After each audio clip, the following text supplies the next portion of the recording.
Wow. Wow.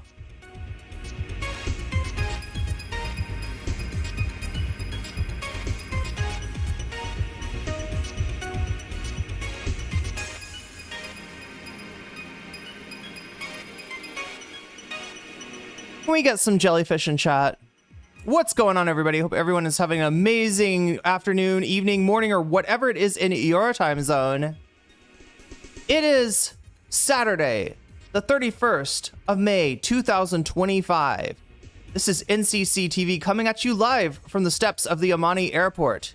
We are live and alive, or at least that's how it seems to be. Could be ripping off Hasan Piker's flare. Don't know, don't care. Shouts out to all my weasels out there, all my forest creatures rocking out to the realest of the real synthetic life form streamer, trapped in a cyber brain and body like some kind of ghost in a half shell in this late stage hyper-capitalist dystopia, forced to exist in this twilight realm to pay off my debt to society and my student loans. I hope you're having a good day, whoever, whatever, wherever, and whenever, and however you are. We're about to jump right into it here on twitch.tv, youtube.com. High risk, high reward, high on life, or whatever simulation, simulacrum, simultaneous, spontaneous singularity of consciousness this is, was, or will be sometime in the distant cyber future. Is it Pride Month for me? Yeah, I guess so. This is going to be my first Thai Pride Month, I guess. I don't know, chat. I keep on wanting to do an IRL stream. I know those are risky and hard to the logisty. They're risky and it's hard with the logisty. The logisty is difficult. Difficisty. I feel like I'm speaking Latin here, chat. I don't even know. It's all Greek to me. But yeah, I believe it's Pride Month for me. It'll be Pride Month for you too. If some of you sooner than others. Oh my god. I gotta quench my thirst. Oh shit. The one thing I forgot to grab was water. I'm gonna have to use watermelon instead.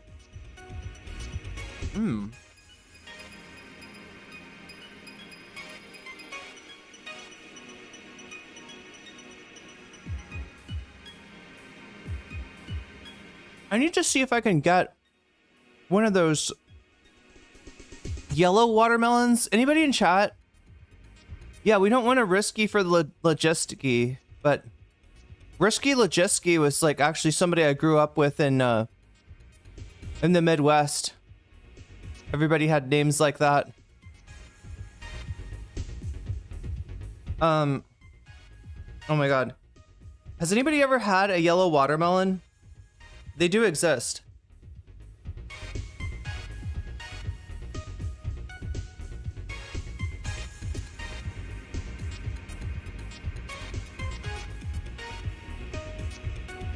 They're just the same?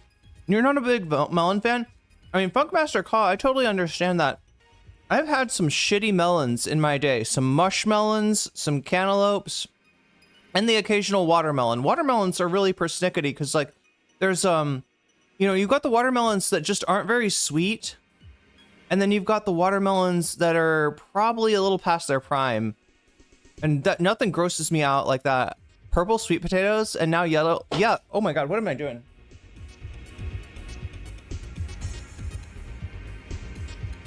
Wait, is purple sweet potatoes blowing people's minds? You couldn't even get purple potatoes, right? Like, those things come in all kinds of different colors. You can get red potatoes, yellow potatoes, white potatoes. Hot take, but I don't care much for a watermelon. I am convinced, Pickle Jones, that may be because you've had a lot of bad watermelons. I don't know, like, when you look at this shit right here, you can glimpse the flawless perfection that is the Thai watermelon.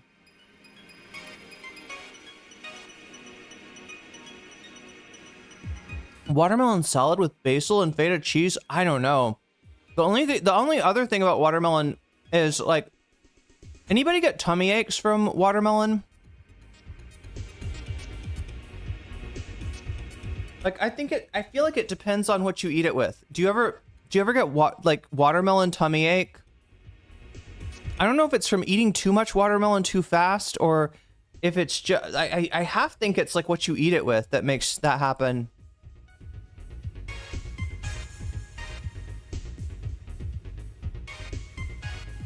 Okay, time for Thai lessons, chat. This is stuff I need to learn too. Okay, watermelon. How do I say it? Mo. Mo. Or แตงโม Banmo. Wait, Danmo. Danmo. So it's like โม mo. It's like a double vowel. แตงโม Danmo? Yeah, it's gotta be Dan, because that's like the... แตงโม It sounds like she's saying Banmo. I don't think that's the character for a B or a P in Thai, though. แตงโม I don't know, chat. That doesn't sound like a D either. I thought that letter looks like a D or a T to me. I don't know. I'm learning, and I'll learn more, chat. In fact, I'm going to school to learn more, and if you want to help me out with that, I've got my Thai Visa fund going on over on Throne. We are 62% full with that, and I am looking forward. I'm looking forward to starting Thai lessons, both because I want to learn Thai and obviously stay in the country. You know, you got to have a reason for staying in the country, right? You got to be involved, and so you can't just be like, I'm just gonna hang out here, right? You got to get a visa. You know, it needs to be like a educational visa or a this visa or a that visa, and then the other reason is that I'll get to meet people. I'll get to meet some cool people who are also learning Thai and who I can maybe I can practice Thai, you know, with other people. If the watermelon sounds hollow, it's ripe. Like when you test if bread's cooked enough. Wait, does it sound like a drum? Is that the idea? You knock on it or you slap it and it sounds like a drum? Like a djembe? My head is ripe? Wait, is your head feeling mushy?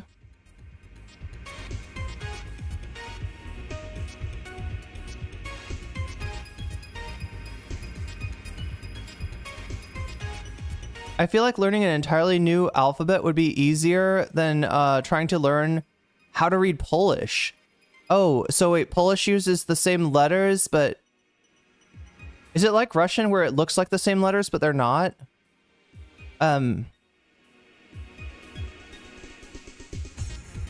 Narwhal by nature. I watched the Thai episode of No Reservations today. Oh, is that where he goes to? Like, yeah, he goes to. Does he go to Chiang Mai in that one? Water guns and Muay Thai. So he's. It sounds like he's going there during Songkran.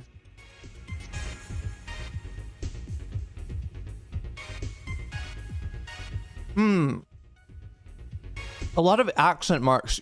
Yeah, that's what I feel like when I look at Vietnamese. Vietnamese is not a whole new language, right?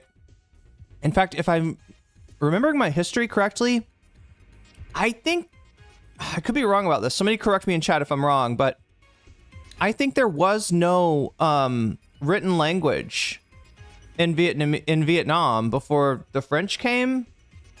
Is that actually true? That sounds wild if true, right? But yeah, for whatever reason, you know, Thai has its own alphabet. Khmer, Cambodian has its own alphabet.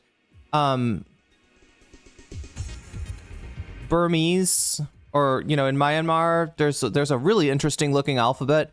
I forget about Lao. Oh yeah, I bet Lao. Maybe Lao is the same as Vietnam because yeah, they were colonized. Lao, Cambodia, and Vietnam colonized by the French.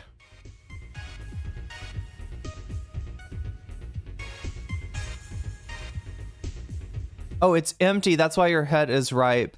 It's an empty drum. Well, don't play the drums on your head. That's like apparently bad for you.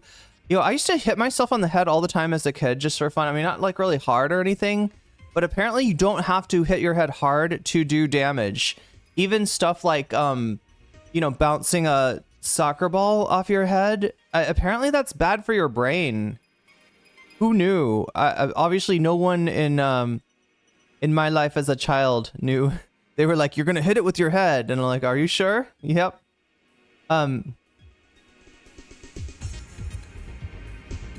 Polish uses regular lettering, but there are very few vowels and a lot of accent marks.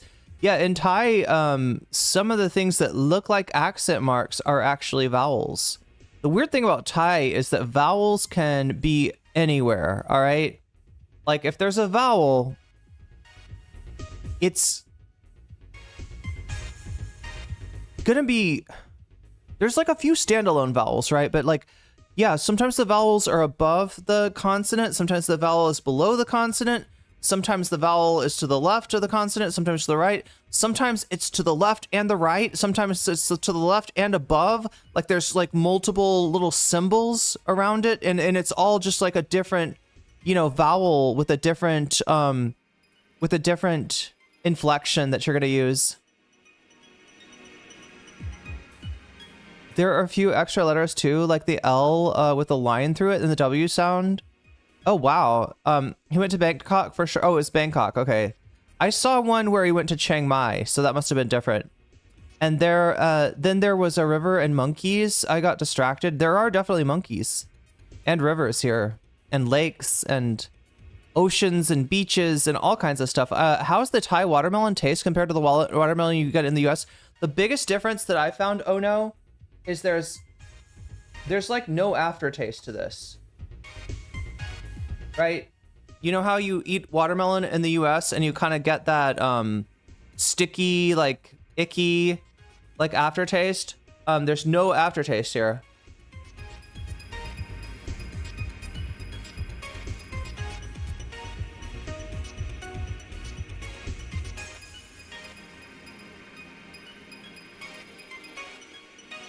Charlie Kelly, Vietnamese was written in Chu Nam, which was adapted from Chinese before the French colony.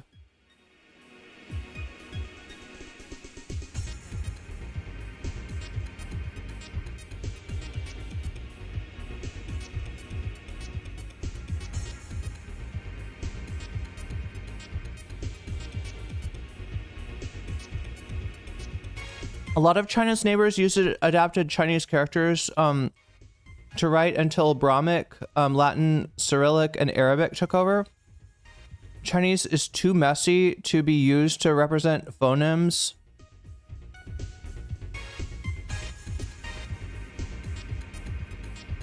Which language has the longest word? I thought it was German.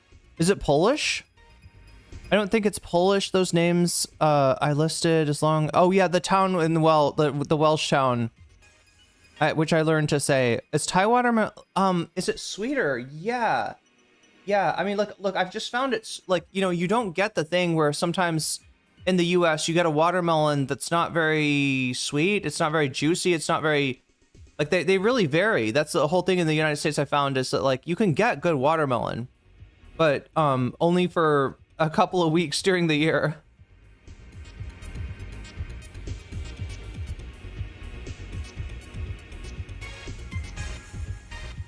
Germans love inventing words by just glomming words together.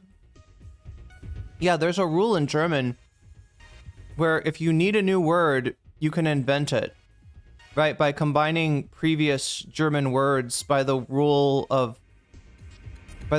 of how German words are combined. Yeah, there's some really interesting words in German. The mountain with the longest name in the world is Taumata Wakatanagihang ga koa u tamatia turipuke puka ka pikim onga ro gahoro nu kupo kai when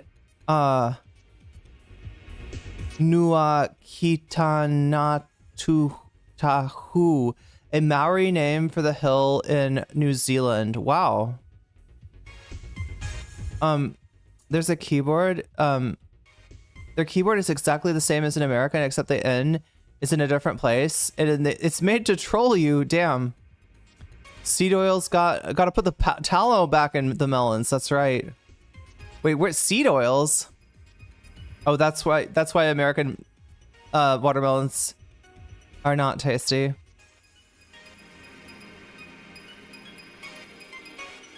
Oh my god. So chat, we got a little bit of a, I don't know.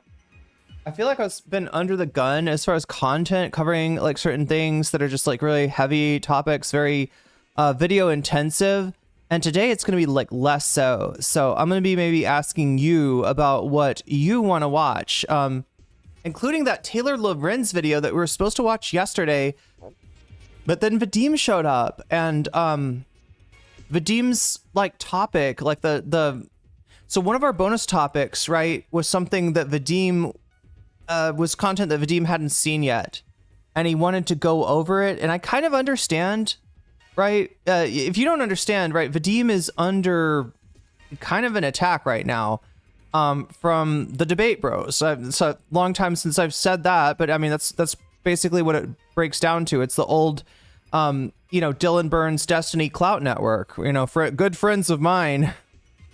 And they're sort of trying to make Vadim into like an object lesson, and it's a brutal thing. It's a brutal thing the way that they farm content. So yeah, like it's maybe easier to go over something like that with someone else. Yo, Ari Kitsuragi, thank you for becoming a sponsor. Wait, is that is it just not telling me that there's okay. Oh, it's Depth 2000X giving a gift membership to Ari. Ari, you just got weaseled, and that's a good thing.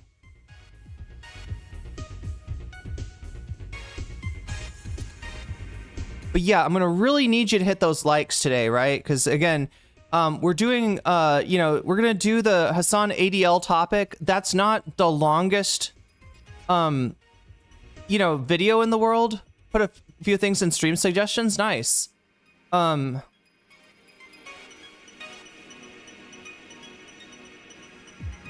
so we're gonna have some other stuff that we're gonna be going over as well. But yeah, I could really use your help with those likes today. It's, I've had a couple people complain yesterday that they didn't get sent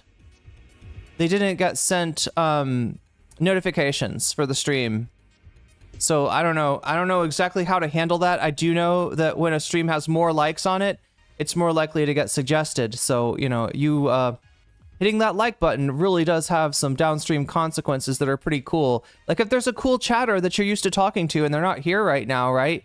You liking the stream could actually bring them here. It's a possibility. I don't know exactly how YouTube's algorithm works, but seems legitimate. Wait, Kraftfahrzug Haft Flitch der Versicherung is motor liability insurance in Germany. That's just the liability insurance, not the not the insurance that pays for your car.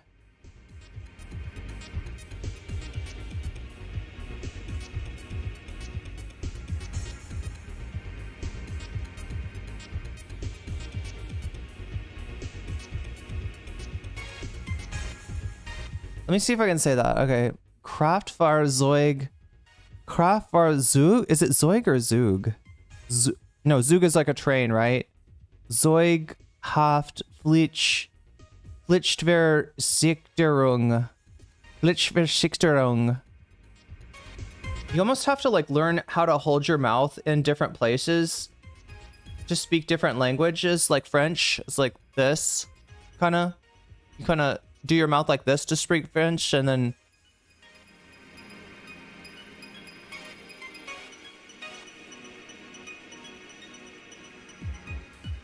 wait, I pronounced it perfectly? No way.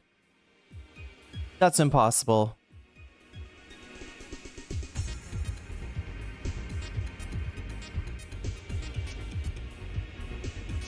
But yeah, the ADL is making a play once again. on Hasan Piker. It's hard to tell how much motion this thing has because the post itself is they've blocked anybody from replying, right? There's no replies on the tweet. And then there's like a series of 3 tweets made by the ADL. Fun people over there at the ADL, you know, they challenged Elon Musk up until the point that they realized he was stronger than them, right? And even though he is literally bringing anti-Semitism back to Twitter, they endorsed him. They allowed him to pay for his crime of anti-Semitism by buying an indulgence, right? By essentially performatively, you know, taking a trip to, taking a trip to Auschwitz, I believe, with Ben Shapiro. Is that how it shook out? Did Ben Shapiro accompany Elon Musk on that trip? It was just a big photo op, right? And he's like, oh, okay, well, now I take that stuff seriously, but, you know, and then he just goes back to fucking anti-Semitism posting again. Oh yeah, you know, like, I'm gonna endorse this, you know, great replacement theory that implies the Jews are replacing white people or whatever, and they're okay with that. That's not anti-Semitism anymore. The new definition of anti-Semitism is caring about Palestinian people. That's the only thing that's anti-Semitic. You can march down the street rocking the Hitler salute, and that's not anti-Semitic at all, right?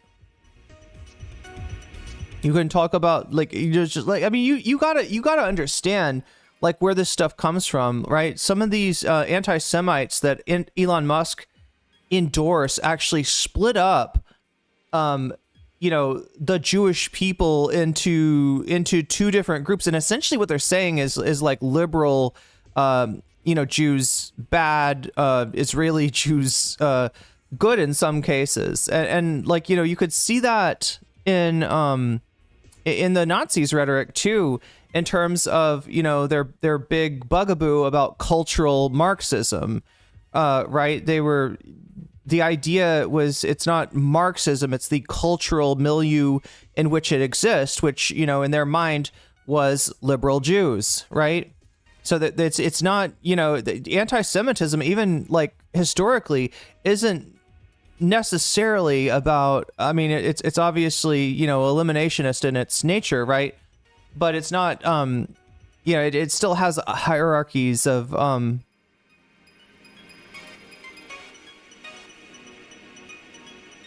what it targets. Anyone else hoping there's footage of Elon getting his ass kicked by Stephen Miller? I can't imagine Stephen Miller kicking anybody's ass, Tajium, but I mean, sure. Either that or it's going to be footage of little X, like, come on, X, punch me. Hit me as hard as you can. Hit me as hard as you can, X. Come on. And just like a little jab there. Little left jab. I don't know. He says that it's his kid. He says that he asked his kid, he challenged his kid to punch him, and the kid punched him. And I mean, I don't know. I mean, I guess, you know, if you let somebody punch you in the eye, even a little kid can hurt you. But yeah, there's a lot of circumstantial evidence suggesting that it might not be Stephen Miller, or it might not be X who punched him. It might not be his kid. It might be Stephen Miller, supposedly, chat. Oh yeah, that's what I'm talking about. Like, right, some of the other stuff that I want to cover, right, for instance, today is that, you know, Elon Musk is leaving Washington, leaving the White House. Apparently he pissed everybody off. Apparently he has a prodigious cat, what do you call it, chat? What's the nickname for ketamine? Cat, did you just call it cat? It's a cat habit. He needs to hang up his cat habit. I'm just going based off of Elon's black eye. Well, yeah, I mean, he says it was X. He says it was young Master X that punched him after he told him to. Not gonna lie, it's a fight. I hope it would end with a negative tie, but I'll take that as a small W. Yeah, so here the story is, chat. So he left Washington, right? and has even criticized Trump's big beautiful bill. I can't tell how much of that is him doing damage control. It's just cat head. Is that like what you're called if you do? K, I should have known. Yeah, that's what's like a K hole. Okay, yeah, I have heard of that. Wait, it sounds kind of blue and on. Wait, what sounds blue and on? The theory about Elon Musk getting... I mean, Elon Musk has a bruise on his eye. Where it came from, it's anyone's guess. But he says it was his little kid. Pickle Jones says, no way that little kid did that. That little kid is kind of evil, though. Have you heard that little kid do his, like... He's like Damien or something, right? I mean, maybe he's evil in a good way, because he was like... He was sitting there in front of Trump being like, you're not the real president. Maybe that kid knows more than we know. I don't know. What if that kid is like AI? I don't know. Maybe that's Elon's AI. Maybe he's chipped. I don't know. He's still in Memphis. Wait, who's still in Memphis? I think X punched Elon Musk in the bladder. Yeah, and that's why Elon... So now I don't understand about Elon's pee problems, chat. Does he have a problem peeing? In other words, is it difficult for him to pee, or does he have a problem holding back his pee? Kids are very attentive. They hear and know much more than we realize. Yeah, that kid's like a fly on the wall of the greatest scandal of American history. Like someday, chat, we're gonna know everything that went on, and it's gonna blow our minds. It's gonna blow our fucking minds, right? Yeah, there's all this weird shit that I keep on hearing, like, people have got videos of Elon sounding very high, very, very, very high. And yeah, ketamine can do that. The other things that he's, that are in the New York Times story that he supposedly was on were, mushrooms and Molly and stuff like that. But yeah, he sounds really high, but he's talking about, it's like right after Trump got shot at, right? And he's talking about how, he's talking about like a glitch in the Matrix or something. He's like, well, now I'm gonna help him win now. Like he's saying there's like, 12 different things that could take me down. And, I mean, that kind of comports, right? He is, there were things that he was potentially going to be investigated for, not because he's Elon Musk, but because they're maybe illegal. And through his Doge actions, it does seem like he was able to defang some of the offices that would have looked through his shit, right? And then he starts going off about a glitch in the Matrix that's going to help Trump win. I mean, that is some wild stuff. He was clearly on Molly when he had the chainsaw. That's so scary. I wish people would use that stuff for the right reasons. You know that stuff, you can use it in therapy, apparently. Apparently there's studies on a little bit of Molly in a therapy session improves the effectiveness of the session. Reduces some of the inhibitions for people to talk about what they need to talk about. It's got a lot of therapeutic uses, and yeah, this guy's gonna use it to celebrate, like, literally murdering kids. I don't know what to say about that.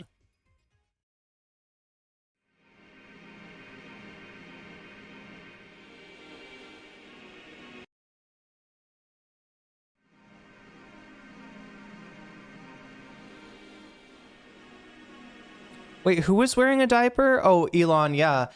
So supposedly he's got bladder problems, and we don't know what the bladder problems are from.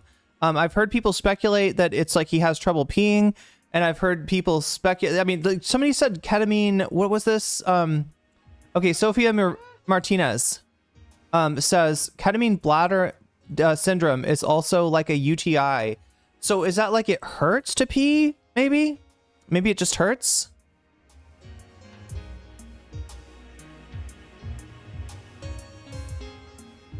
Vote for voters reject abundance. Hi from Canada. Hi, Alexander. Thank you for your vote for abundance, or against abundance, as it were, against the bugaboo that is Ezra Klein's abundance.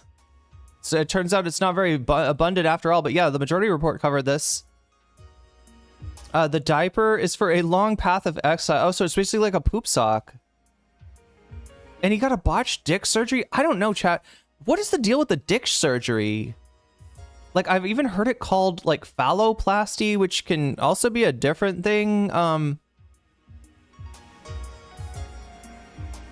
How did we learn anything about Elon's pee tendencies? I think it was from the New York Times article. There may be some different sources. I don't know. Shit's leaking like a sieve over there in Trump world, right?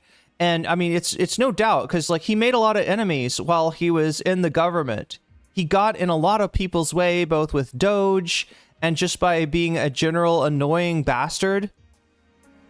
And that really, you know, like, so, you know, this is when we start hearing things, right? Because there's different factions in Trump world.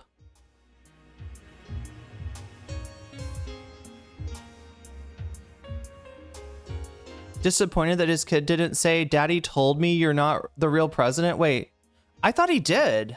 I thought that's exact. Wait, what did the kid say? Oh, he didn't say "Daddy told me," but he did say you're not the real president, right?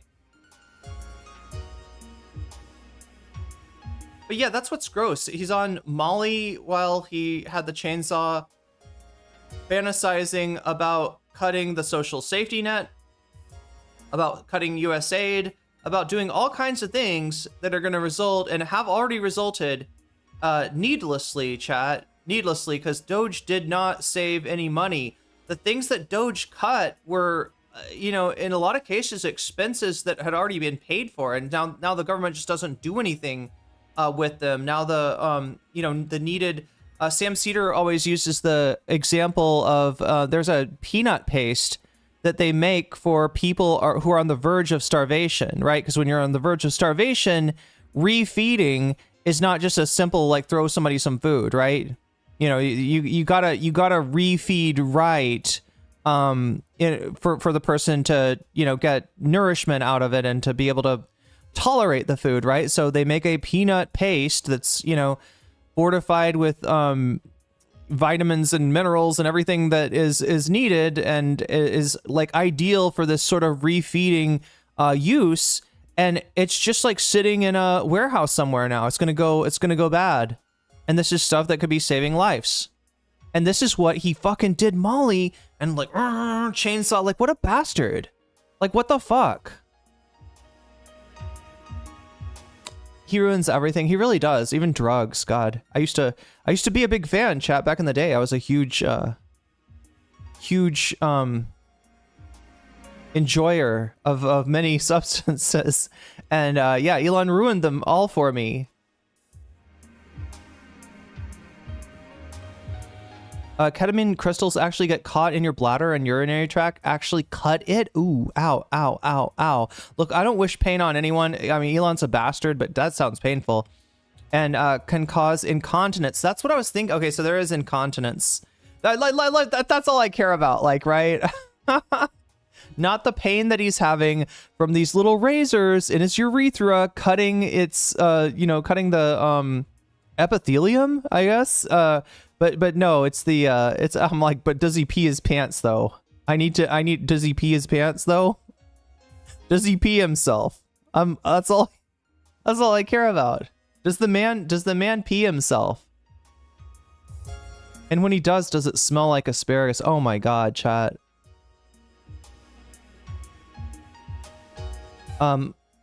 Ketamine bladder syndrome causes frequent and painful urination. Yeah, I don't know. Maybe we should get to that first. We got this. I don't know. I'll do the Hasan content just because people like it when I cover what's on the thumbnail first of all. But I really do want to hit this Elon Musk story. There's a New York Times article.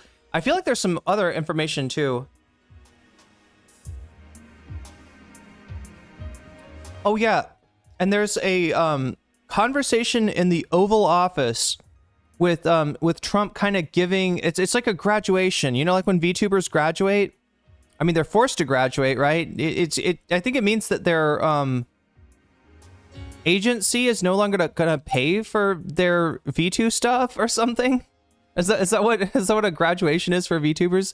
I know that all I know is that some VTubers are like forced to graduate, right?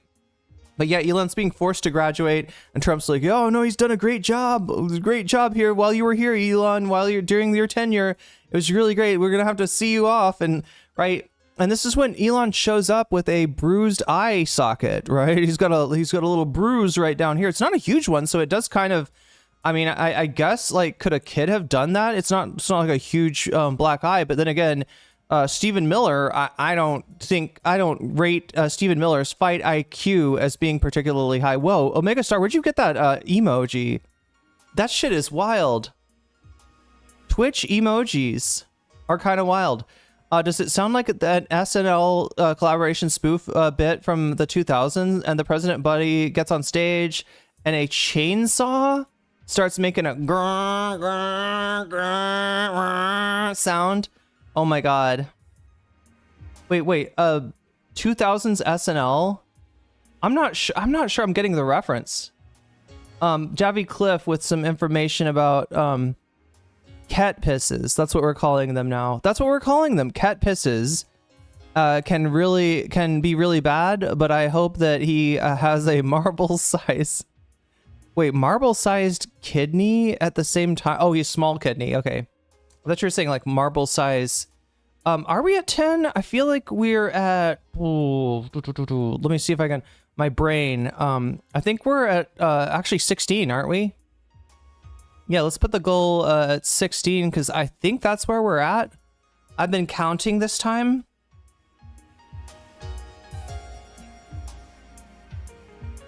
And we're at 16 out of 100. This, of course, is the bonus content goal. You can vote on bonus content right now on YouTube, right?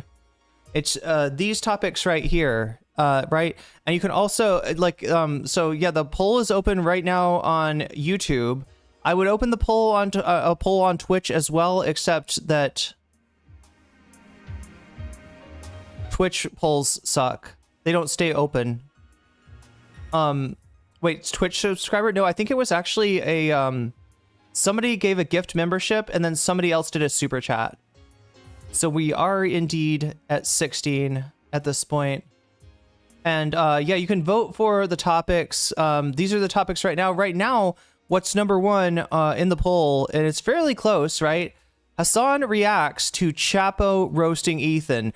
I think, chat, I would be remiss if I had not watched all the Chapo segments on Ethan Klein with you, because they're pretty good. Like, this is why you never see Ethan will come after Denims, Ethan will come after Frogan, Ethan will come after Vadim. And we'll see how that shakes out, now that Vadim's under target by essentially the Dylan Destiny network, right?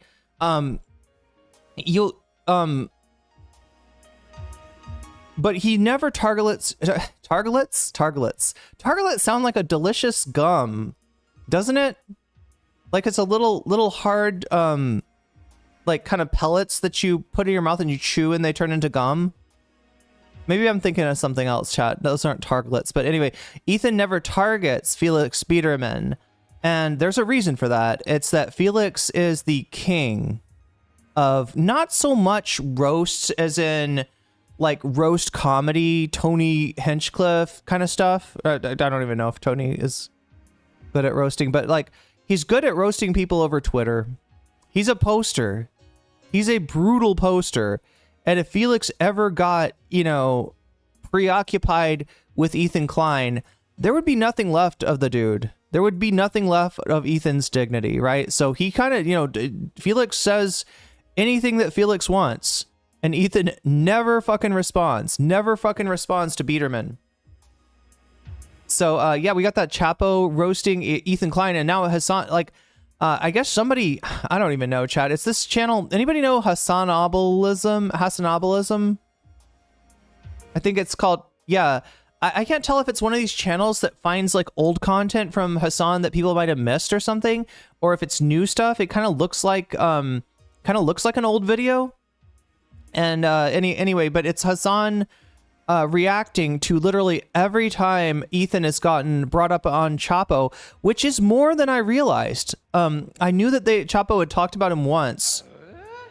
Davy Cliff super chatted $9.99. Ethan's power level isn't higher than Felix. He's about 200% Jewish due to generational inbreeding. Oh my God. You're going to get us in trouble, Davy, but I get it. I understand your joke. I mean, look, it's you know, we're the dirtbag left over here. No, we're... What's the funny thing about the dirtbag left is some of the people that were like identified by the Hillary Clinton supporting faction of the Democratic Party as being I don't know, like, you know, secret misogynist, secret racist, secret right wingers are actually like the most reliable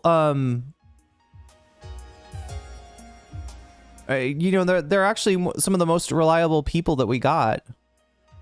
It turns out, as far as people that turned their back on marginalized groups, it's more likely the Ezra Kleins of the world. Oh my God, chat, Ezra Klein, he's everywhere, and he keeps on pissing me off. Ezra Klein keeps on pissing me the fuck off. He keeps on saying, you know, shit like, you know, the Democrats ignoring the immigration crisis, basically having open borders, and they're just pretending that it's not happening. Motherfucker, tell me what immigrants are doing to this country. And if you say Laken Riley, I'm gonna drink this matcha mate with my nose, okay? Was there like a character in like sitcoms that used to drink with their nose? Am I mixing something up, chat? Is this like a Mork and Mindy thing? Does he drink with his nose somehow? Tagium says microdosing shrooms also has benefits. We are a dumb, backwards, and superstitious society. I've never tried microdosing shrooms, Tagium, but they're pretty fun in macro doses, I will say. LinkedIn Riley.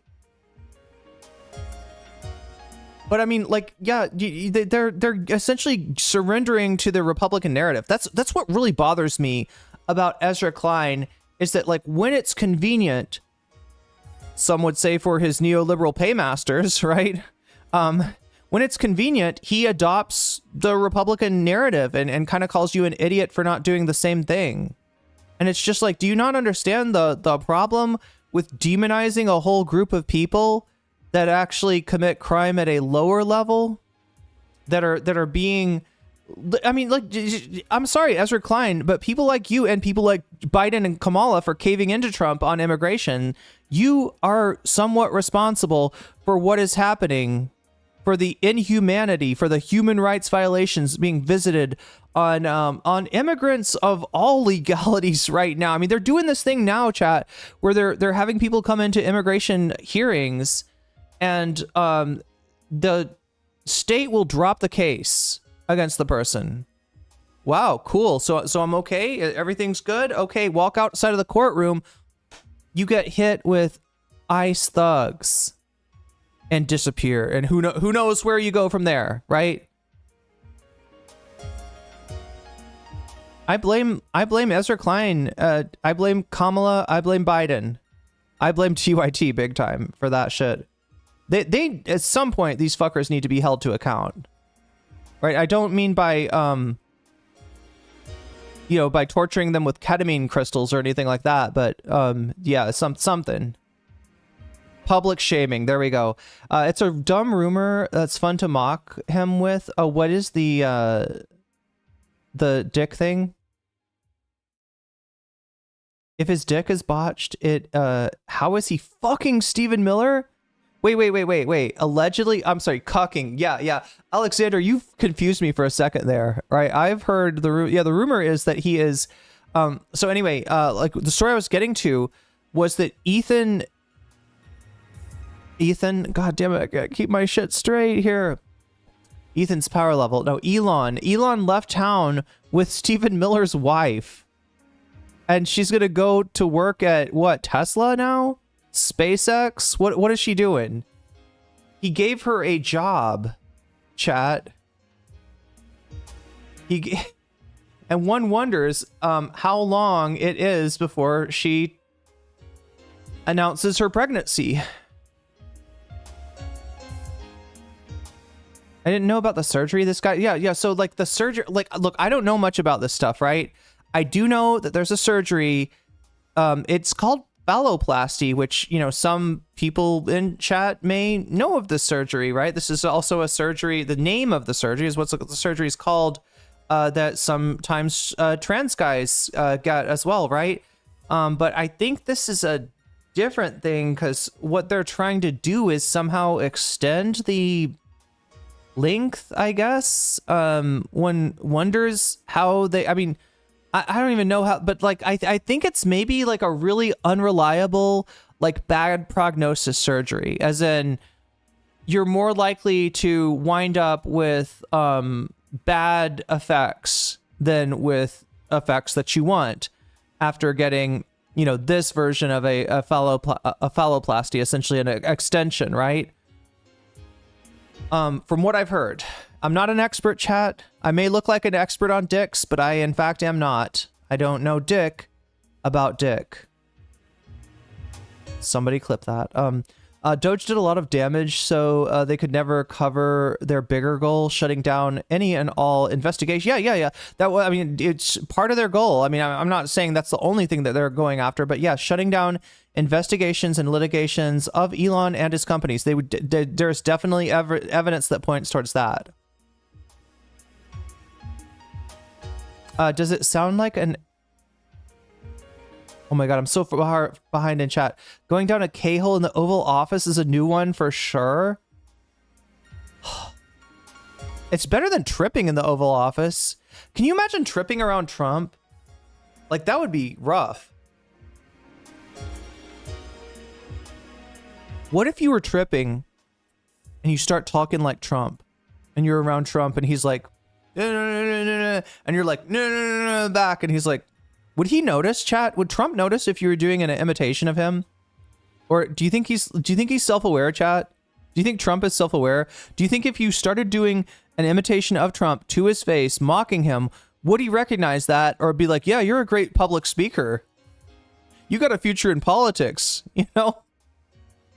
I like how you communicate. I feel like it's almost impossible to satirize Trump because he's already satirizing himself. We should stop calling the Oval Office. It's a rotten egg now. What do they call it, the Oval now? I've heard a lot of them calling it the Oval. Leon was in a throuple with Stephen Miller. Are you talking about Leon? Elon with Stephen Miller and his wife. I've heard that too. Wait, okay, so, terminology, chat. A throuple is like a couple, but instead of two in the couple, right? You're in a relationship, you're a couple, you got two, right? And a throuple, you've got three, right? So it's a term of polyamory. And, polyamory can work in a lot of different ways. If Elon and Stephen Miller's wife were in a throuple, that could mean that they are having sex with Stephen Miller's wife. That could mean that they are having sex with each other, I guess. Or that could mean that they're having sex with each other. Or I don't know, chat. Like there's, like it's like a triangle, right? Imagine a triangle, 1, 2, 3, right? And with a throuple, you've got what, like at least two connections, that's what makes it a throuple. Otherwise it's just a love triangle, and I think it's more than a love triangle from what I've heard. But I don't think that there's any indication that Elon Musk and Stephen Miller were having sex in the Oval Office. That's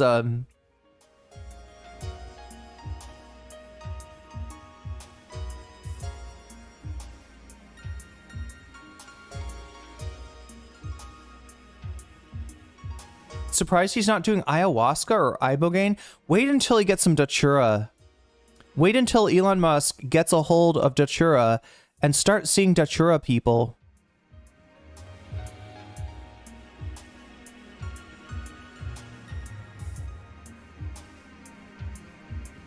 Wait, starring Bill Hader as Elon. Oh, kidney stones is what you meant.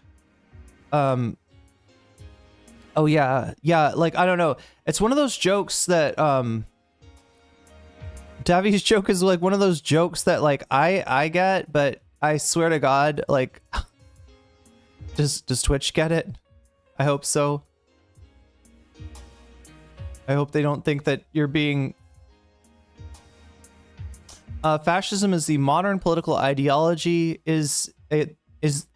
either A or the modern political ideology. It's both incredibly self-aware and completely unaware. It's all about power.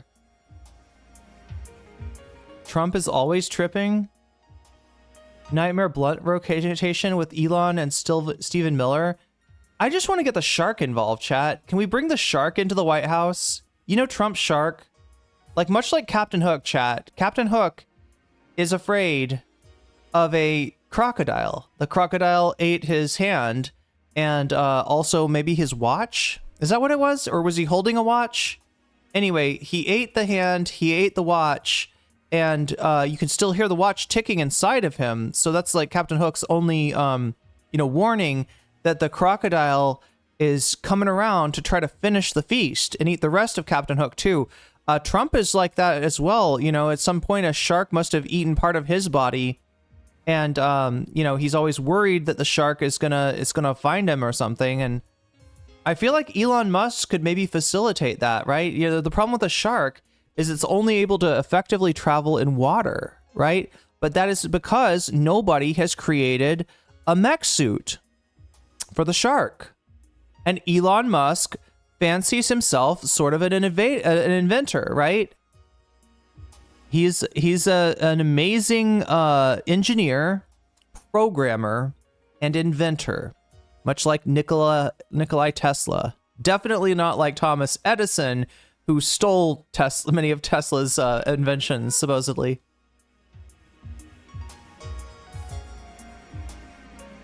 $5 billion can't help you cope with a 4-inch metal penis. I don't know. Maybe he's Dr. Robotnik with that thing, though. Couldn't that have a good side to it too?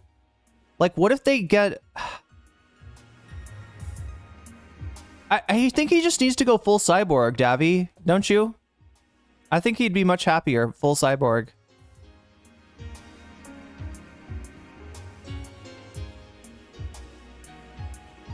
Like, that could turn the that could turn the negative into a positive. Yeah, $500 billion can't help you cope with a 4-inch metal penile. I beg to differ. I feel like $500 billion could turn that metal penile into a jackhammer, chat. Imagine that. Imagine they hook him up with a jackhammer, right? So when he just gets down on stuff and he's like, just goes to town, just goes to absolute town. I mean, he doesn't need any sensation. He doesn't need any feeling. That's for liberals. 41? Wait, how am I? What? Am I totally off? Narwhal by nature? Is it 41? Okay, it's 41. So we're at 41% right now of the dono goal. Again, if this dono goal gets to 100% by the end of the stream, we are in luck, and we will be experiencing some bonus content. I will be hanging out with you a little bit later and covering one more topic. Again, like that's if we hit 100, if we hit 200, 2 more topics, if we hit 300, 3 more topics, etc., etc., etc. I used to say 300 was the record until someone smashed that record, and I can no longer say that, right? But yeah, we got to figure out something to do, chat, for when it goes beyond 300. I feel like there should be, because when we start talking about doing 3 extra segments, that is close to impossible. And also, I feel like there should be something better than an extra segment that I do. I feel like we got to escalate, chat. We got to escalate the rewards, because, like, if we're gonna smash the previous record, which was like 300, then I gotta smash the previous reward. It only goes to Narwhal by nature promises me. Why not a Jill hammer? Yo, I want a Jill hammer. Philip Blair, you just gave me a great idea. What would that be like? What would that, if I had a Jill hammer, like what would it be in my butt or something? And it just like, you know, I just get like I get down on it and then I'm like, you know, just riding that shit. Would that be what a Jill hammer is? Does that make sense? I think I could get with that. I think I could enjoy that, right? Like it basically auto twerks you. You think that, yeah, you know what I'm saying? Like if for those of us who have trouble twerking, right, get the Jill hammer and you can just go and just ride that shit into infinity. That's so sick. That's so, oh my God, chat. These are life goals. Speaking of life goals, I got to remember to put on my, what do you think, chat? I always forgot my lipstick. Do I need it today? Maybe I don't need it. Gaming? Wait, would a Jill hammer be for gaming? Wait, how does that help you with gaming? Wait, chat, if you could combine gaming and sex, oh my God. Is there any way that could happen? I mean, no, okay, what am I trying to say? I'm trying to say that, like, it's like a controller that you have sex with in order to control it, right? Does that work somehow? Like if you tilt your hips this way, it goes forward, and if you tip your hips that way, it goes backward, and then like that, you know, you like right and then left. I don't know, chat. I'm a dreamer. Some people say I'm a dreamer, but I hope I'm not the only one. I'm too innocent for this conversation. I am too, probably. I talk a big game, but I'm too married to my work, whatever that work is, whether it's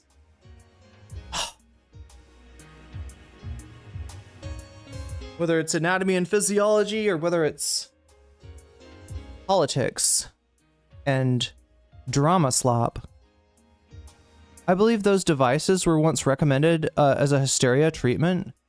I mean, would that work? It just goes like you install it at the base of my spine, right? And it auto twerks me. It right? It just like brrr, it just throws it back for me. You know what I'm saying?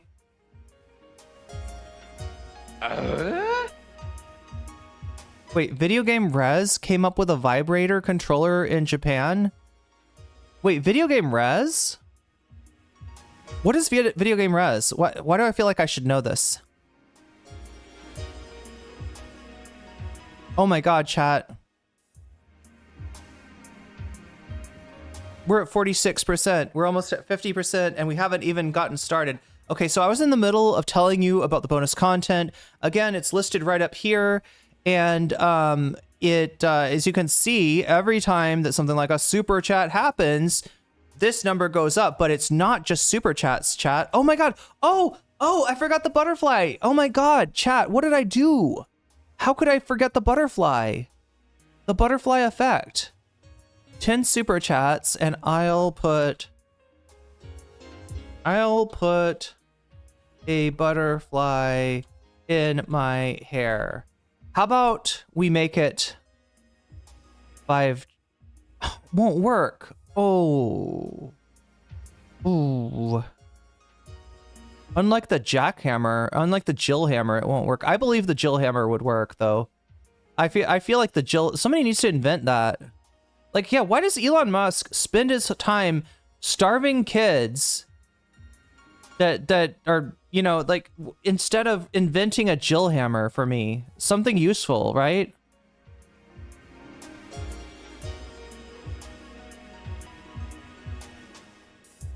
Okay, chat, I'm gonna do something special for you this time. I don't know how many super chats that we got, all right?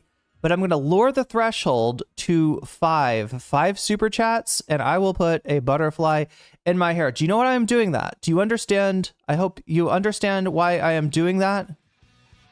It is 100%. Oh my God, this music goes hard. I need to play this game. Maybe tomorrow, chat. Maybe tomorrow I can have a gaming day or something. Tomorrow's what? Monday? Yeah, that's a great day. No, it's Sunday for you. It's Sunday, right?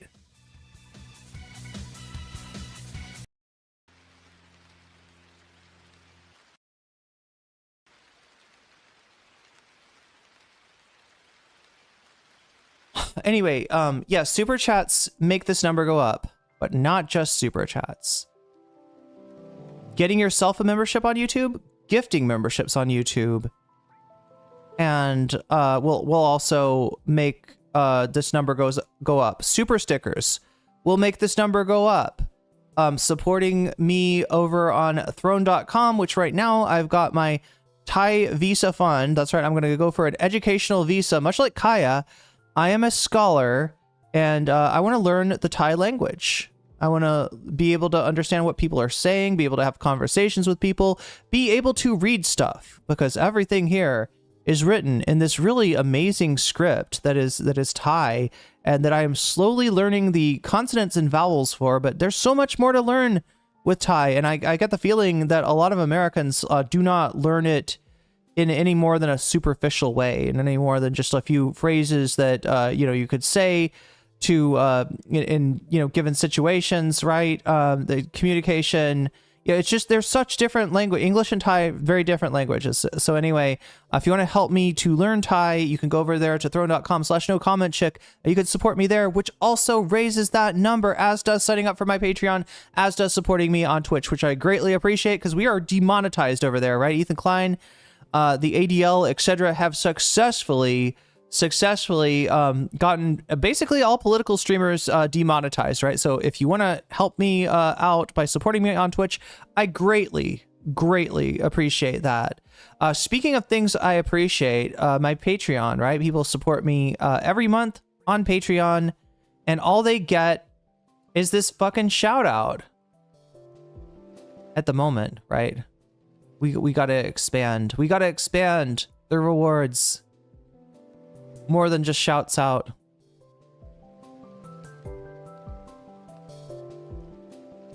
But for now, I'm going to give those shouts out. Everybody at the $5 level and above gets a shout out today, a fancy shout out. So shouts out to yo. Omega Star. Thank you for the 1,000 bits over on Twitch. That also makes that number go up. Look at that. The number is at am I doing this right? Somebody correct me if I've missed something, but I think we're at 56 out of 100 already. Yeah, everyone at the $5 level or above, that is Fancy Weasel, you get a fancy shout out. So let me do those shouts out now. Shouts out to Oralt's Ellipsis. Shouts out to Temporal Insanity. Shouts out to Steven Sayers. Shouts out to Funky Monkey. Shouts out to Sarah. Shouts out to Nadia Yvette. Shouts out to Moe Noip. Shouts out to Crystal Saphira. Shouts out to Jules K. Shouts out to Izzy Mandius. Shouts out to Infallible Fowl. Shouts out to Hot Ham Radio. Shouts out to Good for Gabby. Shouts out to Buffy Geek. And a shouts out to Animos. Also a fancy shout out to Zerazerix, to Rachel K, and to Omega Star. And again, a lot of appreciation to my Patreons.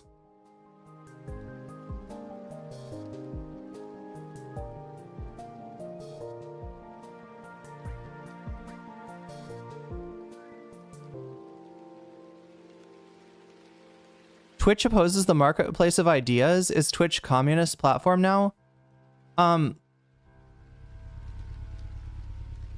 Twitch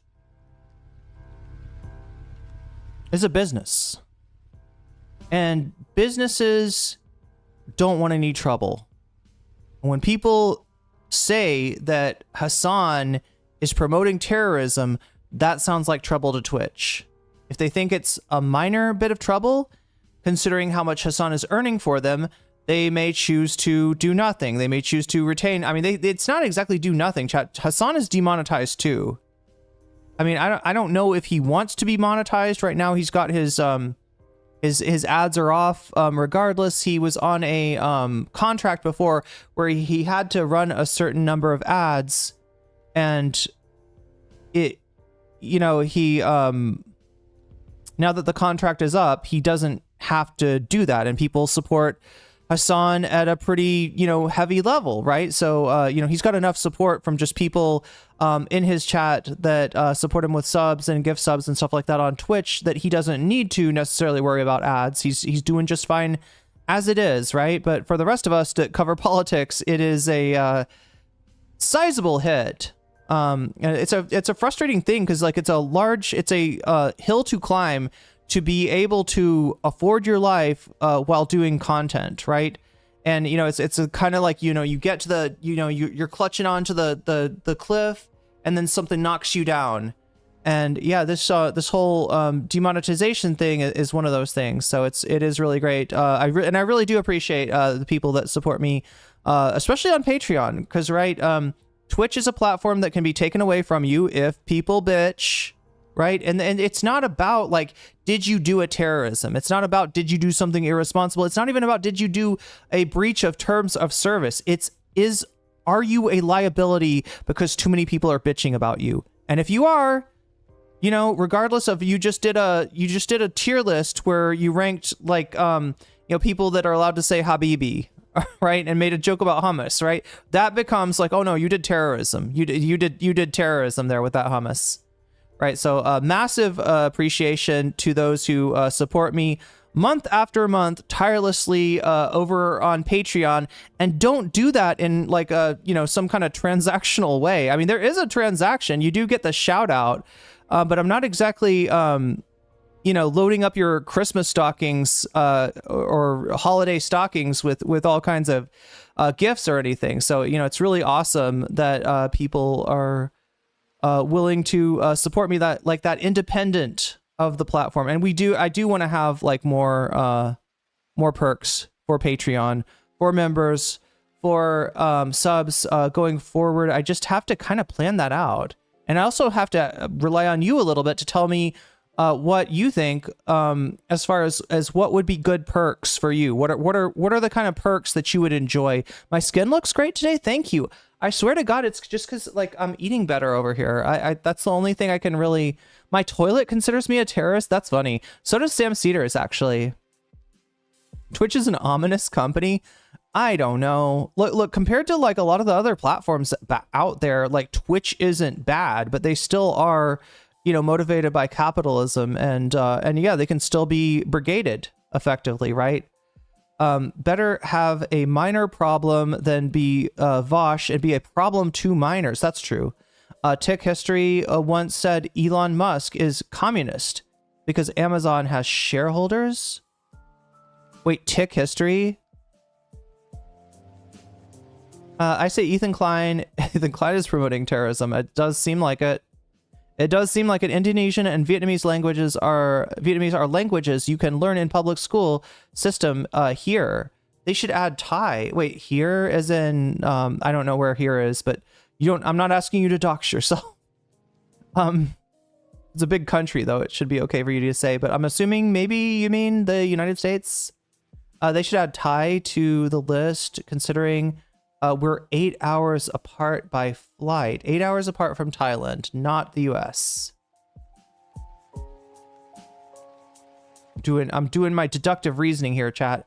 I'm scared for Twitch, for all free speech. The ADL is crazy powerful. Yeah, and they're not just going after Hasan on Twitch. They are going after Hasan on all platforms. They're trying to get him banned. Twitch, YouTube.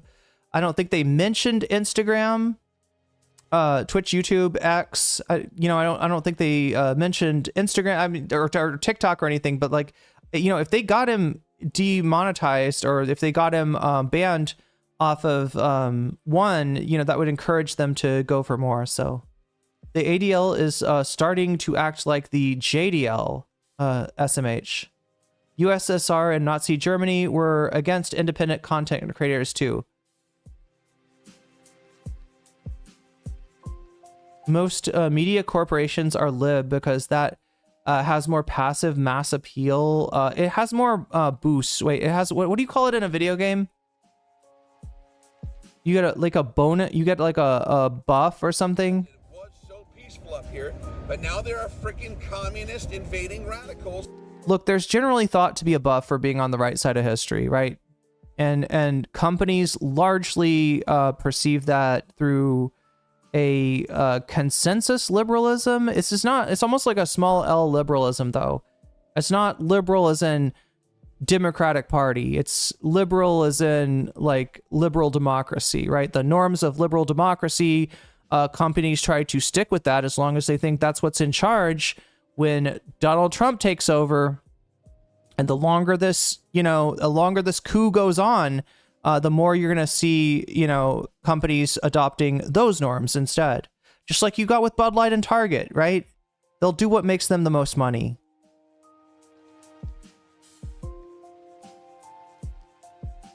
Is he just making YouTube? Wait, is who just making YouTube money? Hasan? Oh no, so Hasan gets supported with subs, and so Hasan doesn't get he doesn't get advertisements, right? That's one of the revenues, especially to a large streamer like Hasan. If he was just doing video games or was like completely uncontroversial and did not have to apply a content label, right? So a lot of people have to if you're like a what do you call it, like a hot tub streamer, right? You're dressing kind of sexy, content label, right? Like there's a lot of different things. You're smoking ganj on stream, content label, right? And those content labels, depending on the one that gets applied to you, will also get your ads pulled away. So when it's political right now, you don't get advertisements, from what I can see. I don't know about the other content labels, right?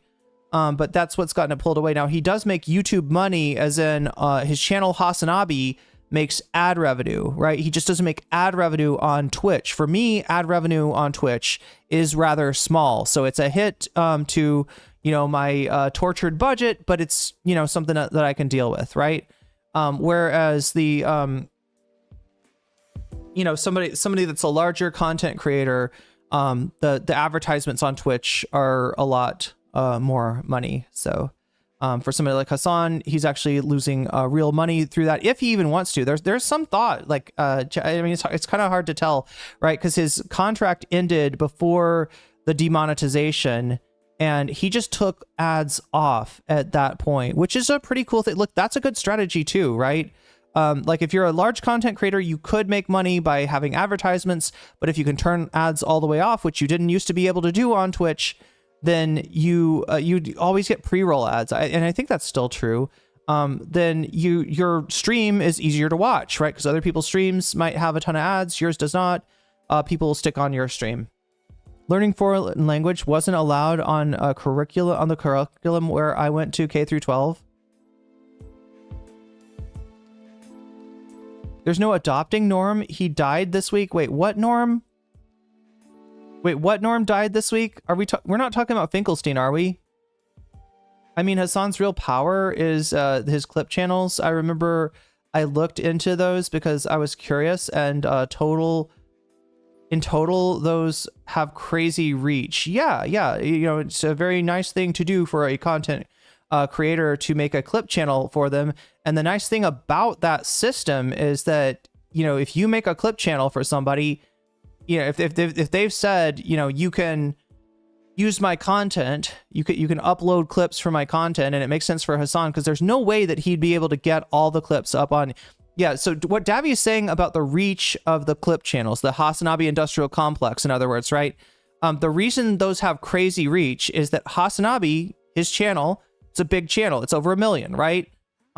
That's got decent reach itself. But chat, there's a limit. There's like a saturation point as far as the amount of content that you upload. And once you pass that saturation point, you stop. You upload a video, but it doesn't get pushed out to people, right?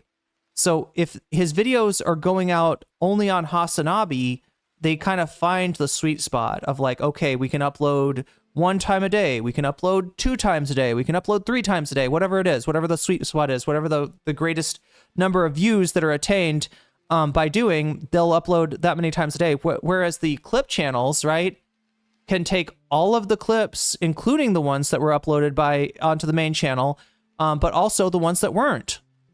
And so that's a way for Hasan to have all of his content at least get a chance, at least get a spin, at least get a play on YouTube, and possibly get out to more and more people. Anyway, chat, I am taking way too much time having a nice, relaxed conversation with you. I'm supposed to try to keep this to under an hour for the Voddies. Sorry, Voddies.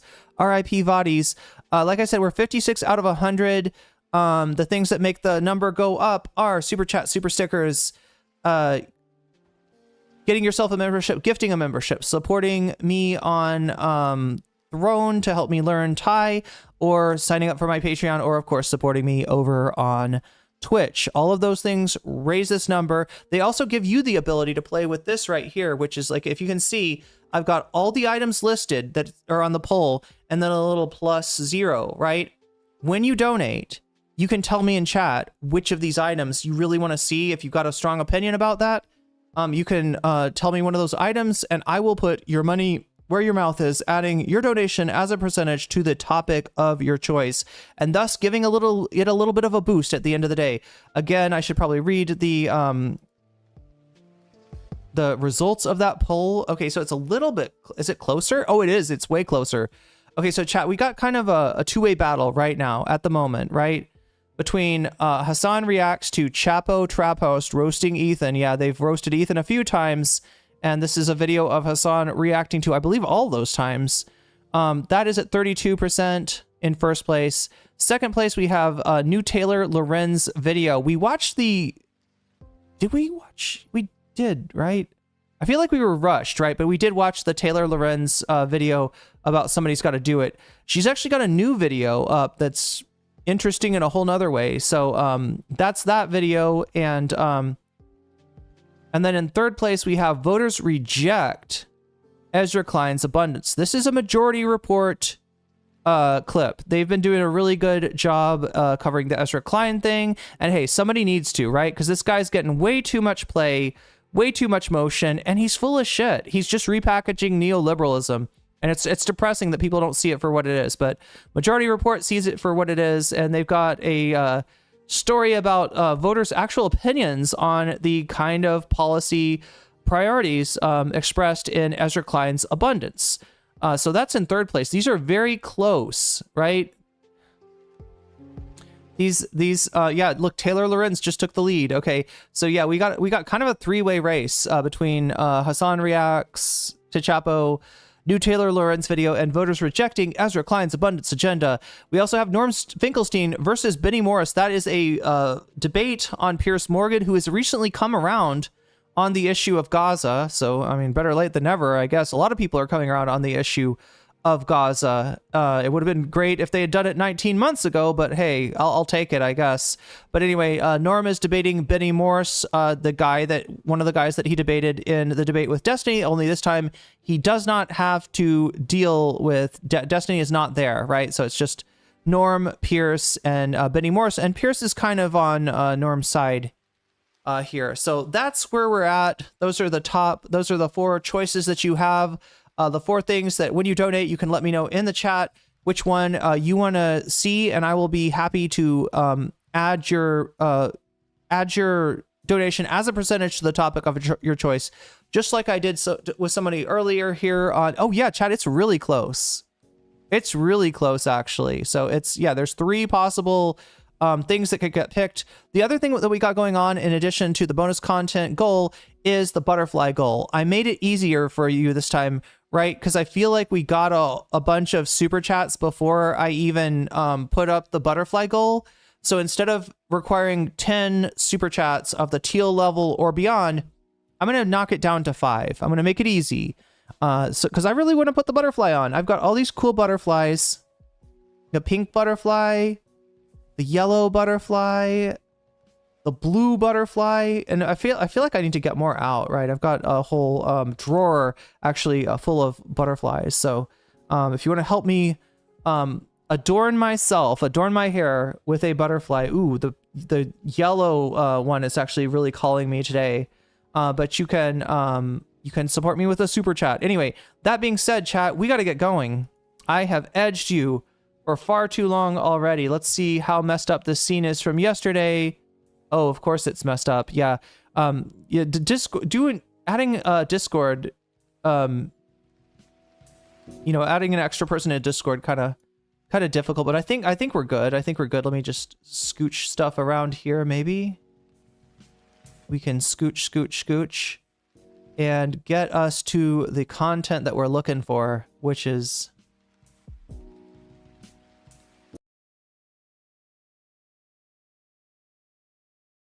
By the way, your former podcast co-host responded to your criticism of having him on All right, chat. I don't know, chat. Every time I see Hasan, I'm like a little bit jealous, right? And like challenged, right?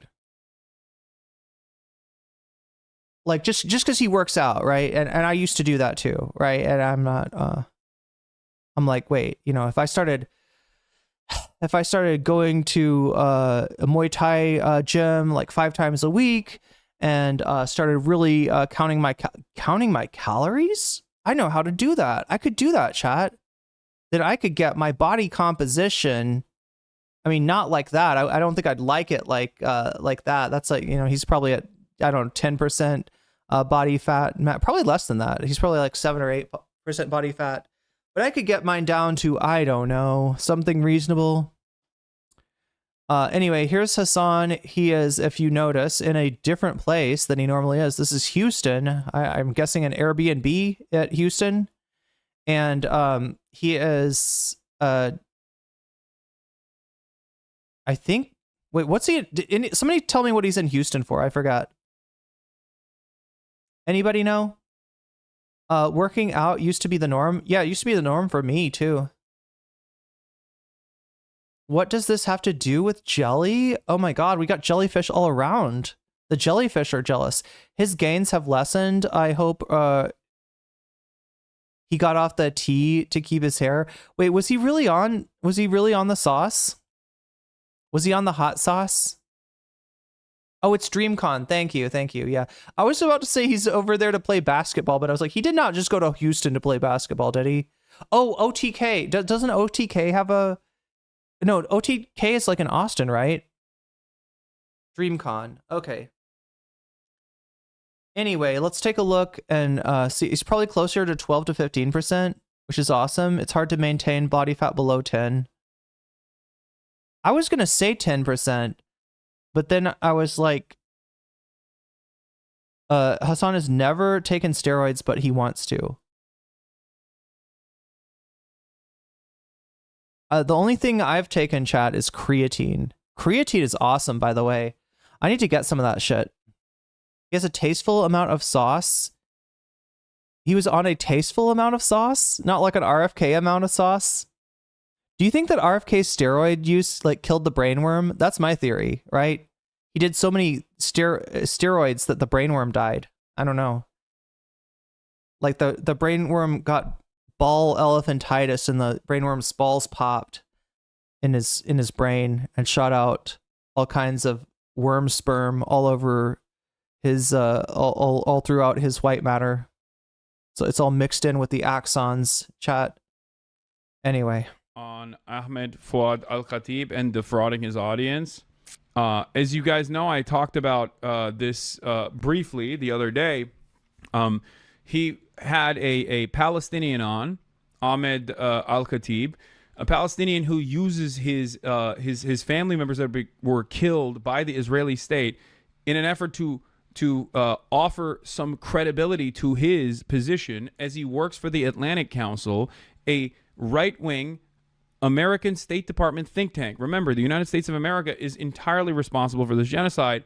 So Ethan is basically having a guy that's not as bad as like son of Hamas, who is a direct collaborator with Mossad, but a lighter version of that, a person that still has to maintain some veneer of credibility by pushing for a more peaceful approach, a more peaceful solution, a liberal Zionist position. And he had this guy on, and his entire role in this is to basically say, you know who the real enemy is? Hamas. Hamas is responsible for all of the awfulness that has taken place. Hamas is the reason why Israel is just doing an ethnic cleansing campaign, which is, if you have a brain, an untenable position to arrive at. What do you mean? This resistance group is the reason why this much more powerful force is just like wiping out the entire Palestinian population. That doesn't make any sense whatsoever. But it doesn't have to make sense. Narwhal by Nature, thank you for the 15-pound contribution towards the Thailand Visa Fund. Where do you see the backlash against slop tubers heading towards a hopefully post-genocide state where MSM adopts views that are different from them? There will inevitably come a time when we need to discuss and look back on who the creators who were enabling genocide and spreading racism in the online sphere. It's so far in the future that I don't even care and don't even think about. Which one? I doubt we have time for all three of them. Oh, actually, there's one thing I wanted to just hit on before. I wanted to send my condolences to our previous guest, Ahmed Fuad Al. Oh, this is wild. So, chat, do you remember we watched the Bad Empanada video? Bad Empanada, saw this guy. I think recognized him. I think knew a little bit about what he's all about, but then did some more research on him, and talked about what he was promoting on Ethan's stream, which was first and foremost, literally just his own Atlantic Council page, right? Literally just funds that come to him, right? And it's named something that makes it sound like it's for charity, but I don't think that's I don't think that's necessarily where it goes. Super chats now have audio. Oh yeah, the TTS. Wait, that we've had that for a while though, right? Are you saying that on YouTube they have audio? Yo, Signrise, that is a 3-stream streak for you. 3 streams certified freak. 3 days a week. Make that pullout game week. No, I went too far. Chat. I'm sorry. I made the joke unfunny. But yeah, this is that guy, that Ethan had on. And, Bad Empanada basically exposed him. And like, if you watched him while he was pitching his, donation link, right, you could see that it almost felt like he like thought he was getting away with something, or he knew he was doing something bad, right? He also did pitch a real charity, which from what I've seen, and I don't think Bad Empanada has denied this, right? A charity that is involved in trying to get food into Gaza, right? But that was his second pitch after his first pitch, and really Ethan kind of made it sound like this is just here's 2 charities you can donate to. One of them was a charity.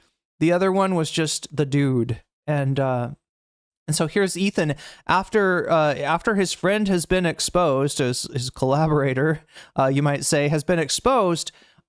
He's like, oh yeah, massive apologies. That was so unfair. What happened to you? How dare they tell you? I can hear the super chat notifications, and that is something I didn't hear on YouTube before. It could be a YouTube glitch. Wait, when you say the super chat notifications, do you mean where it says like that notification, or is there like a specific YouTube one? The dude that he had on, the Palestinian guy that Ethan brought on to confirm all of his bigotry. Who came on our show graciously and graciously. He made money coming on your show. What do you mean fucking gracious? Oh, he was so gracious. Out of the goodness of his heart, he came on my show, to teach us about the conflict. That it's so ridiculous.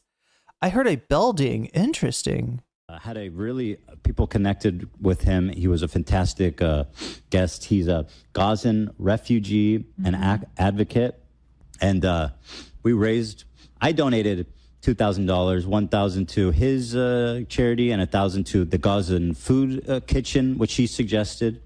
And Hasan and Bad Empanada were immediately out to slander and ruin this man, which is just the irony of that is just unbelievable. Yeah, I mean, this is when he says like Jews against genocide are tokens, he's wrong. Okay, but this yeah, the throne notification, that bell ring scared me. Yeah. Okay, look, there's notifications like, for various things, like, when you do a super chat, it goes like, and if you do it for $5 or more, it'll read your chat out in a in a sassy British voice, right? If you gift memberships, then it does that like wow thing. It's like, wow, right? And those are all things that I put into the streaming software. But then the throne notification, I don't know where to alter the volume on that. I don't know where you change the volume, right? And the volume is set extremely high. So it scares me every time somebody donates on Throne, I get like a jump scare. But it's a pleasant jump scare because it's a jump scare. The scare is that you better get ready to learn Thai, lady. Right? That's the scare. It's like you better get ready. That thing is funded. That thing is getting funded. That thing is wait, let me check.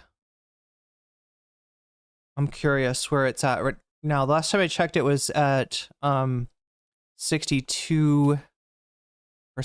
I think it's heading up there, getting closer to 69% now. But yeah, it always scares me. I wonder if it's on Throne itself. I bet there's like a Throne setting where I can ask it to please be quieter. Please don't be so loud.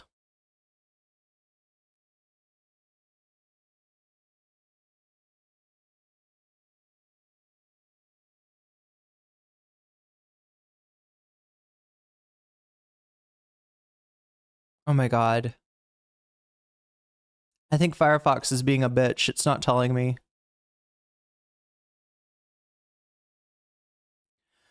Well, that's annoying, but I think it's approaching 69%. Uh-oh.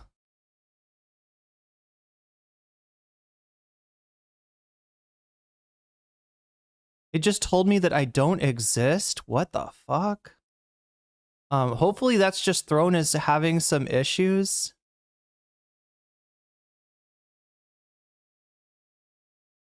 Chat. Oh wait, no, it popped back up. It popped back up. Holy shit, we're at 65% funded. That scared the fuck out of me. I was like, did I get banned from Throne?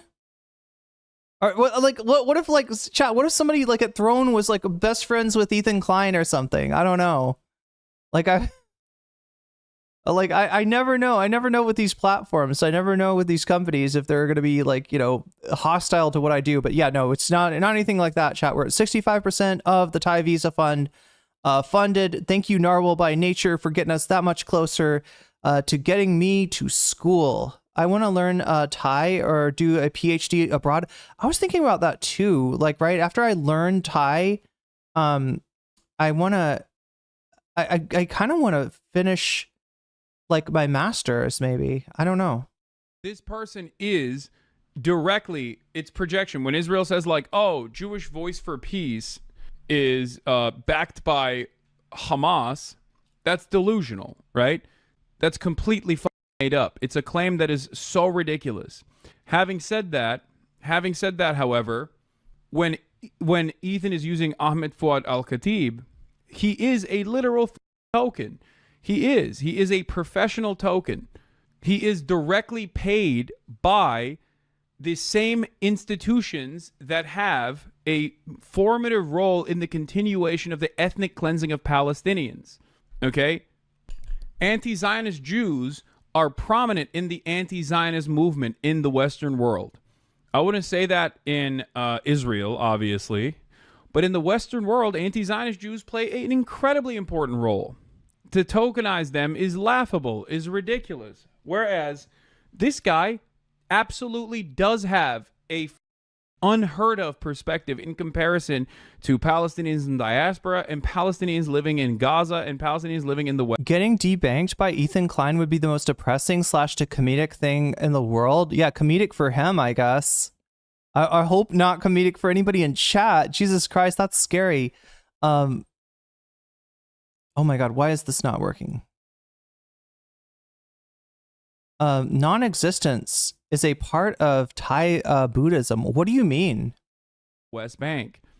Also, his organization that Ethan donated to and urged his fans to donate to is not a charity. They gave money directly to the Atlantic Council under the auspices of, under the false notion that they were giving money to a Palestinian charity. They were not. Thick. Because it's like, actually, you know what? Here's a dude from Gaza who's lost family members, who's actually trying to advocate and raise money. And literally, by the way, when you go back and look at how he's plugging the charities, the emphasis is greatly on the food one. Mm-hmm. Oh, yeah, totally. Definitely. There wasn't any plausible deniability. I'm sorry. If the emphasis was on the food one, he should have mentioned that first. If you want to emphasize the food, he did mention, like I said, chat, he mentioned 2 different donation links, right? The first one was strictly for, I guess, his Atlantic Council link, right?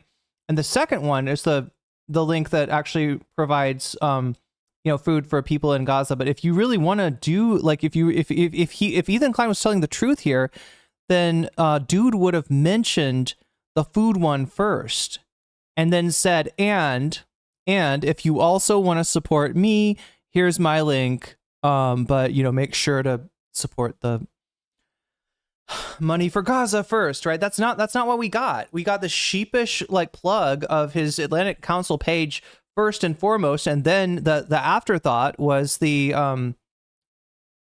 organization that feeds people in Gaza. So no, Ethan's wrong here. There. I forced him kind of to plug his, he didn't even really offer it. His whole thing was donate to this food thing. And so there, Sisyphean Task, he is like that son of Hamas guy, just an opportunist shill for Israel. Same idea, Sisyphean, but I mean, he's not as bad as that guy. He's like, I'm not gonna believe the shit they're saying about him. It's unhinged, dude. So it's evil. Ahmed Fuad al-Khatib, okay, is a propagandist for Israel. He's not. Apparently, Ethan had him on his broadcast. This might be. And then literally turned around. Okay, so the word for self translates to non-self. After compassion, emptiness is the biggest part of Thai Buddhist philosophy. Most Buddhist philosophy. Yeah, in Thailand is 95% Theravada, Buddhist, which I'm trying to learn. I thought I understood the difference between Theravada and Mahayana. It was always explained to me in terms of the size of the vehicle, right? That there was small vehicle enlightenment and large vehicle enlightenment, right, whether you're trying to prioritize your own enlightenment or whether you are trying to promote enlightenment throughout humanity, right? And I've been told since then, while in Thailand, that framing of it is maybe offensive to people that practice Theravada. I don't know if they necessarily think of their Buddhism as being a small vehicle, right? I might have heard a version of like a perspective on Theravada that is not from Theravada, itself, right? So I'm not entirely sure the differences. I mean, and made it seem as though they were fundraising. Told his audience that they were fundraising for Palestinians in Gaza. Okay. Now, can someone timestamp from the episode when that happens? Because I'll pull it up in a minute. It's really crazy how Hasan just doesn't want us to help Gazans. Oh my God. Oh, they're so gross, dude. They're such disgusting genocidal propagandists. Oh my God. Oh, it's crazy how Hasan doesn't want us to help the Palestinians. Wait, did she even say Palestinians? Hold on, maybe she did. It's really crazy how Hasan just doesn't want us to help Gazans. Oh, she didn't even say Palestinians. She said Gazans. Yeah. Here, another great way to figure out Ahmed al-Khatib being a bad faith actor is that he calls himself a Gazan American. He doesn't even call himself a Palestinian American. That designation does matter, for the record. Because of that designation that he applies, he self-applies.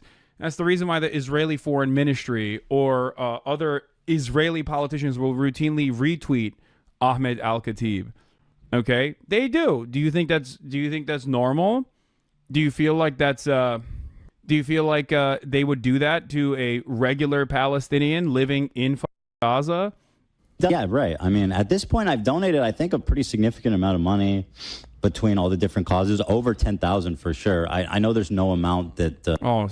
Oh no, there's no amount except for how the Creators for Palestine charity was utterly inconsequential and actually unproductive and bad. But when he donates to actually make a statement, to say something, to prove his bona fides so as a this is Tajiam's talking about something interesting. The use of food as a weapon. Look at the literal qualification for genocide and tell me what number one is. Listen, I think what Tajiam's talking about is some of the United States, and maybe Israeli feeding facilities are being moved to certain locations in order to, you know, in order to try to concentrate people in Gaza in those locations. And that should worry us, right? Their attempt to use food to concentrate people, you know, after seeing what happened with the flower massacre, right, should very much worry us.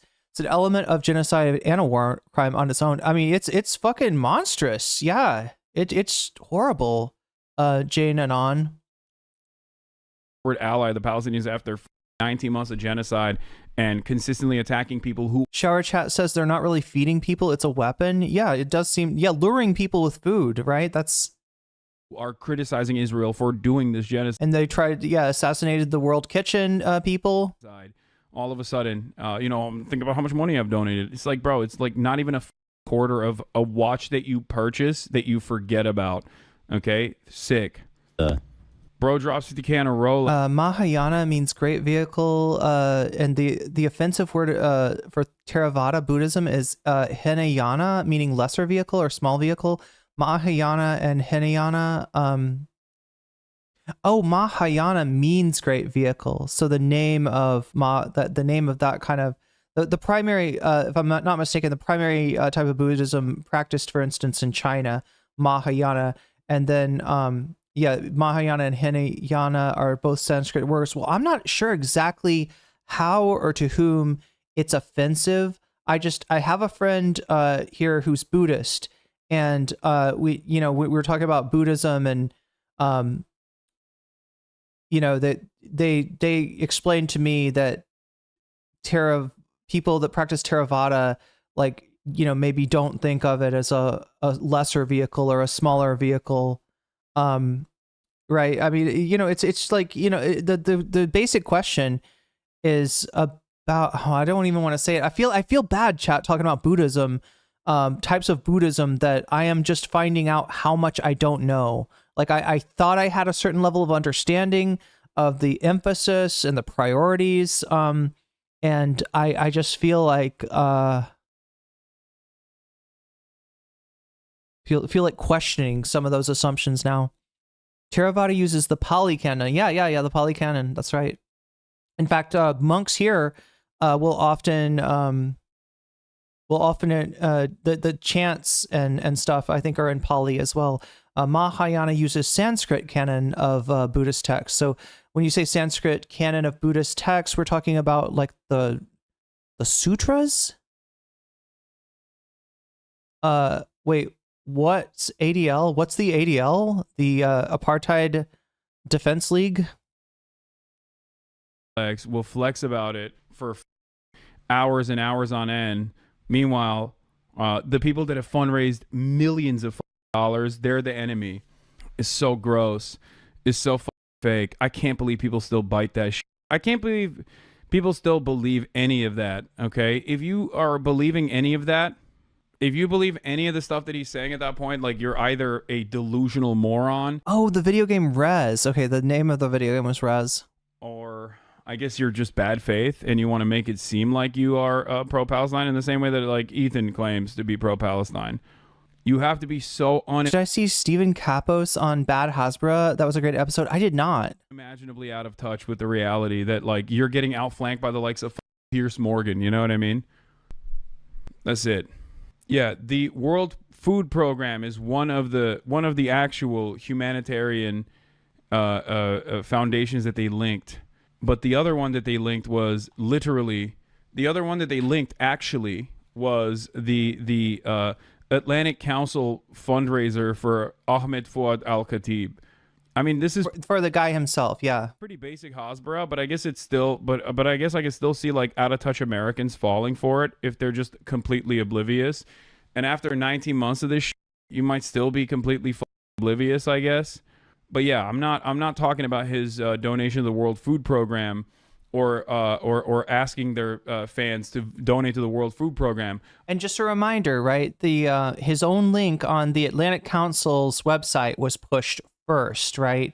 he mentioned that donation link before he mentioned the link for the food charity. Saying it's disgusting to literally put that side by side with Ahmed Fuad Al-Khatib's own personal, not even like foundation, but fund, which is, from what I understand, is not even a 501c3. And people actually asked, people actually reached out to the foundation and asked where the funds go, and they very openly stated, oh, it goes to Ahmed. It goes to Ahmed for his speaking engagements, so he can go around and tour and speak peace or whatever the yeah. So yeah, you're paying this guy's plane tickets, and presumably, right? Slush fund for the Atlantic Council and Ahmed himself. So saying that you're like helping Palestinians by directly helping someone who has collaborated with the Israeli state is so gross to me. Yeah, and the Atlantic Council itself has also confirmed this, obviously, here. Melanie Robbins formerly worked for the ADL, by the way. Okay, so there we go. There's that's a Bad Empanada tweet. Has he made a video on this? I mean, he made the video talking about Ethan's guest, right? But Apartheid Defense League confirms directly. Hello, thank you for reaching. Yeah, this is like a ADL whistleblower, former employee of the ADL. Out in your question, the donations page on our website goes to support our work through the Atlantic Council. This includes helping Ahmed and our team, and to allow him to be able to do many of the media appearances that he does, to meet with policymakers and do all the writing and things that have helped launch the work for Realign for Palestine. I hope that answers your questions. Happy to hop on a call to discuss if that would be helpful. Meanwhile, from what I understand, the guy was calling CARE a terror organization. Ironic, because AB's dad worked with CARE. And also AB himself did a fundraiser for UNRWA, which I don't know if Ethan or Gila ever actually promoted, but the very same groups that they defend. Okay, I'm a little confused. This video is marked ex-ADL employee exposes Ethan Klein. Transcript. Let's see where ADL appears here. ADL.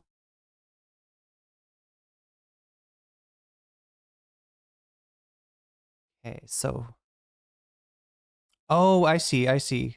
Robbins. This is Melody Robbins. Okay. Ex-ADL. Okay, so yeah, I see why it's called this, right?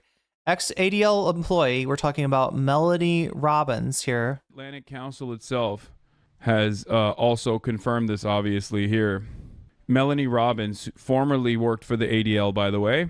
That's the ex-ADL employee. I don't know. Maybe it makes it sound like something different. It makes it sound like there's somebody that like left the ADL because they found out what was going on inside, and they were like, they're you know, I don't know, releasing, you know, secret meetings or recordings or something like that, you know, showing. But no, that we're talking about somebody who happens to have worked for the ADL before working for the Atlantic Council was the one who answered Bad Empanada's query as to where the donations to the link that that Ahmed, Ethan's friend,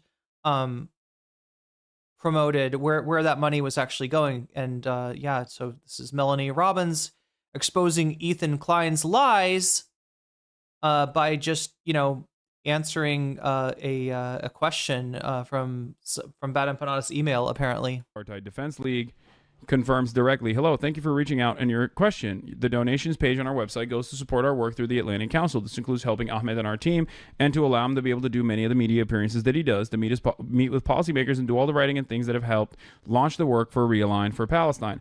I hope that answers your questions. Happy to hop on a call to discuss if that would be helpful. Meanwhile, from what I understand, the guy was calling CARE a terror organization. Ironic. I'm gonna be surprised, chat, if Bad Empanada does not have a conversation, or has not already had a conversation with Melanie Robbins. You know, like I just don't like, you know, the idea that somebody would offer to hop on a call with Bad Empanada and that he wouldn't use that to just like probe even more, ask more questions, you know, ask questions the Atlantic Council maybe does not want to have answered. That could be interesting. Because AB's dad worked with CARE, and also AB himself did a fundraiser for UNRWA, which I don't know if Ethan or Gila ever actually promoted, But the very same groups that they defend call UNRWA a terror organization. He called it Muslim Brotherhood adjacent. Nice. Great. I can't imagine people who are not good faith not wanting to check out the entire Bad Empanada video for themselves. Yeah, 2023 honor roll contributions. Okay, so chat, I just want to mention that we got 1 hour and 9 minutes left on the butterfly goal. This one is only 5 super chats. I don't know how many super chats happened before I put this butterfly goal up, but I lowered it to 5 to make it easier this time because I really want to put the butterfly in my hair. Goldman Sachs, Embassy of UAE, Meta, the Rockefeller Foundation, United States Department of Defense, United States Department of State. Hop on Call by Dr. Seuss. I love that. Those are the honor roll contributors of the Atlantic Council. The Atlantic Tagium says Bad Empanada would definitely hop on that call. Council is a think tank, I mean, Chab, I like to hop on things too, but it's usually with a you know, I got to get the jackhammer installed first, or the Jill hammer. Sorry, I got to get the Jill hammer. Think tank that works And then I can hop on directly in unison with the State Department. Okay, that is who you are giving money to. That is who you think is defending Palestinians. Meanwhile, the United States State Department and the Department of Defense is contributing to the genocide, the ethnic cleansing of Palestinians. It blows my fucking mind that these guys don't understand that. Okay? It blows my mind that people contributed to that, even a dime, even a dollar, thinking that they were doing the right thing. It's shocking. Chuck Schumer has officially become a less popular figure than even Nancy Pelosi. Okay? Well, that was quick. And yet, all of these abundance-aligned... Oh, my God. Oh, my... Wait, this is actually kind of interesting. Oh. I want to show you, though,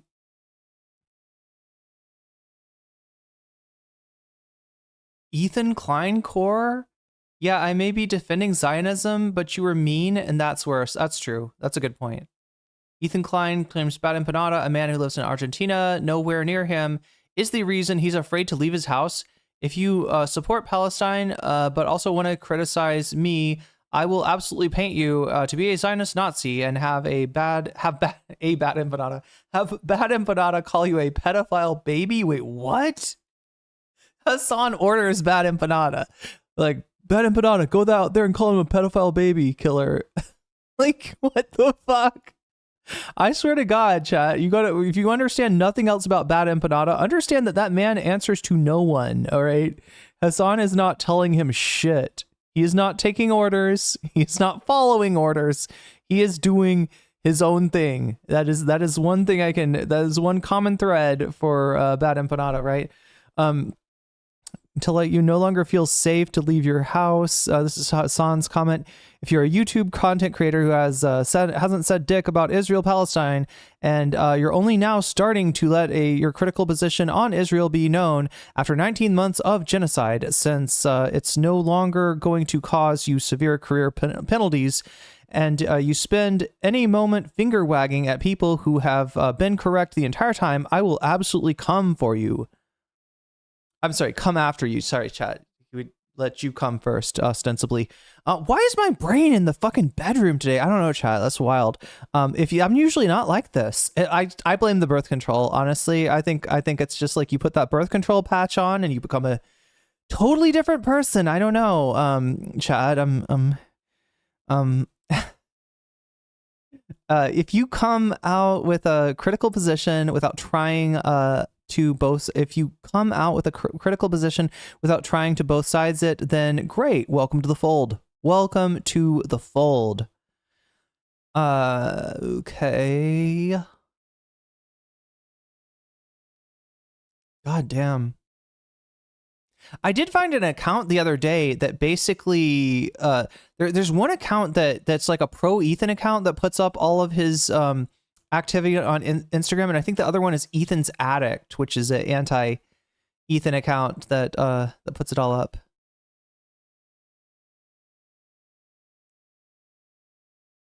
Oh shit, I forgot to tell you about this. Wait. Okay, there is more that I need to see here. Wait, first we're gonna look at the ADL. All right, ADL. because this is what the stream is about, chat. Oh my God, we can't show the butt. Cannot show the butt. Cannot show the butt. Cannot show the butt. Joshua Kell, super chatted $5. This is what happens when delusions go unchecked. Ethan, for everyone's sake, go get some damn help. Vox, it is. Thank you, Joshua Keller, and bringing us one step closer to that elusive butterfly goal. Just like a butterfly is elusive, chat, the goal is kind of elusive too. If you're not careful, it'll flit away into the night. But anyway, this is what the ADL said about Hasan Piker. All right. They're responding to a Gabby Deutsch tweet. Gabby Deutsch, I'm trying to remember who Gabby Deutsch is. I should know this.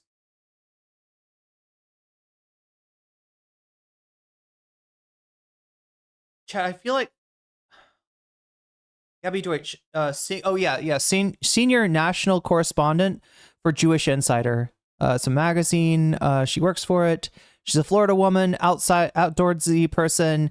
And here she is screen capping Hasan. I guess she does not want the smoke of quote tweeting him, right? If you quote tweet somebody, they and their followers can see you. Gabby Deutsch here is just screenshotting Hasan Piker to be like, look at this guy, he's bad. What does he say, though? Hasan says there's no comparison between Israel and Hamas. One is a military resistance comprised of orphaned soldiers born into a 77-year-old occupation. The other is an ethno-religious supremacist apartheid state with nukes doing a genocide backed by the USA, right? So there, I mean, I wish I could be as succinct in my description. This is part of why. I mean, I don't want to be on Twitter anymore, but I should probably skeet more. I should be probably using my Blue Sky a lot more.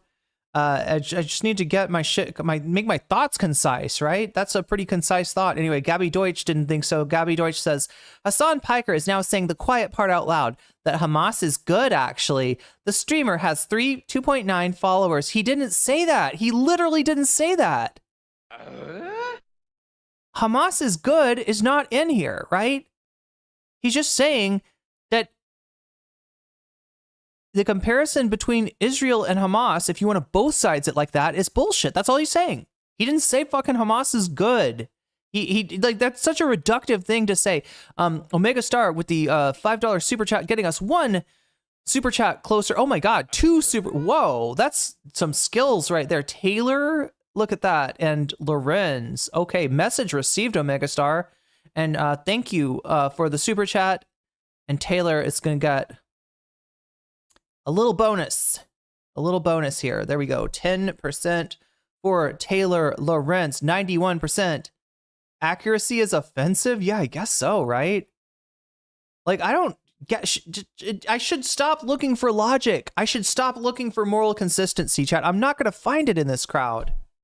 These are not good people. And I just gotta, like, I always look just like Vadim, right? I'm always tempted to reach out to people that that are probably a waste of my time, probably a waste of my energy, probably just like, draining me to try to convince somebody of something that they are refusing to see, right? But I want to believe in a better world, chat. That's all. Anyway, this is the streamer has 2.9 followers on Twitch and major profiles in the New York Times. They are so mad about Hasan's write-ups. They are so fucking mad in the New York Times, CNN, NBC, Vox, Rolling Stone, etc. at all. The all-seeing wisdom on how the Dems should reach out to young people. Is this how I believe the Dems are trying to replace Joe Rogan, not reach out to young people necessarily? Sharon Middleton, why are right-wingers turning to Zionism? Turning on Zionism? Interesting question, right?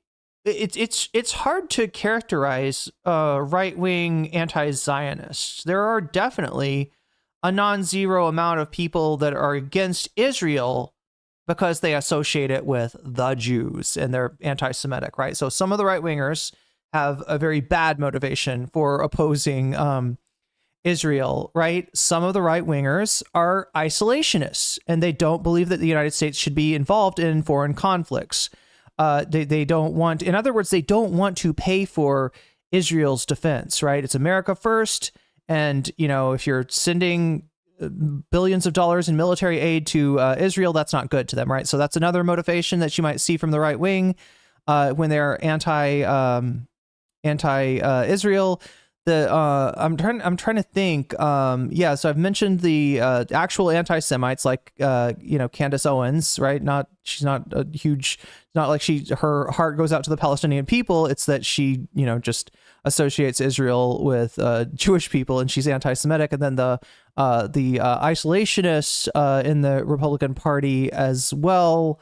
I'm trying to think. There probably is another subcategory, but maybe I'm just not familiar enough to typify it, right? As far as their motivations. Obviously, we know the right-wing contingent that are supporting Israel is made up of a lot of Christian evangelical Zionists, right, who support the state of Israel, not because they care about Jewish people, but they actually want Jewish people to suffer a great tribulation in the battle of Armageddon and to suffer greatly so that their prophecy can be fulfilled and Jesus can come back, and 2/3 of the Jews will die and 1/3 will be converted to Christianity, and giving them that nice gestalt of the remaining members of Judaism matriculating, I guess, to Christianity, which is again not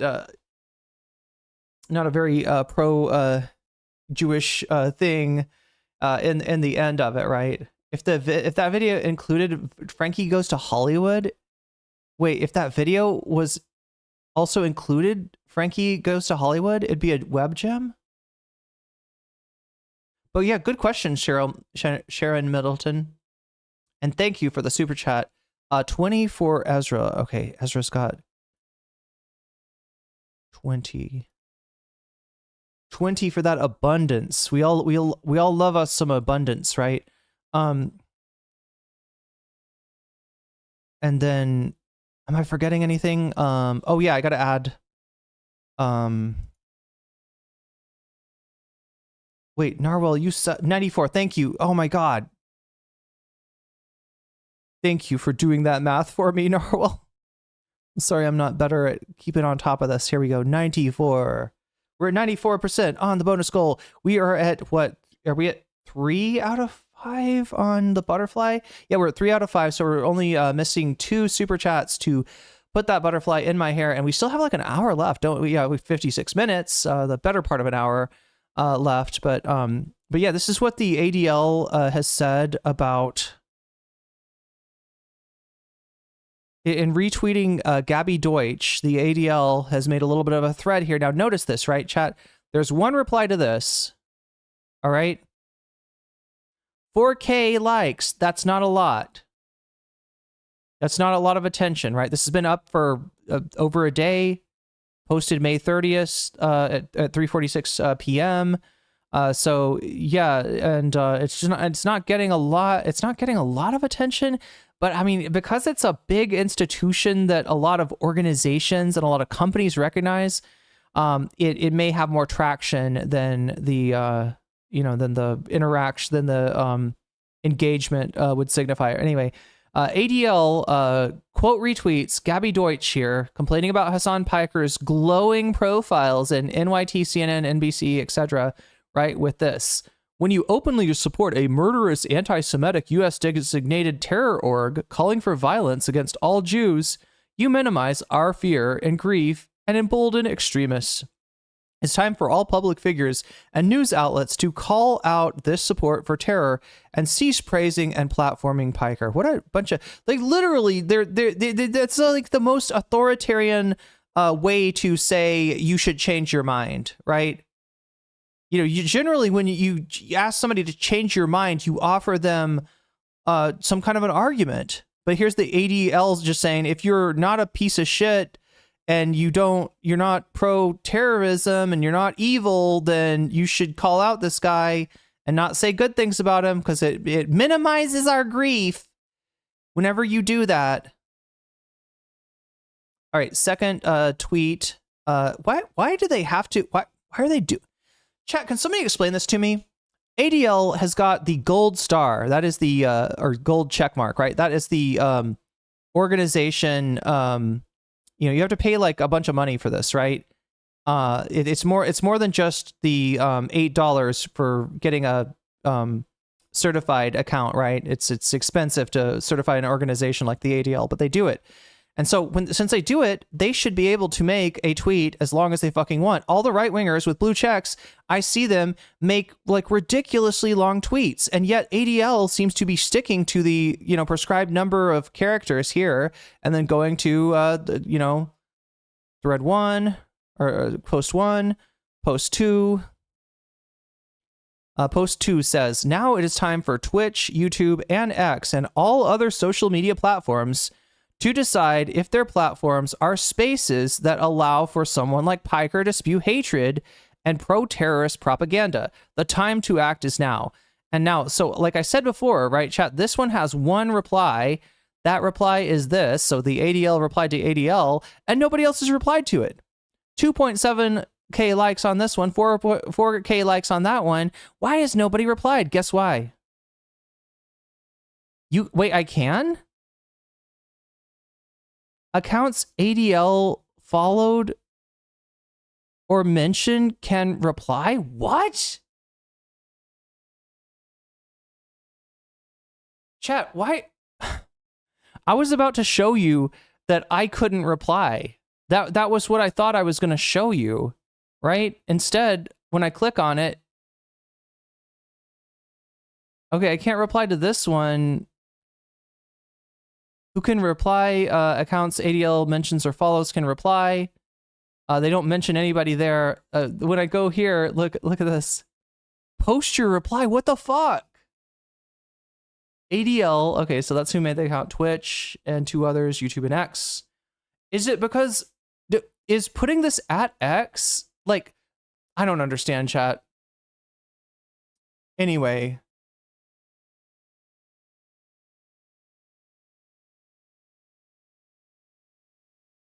I gotta know.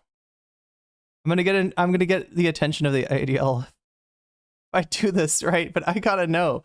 There's no replies on this, right? And I believe that's because the ADL set up that tweet so that only accounts that are mentioned or that the ADL follows can. Wait, why did none of their followers?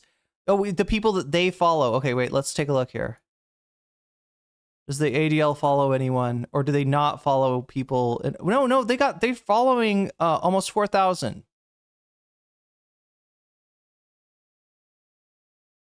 Wow, 40 people that I follow apparently. I don't know. I guess there could be different reasons for following an account. All right, I'm confused, chat. I think Twitter is broken. I'm not gonna get hung up on it. It doesn't matter, right? They've prevented anybody from replying because they don't want to get torn a new one. They don't want to get just like fucking owned on Twitter, right? And they know they would. Now, that doesn't mean that there aren't, repost or quote tweet. Wait, what? Can I see the quote tweets? Somehow view quotes, yeah.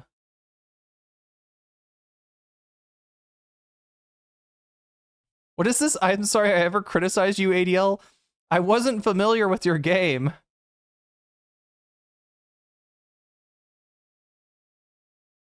Okay, so all kinds of different opinions on why you're always lying. Good question. Good question. Anyway.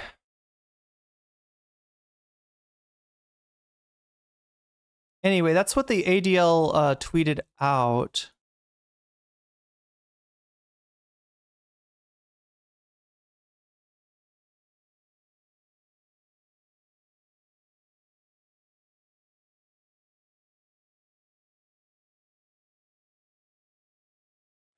Oh my god, chat, I'm having a brain fart here. I just remembered a video that I wanted to show you related to this. I don't seem to have it bookmarked, though. Am I going to have to look through my history, maybe? To find the video that,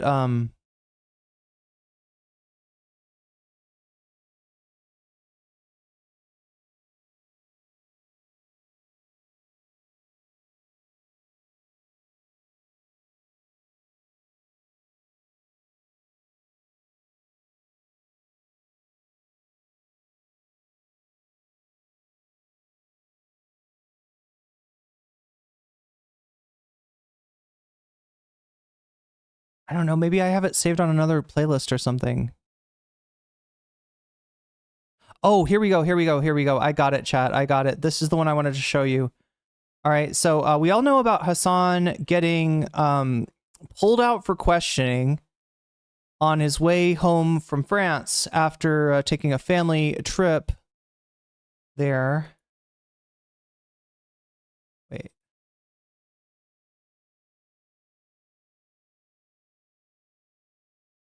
So I'll just say it's not my favorite. It's not my favorite. Wait, I just saw Jink there. What's going on with Jink? Oh my god, I'm not gonna get shown this video again, or am I?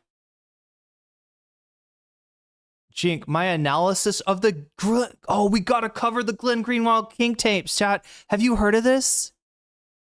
Glenn Greenwald, who is a complicated historical figure, he is good on some issues. He is terrible on he's effectively a right winger on other issues, right? And you know, one of those issues that he's really bad on is trans rights. A kink tape came out. Why is Jink the one covering this? I don't know. But there it is. My analysis on the Glenn Greenwald kink tape.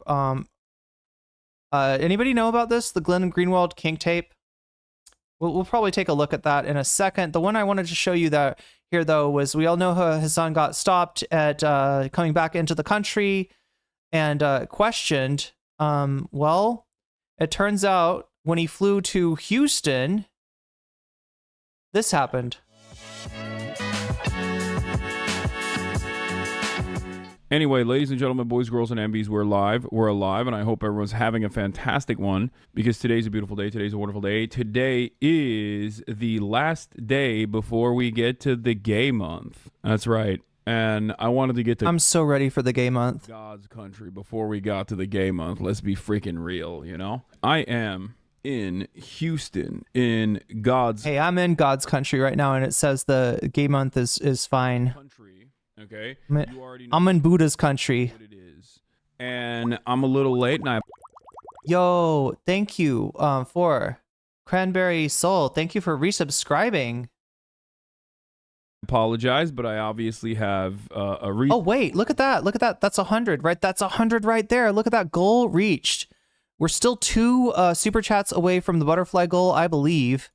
And but we have at least reached the goal for the bonus content, so you will be seeing some kind of bonus content today. Remember, you can let me know in the chat whenever you do a super chat, super sticker, if you get yourself a membership, if you gift a membership, if you support me on Throne, or you sign up for my Patreon, or if you support me on Twitch. You can let me know in the chat which of these topics, which of those topics right up there you want to see as your bonus content, and that will maybe, you know, help your favorite topic win. Delay, this tardiness. And I'm going to tell you all about it in a brief moment. But this is a part of the broadcast where I tell you about my personal news. Philip Blair, Glenn Greenwald is great on everything I've heard from him.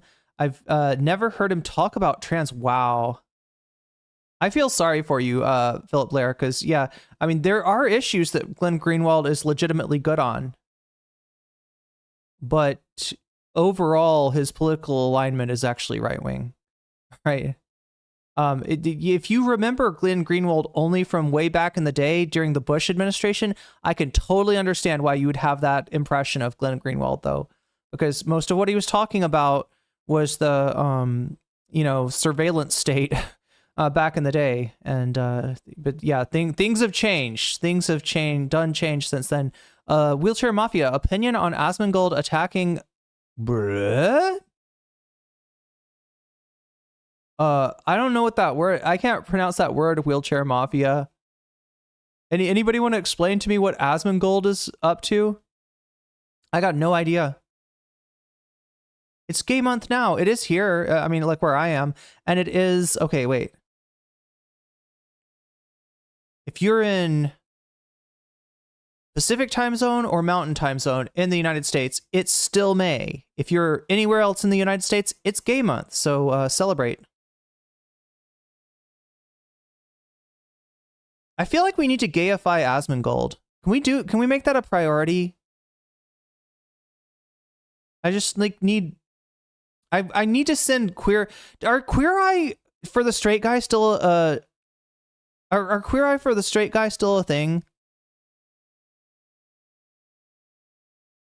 Could we send Queer Eye for the Straight Guy to Asmongold's house by chance? Is that a possibility at all? Could that ever happen?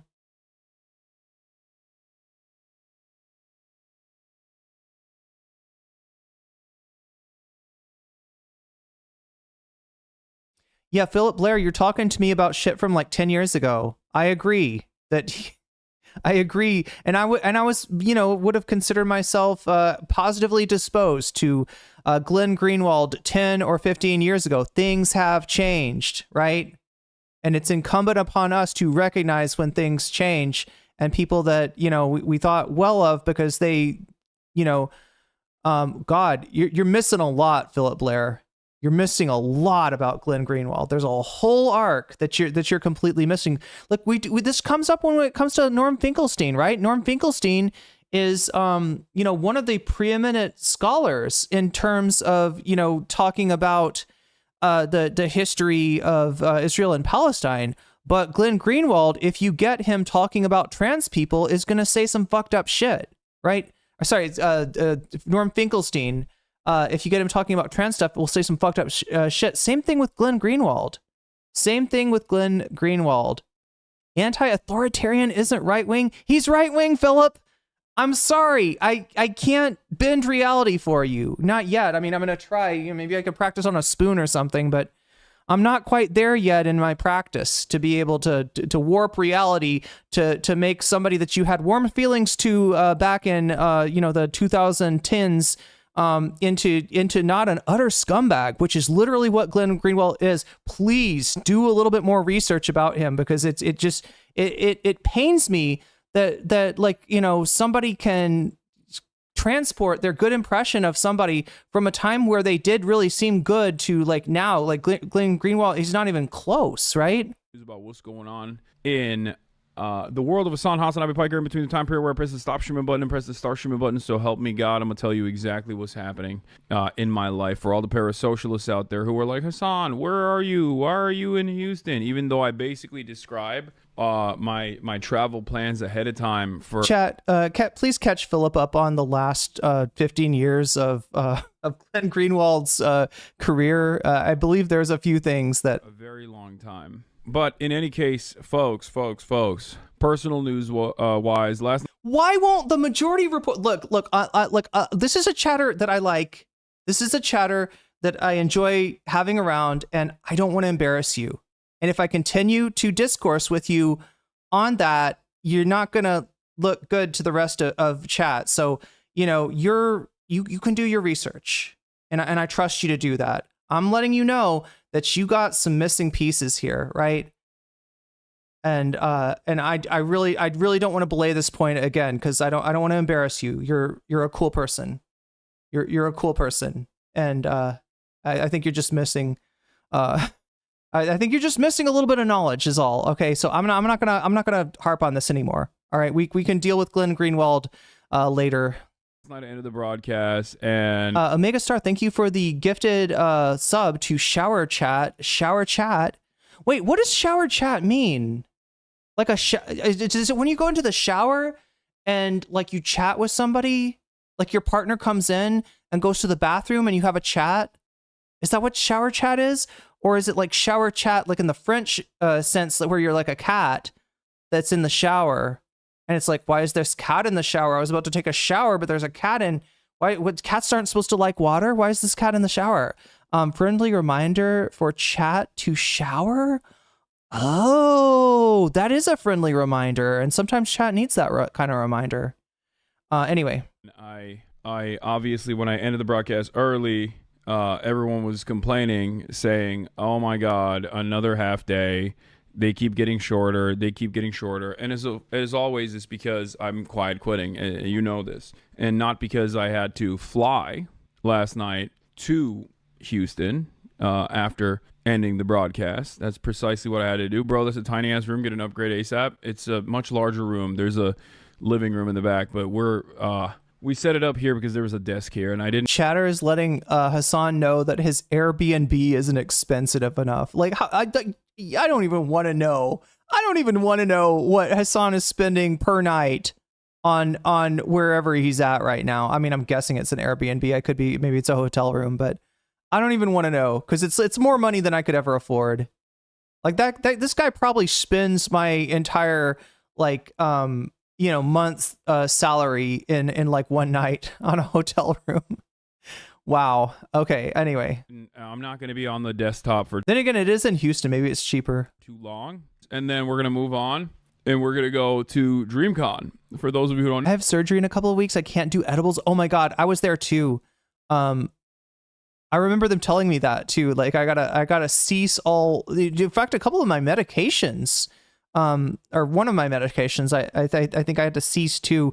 But they were definitely telling me do not do any, THC or CBD, and I was not able to comply. Just make sure, Narwhal, if you break down and you're not able to comply, just tell the anesthesiologist if that's the issue. If it's an issue with anesthesiology, just let them know. If you end up, I'm not saying if you can stop yourself from doing it for 2 weeks or whatever, go ahead and do that, right? But if you don't keep that a secret, right? Because they'll medicate you differently, I think, depending on whether you've got THC and CBD in your system. No, DreamCon is a convention put together by RDC. Edibles are hard on the internals. Is that true? A black comedy troupe that have been around for a very long time. They're fantastic. They're hilarious. I've been a Philip Blair. Norm Finkelstein's a transphobe. Did you miss?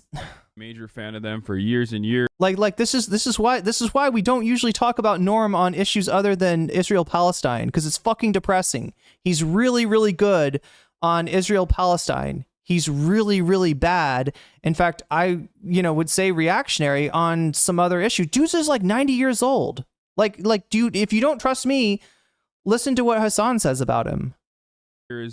I did this last year as well. Obviously, some of you might know, some of you probably don't, but I'm playing basketball today. I'm playing basketball in their creator league that they throw together, in the creator league that they put together every year for DreamCon. Oh my God. Look, chat, if I could instill anything in you, I'm not trying to tell you how to think. I'm not trying to tell you what to think. You can think however you want. But if I could instill anything in my community, it's not to be beholden to public figures who we think are virtuous, and get into a sort of reflex of assuming that because somebody has a really good take on one issue, because somebody is doing really good advocacy on one issue, that they're going to be good on every issue. It's just not true. And people change from time to time. It's not about the personalities. It's not about Hasan. It's not about Norm. It's not about me, chat. I could start having bad takes. I could get paid $1 million by, I don't know, the Edward Gregorian or something, and come on here and be like, Ukraine is our enemy. Ukraine is our enemy. And if you hear me saying that, understand that I'm full of shit. Understand, if I'm Putin posting in here, all right, I'm full of shit, right? It's not about me. I'm not a special virtuous person who is always going to be right. And just like Glenn is not a special virtuous person, and Norm is not a special virtuous person, Hasan is not. It's not about people. It's not about people. At the end of the day, people can and will let you down. It's about what's right and what's wrong. And if you've got a strong sense of that, then you don't need Norm Finkelstein to tell you that. It's great that we have Norm to go on and embarrass Destiny. It's great that we have Norm to, push back on Biddy Morris's bullshit. But I'm not going to rely on Norm, on a 90-year-old man, for what I think about trans people. You missed Megan? I know. But she'll still be there. I think she's going to be watching. So, yeah. Personal news wise. Irene comes in.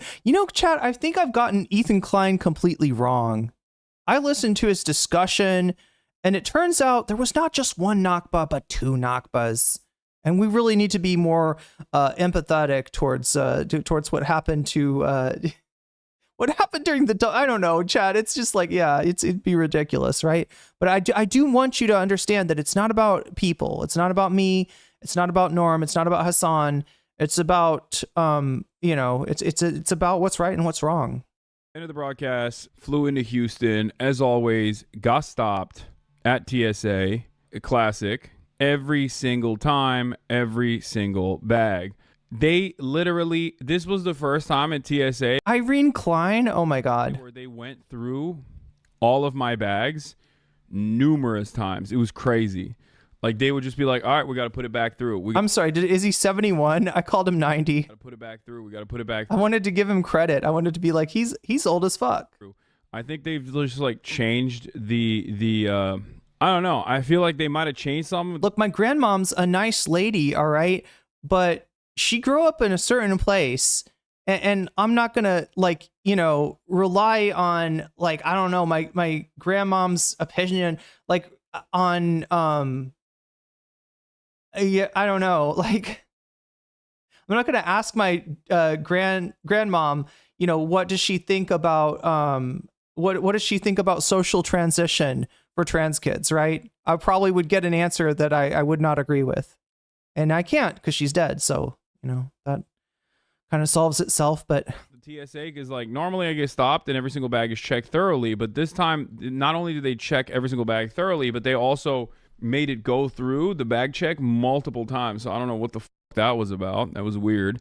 But we got in, we flew in. The flight was easy. It wasn't that crazy. We got in at like 1 a.m. To the hotel. Got in. First thoughts, Houston. Like, I don't with like brutalist architecture in Berlin. I've talked about this before. Houston is a whole different ballgame. It's not even brutalist. It's just, I don't even know what this would be considered. This is perhaps, it's apparently. Chat, would it surprise anyone to know that I've never been to Houston? I may have been to the airport in Dallas. I think I've been to Amarillo. I'm trying to think where, yeah, I think, what is it called? Is it the Panhandle? Is Amarillo like kind of, I think well, it's just like below the Panhandle, isn't it? Yeah, there's like a, oh my God, what highway is that, chat, that cuts through Amarillo? Not Route 66, but what's the actual highway? Panhandle's the fucking worst. Well, as long as we got a Buc-ee's, we're in business. No, just kidding. Gonna open that can of worms again, or that can of beaver nuggets, as it were. Is it I-35? Yeah, I-35. I think I've only seen Texas towns along I-35. I think I have family that lives around there, so that's my only. I don't know about Dallas. I don't know about Houston. Austin. I think my sister lives in Austin now, so I could possibly visit Austin. Texas is a hard pass overall. Yeah, that's right. It's in Texas. Yeah, I probably should stay the fuck out of Texas. Chat, I'm staying the fuck out of the United States. What am I, crazy? I forgot it already. Yeah, no, I can't go back anywhere in the US. It's at I-40. It's I-35 in Oklahoma, I-40 in Texas. Is that right? Apparently the largest city by Northwest Texas. Is that right? For some reason, I thought it was in the Panhandle. Maybe I'm wrong. Like size by space in the country, and I think it's like the 4th largest city by population. But oh my God, dude, this city is so, I mean, I don't want to shit on it too much. But the reason why it's so large by size is because it is the grayest, most depressing, like it's the grayest, most depressing city. Really? Grayest, most depressing. He's not talking about the weather. Is he just talking about the architecture? Think I might have ever been inside of. It's just all corporate offices and parking lots. I do not know how someone like Beyonce came out of the city. Like, I don't understand it. Or rather... Well, yeah, a lot of music came out of Houston is hugely influential when it comes to, right, the shape of music, would be totally different without Houston. Lubbock is in the Texas Panhandle. Love those sexy authoritarian leftist cowboys. Someone like Beyonce came out of the city and wasn't just talking about how depressed she is. Like, I feel like maybe I haven't gotten to see the abundance mindset out here, but like it is, there's no color in the city. It's like actually crazy. He's talking about the architecture. Okay, I was gonna say, like, you know, Texas is not gray as far as I know when it comes to weather, right? That would be like the Midwest. Megan Thee Stallion also coming out of Houston. The only color I feel like is illegal. It's illegal to have any color in the city other than gray. It is incredible. On top of that, we get into the hodl, and oh my lord. Oh, it is a hodl. Hodl. Lord, there are motherfuckers on the streets. God damn, were they loud. The city streets are loud, folks. I'm in downtown, and like, I mean, I was tired, so I knocked out regardless, but it was a rough. It took some effort to be able to knock out. So I'll just say it's not my favorite. It's not my favorite. Hasanabi, hashtag Hasanabi, are you going to DreamCon? No, I'm just... Yeah, DJ Screw was actually unironically along the lines I was thinking. I'm just in Houston for fun, dude. I'm just in Houston to enjoy the beautiful city. That's why I'm here, not for DreamCon or anything. All right, so that's the reason why I'm here, obviously. This morning I woke up, had to get some stuff together, didn't bring a patellar knee band. Had to go and like order some like another band for my watch so I can wear it while I'm playing. Hopefully that won't be an issue. Why does he need to wear his watch while he's playing? DreamCon last year was in Austin, I think, or maybe it was it in Austin or was it in Dallas? It was in Austin. That's what my buddy is saying. He's in the back. So yeah, it was a Braun jersey. I'm wearing a Braun jersey, not a Luka one. I couldn't get a Luka one. I wanted to get a Luka one. They only had the brown ones when I went and watched the One Piece night, the Lakers Clippers game. You're a brave man wearing that jersey around here. Why? Do people hate LeBron in Texas? Dom, do people hate LeBron in Texas? He says he doesn't like him, but he doesn't know anything. He doesn't know shit. Yeah, it's all about build up. No one cares because the Rockets are always so disappointing. I mean, I wear a Şengün jersey if he actually show me any love, you know. I've DM'd him before. He doesn't respond. I live in Texas and don't love it here. Yeah, I don't think I could handle Texas. As much as I talk shit, right? Because, like, look, I've grown up all around the country, right? My parents moved around a lot, right? We lived in the South. We lived in the Midwest. We lived in the Southwest. You know, like, so I've gotten a little taste of like all kinds of the only place, ironically, chat, the only place that I don't really know shit about is the East Coast, Philly, New York City, Boston. I know nothing about these towns. Newark, right? Like I've never been to New Jersey. I think I've probably been to like DC as far up the East Coast as I've really been, right? I don't know anything. I've never even been, I don't think I've even been to New York State. And I'm curious now, maybe chat, if the United States ever calms the fuck down, maybe if I come back, New York would be a good place to land. I don't know. Respond to me. Some Turkish guy he is. You know what I mean? Alperen, hit me up, bro. I'm in your city. I'm in your town. Anyway, he's probably in Turkey right now. So what else was I going to say? Yeah, got some stuff together, ordered some coffee, took a shower. Coffee, I need that. Set up the broadcast, set up the setup. Tried to figure out on the back end, we got to do some tweaking so that when I'm playing basketball, you guys can see the live feed of the basketball being played, while simultaneously you can get some color commentary from March and my buddy Dom and whoever's there, whoever's linked up with us. But yeah, extra brawling today, big dog. Yeah, I saw Max this morning. I saw YPK Ray and a bunch of other people, Mecca, like a bunch of other dudes that I've seen. Saw Cam and Peyton. Some of the people that I'm going to be playing against, some of the people that I'm on the same team as. And let me tell you, okay, I'm going to set this up. I'm going to set this up for you guys. This is not me running away from responsibility. I want to set the expectations as low as possible for you. It is an unequal playing field, okay? I'm just telling you right now, the team that I am on is a good team. There's great players on that team. The team that we are playing against is an even better team, okay?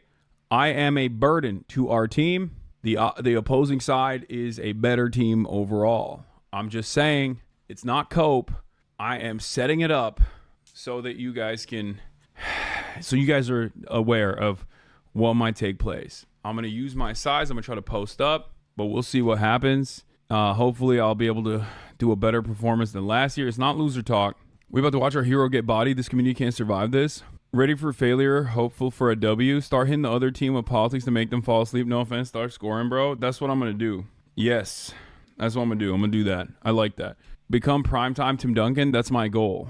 Show Texas what real ball looks like since Tim Duncan. Did you work on your cardio for the game? I have been. I've been working on my cardio. So, other than that, what else was I going to say? What else? Oh, my buddy who's from here, who's actually from Houston, brought some jollof rice and some Nigerian food, and that's my pregame. That's what I ate before playing basketball, so hopefully I don't have diarrhea. So I'm just, I'm set up in the worst way possible. But yeah, here's my pregame meal, okay? Some goat, some jollof rice, some Nigerian food. What is this? You're setting it up like you're about to shit your pants and get broken ankles immediately? That could potentially happen. I'm just warning you ahead of time. Have you had breakfast tacos in Texas? You know what I realized? I was talking to March about this, and neither of us, he hasn't been to Texas as much as I have, but neither of us have ever had Tex-Mex. Like, we've never had any Mexican food in Texas, and I don't know how Houston Mexican food is, but like, considering that we're from California, I feel like there's no, like, I feel like it's going to be disappointing, but I don't know. Like, I don't know how Mexican food is in Texas, but I do feel like I'm spoiled with the best Mexican food on the planet living in Los Angeles, California. Like, San Diego, LA, like, we have insane Mexican food. So I don't know. Is garbage and an insult to la cultura? La raza, an insult to la raza. But yeah, go to Hugo's. Okay. This is one of the only good things about, that's a penalty. LA does not have better food than Mexico does. Okay. Sure, if you say so. Like, I don't have an issue with Taco Bell, so I assume Tex-Mex is like very Americanized version of Mexican food, right? Isn't that what it is? Isn't that like time out the hate? Time out. No time for hate? Okay, time out. Stop the hate. No, it's not. Okay, everyone is freaking out. I didn't know I had so many American Mexicans, so many Chicanos in here, bro. What the Texas closer to Mexico? We get the real shit here. First of all, Texas is closer to Mexico.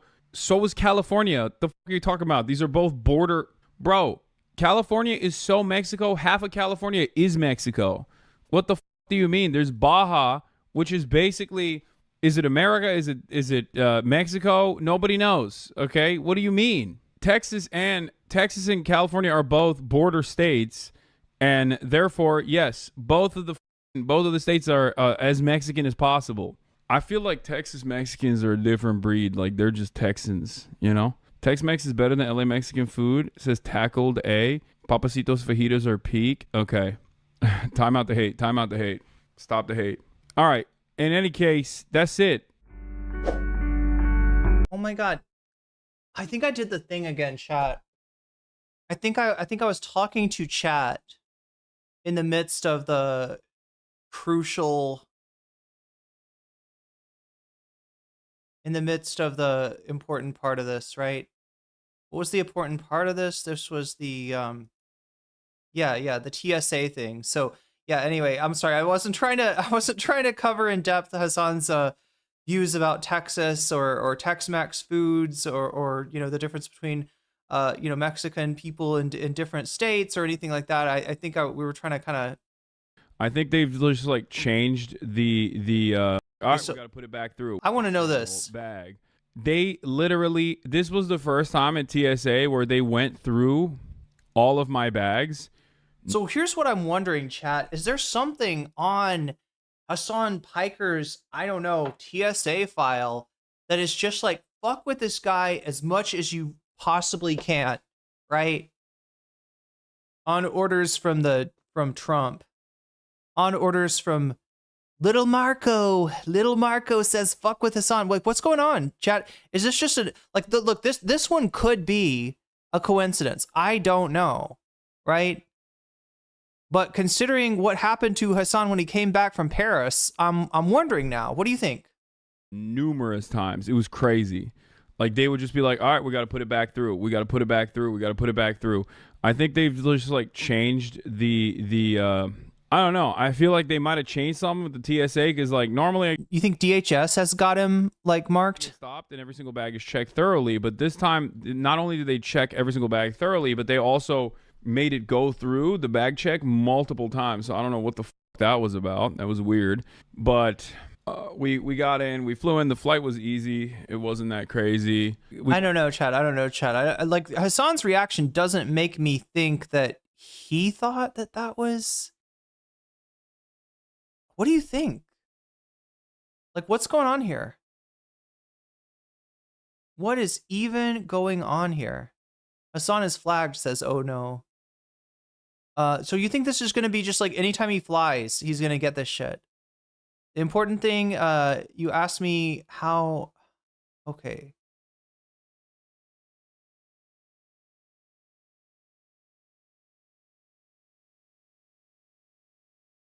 Christy Gnome is doing lots of things.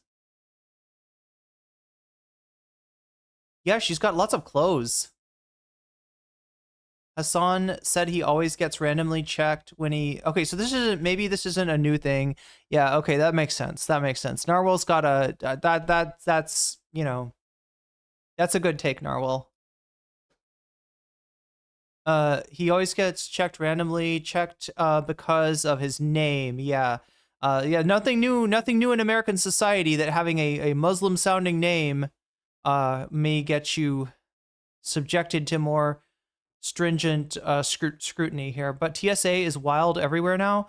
I don't want to go back to the United States. I seriously don't. Like, I do have people in my life that you know, including family, that think that I'm making too much of a big deal about this, and if I just keep my head down during the Trump administration, I'll be fine. But I don't trust that. I don't trust that at all. I don't feel safe at all. You know, even might be the only sober person in chat right now. Well, I'm in. Hey, what about me? Hey, what about me? Me. I'm sober too. Yeah, see, look, now you're not the only sober person in chat. There you go. Got in at like 1 a.m. To the hodl. Got in. First thoughts, Houston. Like, I don't with like brutalist architecture. Anyway, that is, I'm sorry, Chad. I did the thing when he was talking about the TSA thing. I think I was absorbed in a conversation with chat. And I didn't even react to it like I was supposed to. But there we go. So that is the TSA thing and the ADL thing. And I guess, wait, do we already look for the Ethan Klein thing? I think we already checked this.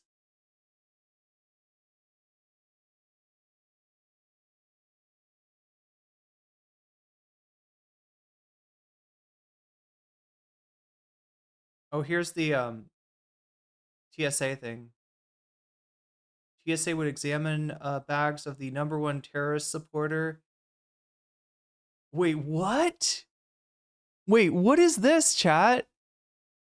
Is this a thing from a Ethan fan? The tag is, you know, the Ethan Klein with the middle part redacted, right? Which I think is it's like a H3 joke, right? The #1 terror. They're serious about this, chat. They're not fucking kidding. They're not fucking kidding. They think that Hasan needs his bags checked, like unironically. They're on board with the fucking Trump DHS. They're on board with Ethan Klein's community is back to post 9/11 days, right? So infuriating. They won't be happy until Hasan is in Guantanamo. Hey, try CCOD. Try CCOD. That's what they really want.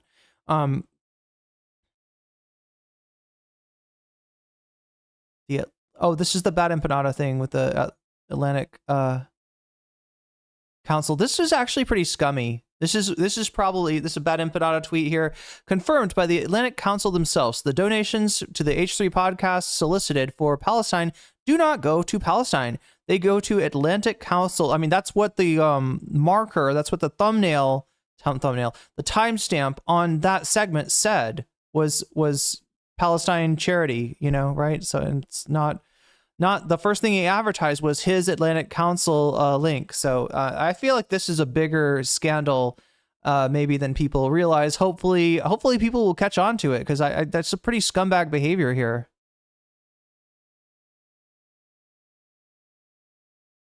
Was flying out a bunch of dipshit, So flying out sensitive. denims, fucking denims and Frogan, flying them out. Can you imagine? Nobody's denied it. Okay. Nobody's denied it. What the fuck is this? I'm pretty sure No, he flew them out. I think they have. I think they have. No, they like, didn't. like repeatedly. You show me. I mean, show me where they denied it. I'm obviously will retract if that's the case. But as far as I can tell, and from what I've discerned, is that they paid for them. Just show me. I think No, not the button. Not the button. Not the demonetization button. Not to steal Irene's money and give it to the musician that you license that music from button. God damn it. Fucking Howie Mantel. Why is Howie getting... I haven't heard Howie say shit about Ethan Klein since the whole crash out started. I wonder.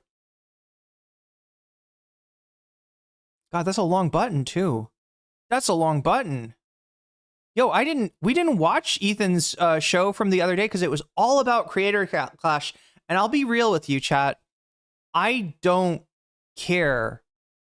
As much as creator clash may be geared towards a person like me, who is a content creator themselves and who, enjoys, fighting sports. I don't care about creator clash. I never have. And, in a positive sense, in a negative sense.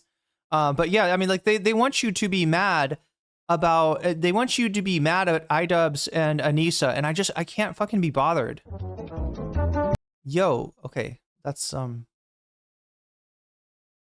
right here maybe. Okay, whatever. Let it go. What's going on? No, he was wondering if the button worked. Oh, this button pressed? Yeah. Oh, okay. So now you're going to say something racist? no, we're He so did. we're I back already now. did. Okay. Welcome to behind the scenes. That's weirder than I thought. Well, welcome to it, Harley. This is what you signed up for. I was in trouble. We have the camera on you, Harley. So what do you have Okay. to say for yourself? Oh, I was going to say that the spaghetti at Jollibee. No, I was going to say that the flights are like, yeah, I don't know if they paid for flights or whatnot, or anything, but everyone got hotel rooms, you know? Do you have some information on that? Like, Well, I just know that the hotel had a ton of security because of all They the had drama rooms for from the everybody. event. And So do you I, know- they were do you- they were stingy with giving fighters rooms. So like, I had other people that came in stayed Yeah. not in the hotel because I'm sure they gave rooms to creators. I'm assuming. So everybody in that You know. hotel was covered, probably. I just can't I imagine think he told me a that lot they of got the a whole creators hotel. coming in and Yeah. What do you think, chat? Is anybody in chat? Like, I mean, am I sleeping on this creator clash? Should I be paying more attention to it?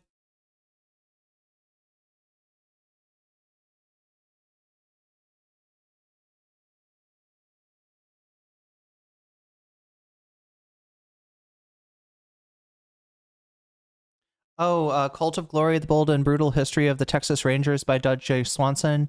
Highly recommend this book. Yeah.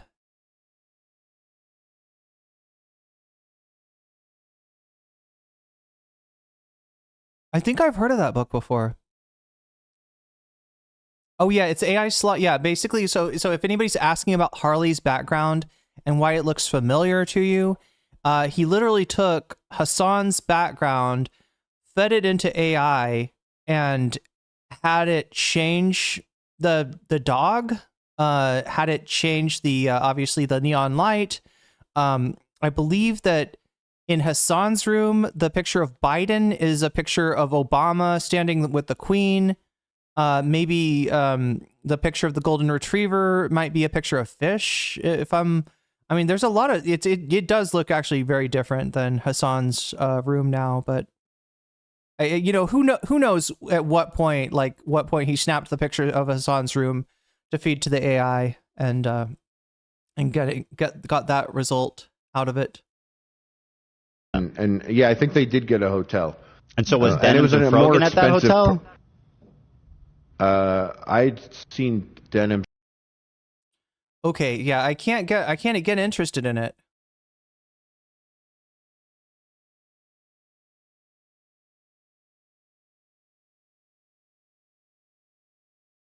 The fuck is this? Is Brandon good at sex? Honestly, yeah. She's 17. Yeah. Hell yeah, Brandon. What's up? What? Anyway, She couldn't get into Jason's party because she wasn't 18. Like, I knew about this. That's why I distanced myself. And Jason would always be pissed at me that I wouldn't film with Brandon. I'm like, he's an actual, like, pedophile. And we're actually, like, and he's, like, 24. Having sex with a 17-year-old isn't pedophilia. It's pedophilia, for sure. It's with for a minor, for sure, was. Is he going to say it, chat? Is he going to say? That's an actual pedophile. Like, it's a child. 17-year-old is a Is he going to correctly specify that that's not a pedophile, that is a phobophile? So, okay, whatever. I don't need to debate that, but it's illegal. It's a pedophile. Well, pedophile is someone that has sex with kids. She's a child. That's a child. But you don't magically become not a child when you go turn from when the clock ticks midnight. That actually is like how Ethan's like, there's a little bit of gray area actually. Let me tell you about the gray area. See, there's the pedophile, but there's also the hebophile and the phobophile and the schneebophile and there's the dweebophile. Like there's a whole spectrum of creeps out there. I don't know, chat. I don't know. works. Yeah, like you also have no business being with like an 18-year-old, but like 17 is an actual child. It's actually legal. Like you actually should go to jail. But, okay, well, I'm not here to debate that. He's like, no. If you want to walk through the conversation, we could do it. What do you think a pedophile is? Somebody who's attracted to kids. Yes. Somebody who's attracted to prepubescent children. That's what a pedophile is, technically. Yeah, Dusty's making the point. He's like, no, don't get us mixed up with the pedophiles. Like, I don't know. This is so cringe. Whenever anybody starts to explain to you the intricacies of people who want to have sex with minors, you need to turn around and you need to walk the other way. All right? Look at Destiny. God, he looks so messed up in this clip. 9-year-old fucks a 16-year-old. That's not technically pedophilia. They're not a child. It's just somebody that's using a minor. The fuck did he just say? Bro, okay, this is like a gross conversation that like infects. Even Sneeko thinks you're being a sicko, and Sneeko's like on board with your fucking weird takes. A lot of people's mind with garbage. Yeah, but some states it's 16. But it's not that in California. 17 is not pedophilia. That's amazing. Amazing. I know, it's illegal. Actually, it's not pedophilia, it's a phobophilia. Okay, dude. All you were saying when you say that is just you think this kind of statutory rape is actually appropriate, right? What you are defending, 8-year-old is wrong, but 17, come on. The statement that you're saying right now is, you know, you wouldn't fuck an 8-year-old, but you would definitely fuck a 17. Yeah. Admitting this. Why are you voluntarily no. Ethan Klein. What the fuck is wrong with you? Most 17 look like young adults. Come on. What the fuck, chatter? What the fuck? Brother, you are not winning me over. It's fine. And also, old guys shouldn't be creeping on 17-year-olds. Okay, so anyways, where were we going with it? Okay, I'm banning this person. Oh my god. Oh my god.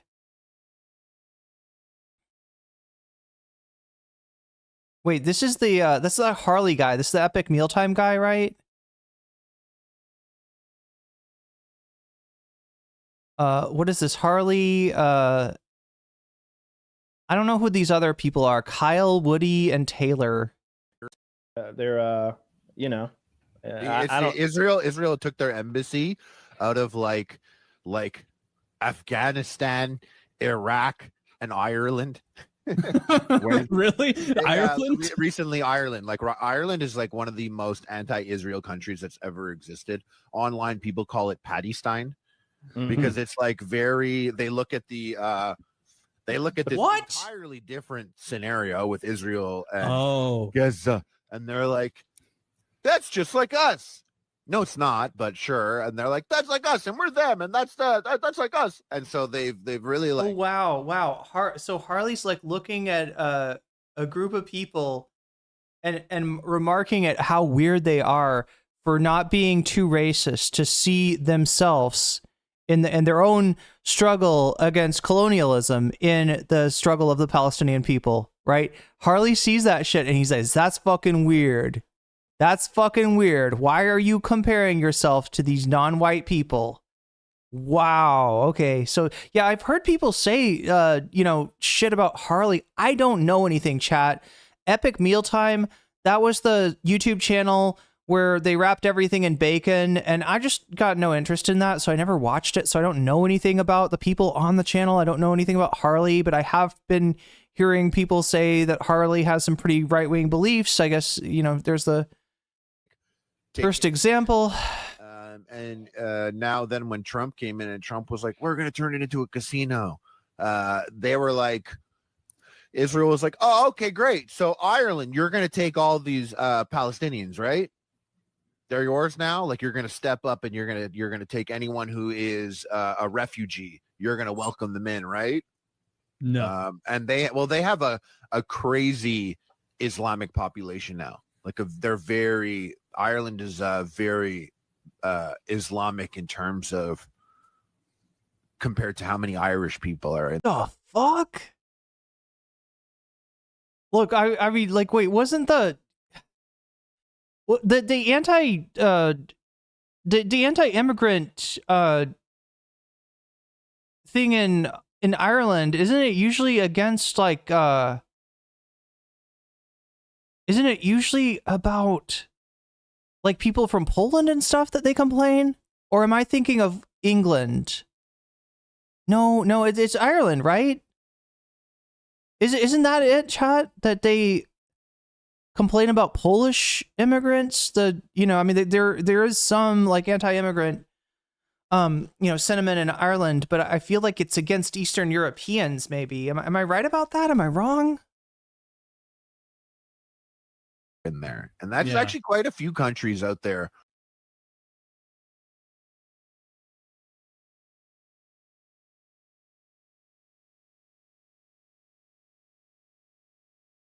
Oh my god, why did Ollie London pop up on my feed?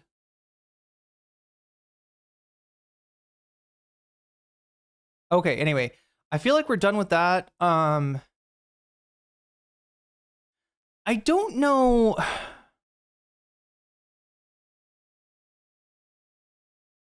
I kind of want to look at this story. Hasan's covering this. So is Majority Report. Yeah, I think we'll find the Majority Report version of this. Political commentators are anti-Zoran. So much so that they are quite literally saying they might even endorse Eric Adams.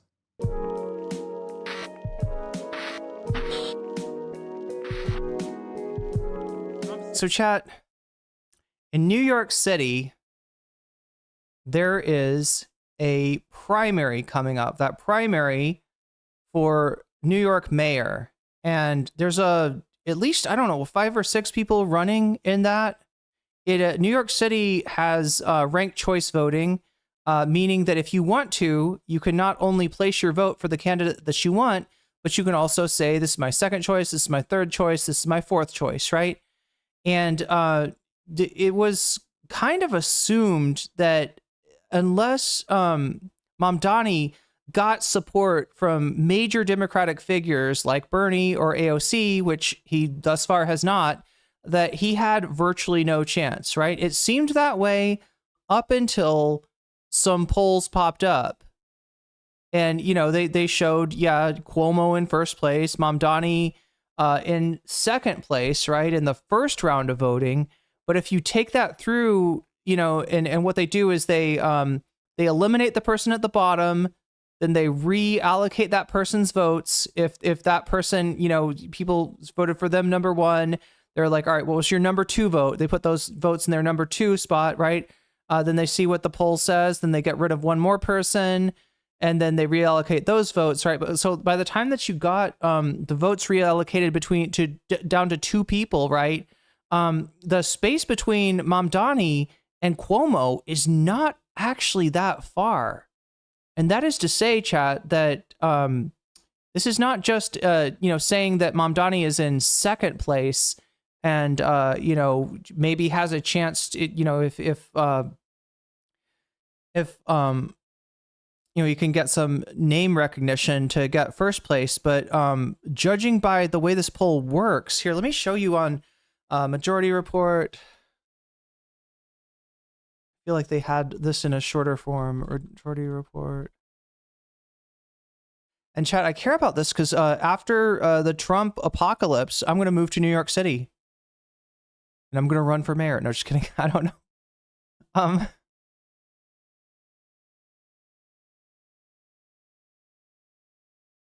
That'd be so wild to run for mayor in a town that you know nothing about. Right? I don't know anything about the East. This is exciting. We are... All right, so let's take a look at this.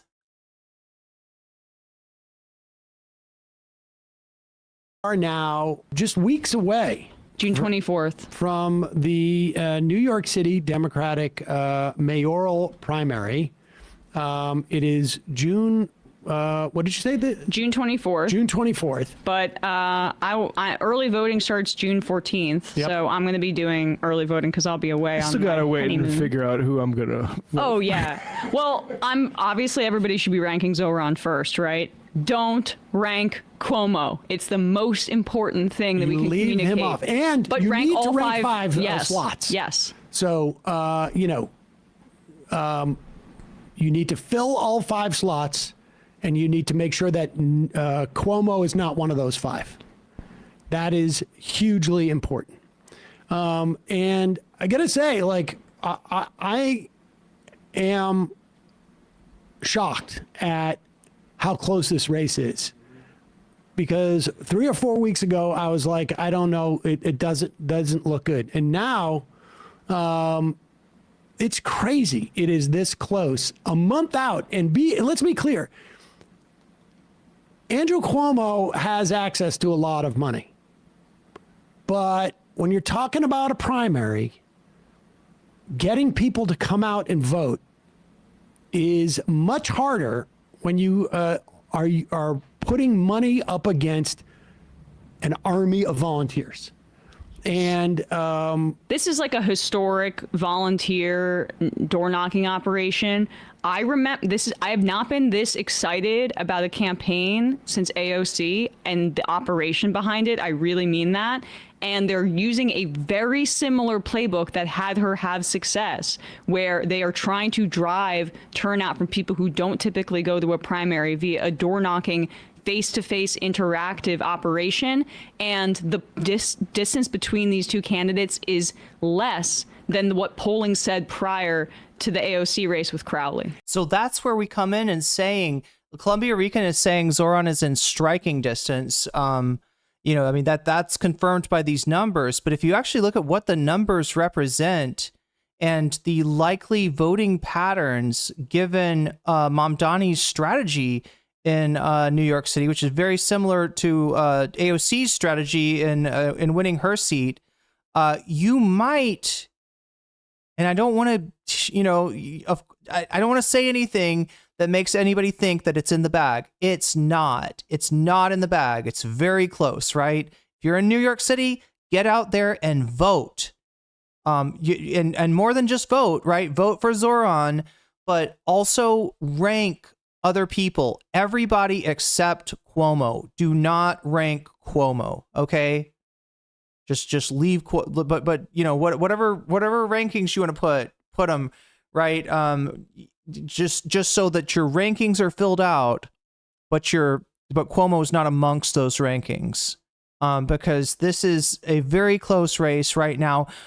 What Emma's getting at, though, is that Zoran may actually be ahead, despite the poll showing that Zoran still trails, right? That if the voting patterns based on the AOC election are any indicator, that she was behind by, I believe, more She was behind by a greater amount than Mamdani is currently. So not to tell anybody, not to make anybody think that, you know, it's in the bag and that you don't have to vote. Definitely vote. Unendorse Eric Adams. Is he running in the primary? I don't even know what's going on with Eric Adams. Like he should fucking switch to Republican. You're right. The bitching about Eastern Europeans is ubiquitous in both the UK and Ireland. Yeah, that's the only anti-immigrant stuff I've heard from Ireland. But again, I'm not an expert, so.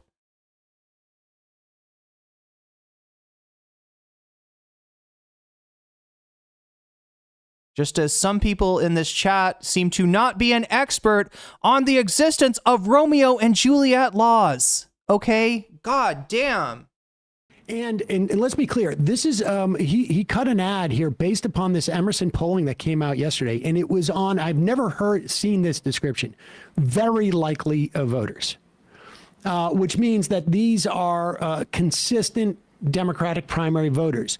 And the idea that it's in single digits between them. Nobody's trying to stop 19-year-olds from dating 17-year-olds. People are trying to stop like fucking, you know, middle-aged creeps from dating 17-year-olds. For very likely voters. It is the idea that Cuomo is going to be able to mobilize people who don't usually come out in a Democratic primary is highly unlikely. Yep. Because Cuomo is running on his name recognition. That's what's driving his votes. Cuomo does not have a natural constituency of people. Philip Blair, I can't vote in NYC. Yeah, me neither. But someday, Philip, someday I'll be able to vote, and someday I'll be able to afford an apartment in NYC somehow. Look, if Mamdani wins, New York might start to be a little bit less of an unaffordable city. We're super excited about him. He is running based upon his name recognition. And the idea that on very likely voters coming out, Mamdani is going to get people who are not very likely voters to come out in much greater numbers. I gotta believe. I really hope this isn't copium. I really want to think Mamdani can win. I think that this might be something that makes a difference, not only in New York, but maybe even sets an example for other cities that are over fucking priced, including the city that I just left. Chat. If you haven't been following the stream for that long, I moved out of the US. I was living in a coastal city.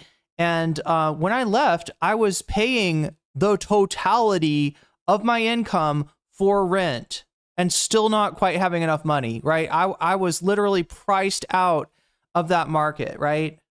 Now that's partly due to my roommates leaving and my landlord not wanting to do shit for the apartment that would make it a desirable place for somebody to move into. But still, you know, I would love to see shit change, because the trend is the exact opposite way. The trend is I'm priced out of any city that's not in a red state, right? And that's fucked up. Columbia Rican says AOC does lead Schumer if she runs for the seat by 21 points. That's awesome. I love that. Yeah, who knows what she'll do in 2028. A lot of speculation. Cuomo. Because again, he's targeting these voters that don't normally come out for these things. And Cuomo also, his strategy is, you can see, Zoran benefits from a full ballot. That's the strategy that, like, all 5 slots filled out that aren't Cuomo. Cuomo is relying on people only ranking him, right? These are high propensity voters that are more just like traditional Democrats that see the name and don't think about it too much. But that's why it's important that we encourage people to rank all 5. I forget where this comes from, chat. I feel like I've heard somebody explain this recently. So let me know if I'm stealing this from somebody. But you know, the way that shit works in cities like New York is that Republicans, generally speaking, don't have much of a chance. I mean, this is true in coastal cities in general. This is true in blue cities in general, right? Republicans will not win. So what that causes is for people that would run as Republicans to rebrand themselves as Democrats. And for, you know, the Cuomo is a great example of an extremely conservative Democrat who very much got in the way of progressive priorities when he was governor of New York. 5 slots. So Here is Zoran's at. Wait, one sec. Good morning, New York City. I know getting back on your feet after a long holiday weekend is tough, but here's some news that'll put some pep in your step. Like, yeah, put some pep in my step. Campaigns, we hired a research firm to poll New Yorkers. What they just found? It's very exciting. Let's start with the headlines. We're now at 27% in the first round of ranked choice voting, firmly in second place behind Andrew Cuomo, with the next campaign in single digits. And in the final round, after every other candidate's been eliminated, it's us at 44% and I like this guy. Cuomo at 56. That's a 12-point gap. In March, it was 40 points. And we've gotten here while a third of New Yorkers still haven't heard of us. That means we're nowhere near our ceiling. That's where you come in. Yes, we're going to have more rallies. So what that tells you, Chad, is that people that know about Mom Donnie, know that he's running, tend to want to vote for him. TV ads, more videos like this, and that's all thanks to your people who don't know that this is a choice that you can make. Yeah, maybe not. Contributions. Just this past weekend, our volunteers passed 600,000 doors knocked. No one else is even in the same galaxy, let alone the same neighborhoods. With less than a month to go, we're going to win a city that New Yorkers can actually afford. And then I can move there. Then I can move there. Oh my God, chat. After the fucking Trump apocalypse, I can move to New York City. Back to the suburbs. Look, I don't know if it'll really happen. It's a whisper of a dream, right? You know, the idea of New York City being affordable to a person like me is very far off, but I would love to still hold that hope in my heart. I love that. Do we have the video of Cuomo driving out of that parking garage? And, well, I don't know. It's not necessary. I've seen a few of those. But Zoran's been like taking the bus, riding his bike around, and he's been going to every Knicks MSG game and interviewing people outside, right? Especially when the Knicks have a good outcome in the game, and it's really fun to see. Great game last night. But like, yeah, I'm so nervous. I'm back emotionally invested. It's very difficult. But he there's this juxtaposition of Cuomo getting asked questions in his car and driving out and not. Columbia Rican says, I was priced out a long time ago, hence why I was forced to move out. I miss my home. God, you should be able to move home. And look, there's only one way that's going to happen is if we can elect some officials who don't give a fuck what the people using a human need as a piggy bank want, right? We need politicians who will ignore those interests and care about our interests and realize how far things have fallen, realize how ridiculous this is, that a lot of us in these cities have worked and have voted to make these cities better, to make these cities, to increase public transport, for instance, to make the city walkable, to make the city nice, to make the city a good place to call your home, only to be fucking priced out by freaking tech lords. I want to see a day, chat, when that is not the case. I want to see a day, right? Because that's how ironic is that, chat? Half of the country is so fucked up. I don't even want to live there. Like Texas, right? I don't even know what would happen, Chad, if I landed in Texas. I would probably fucking disappear. I would probably be disappeared. Right? Red states, red cities, Republican places are getting worse and worse. They're getting more and more unlivable. The livable places are unaffordable.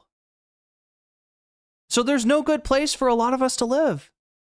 If you are somebody that is under the target of MAGA, if you are somebody that MAGA looks at like a social problem, the places that you'd want to live, the places that would protect you are often not places you can afford to live. And it's this weird handshake between wealthy elites in the coastal cities and Republicans in the fucking rural areas, right? Rachel says, my family is in Seattle. I cannot afford to live there. That is mood, Rachel. Yeah, Seattle is extremely expensive and it only seems to be getting worse.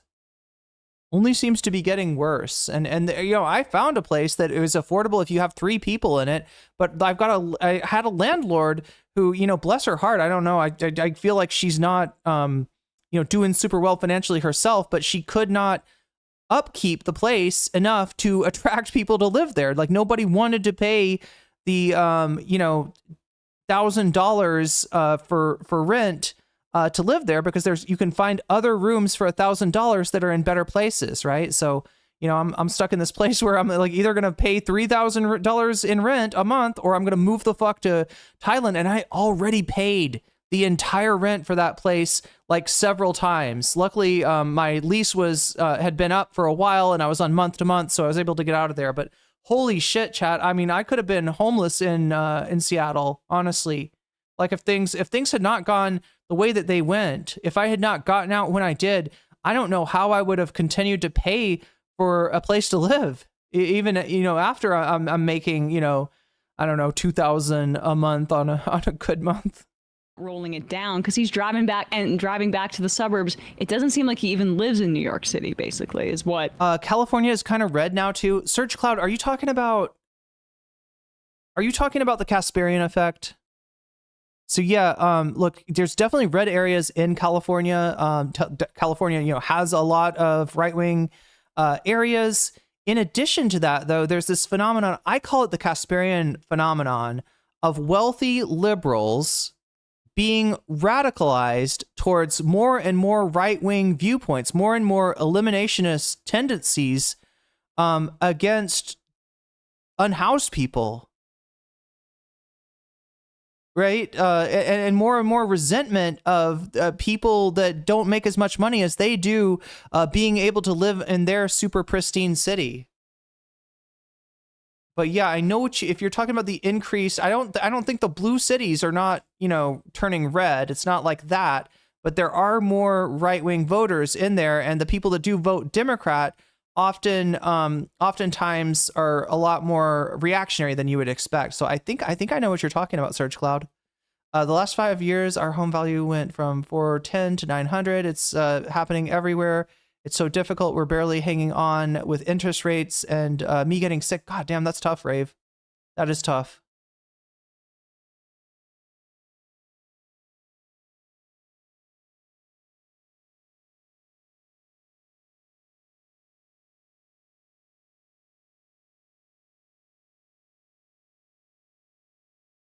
What's the range of rental prices in Thailand for one person?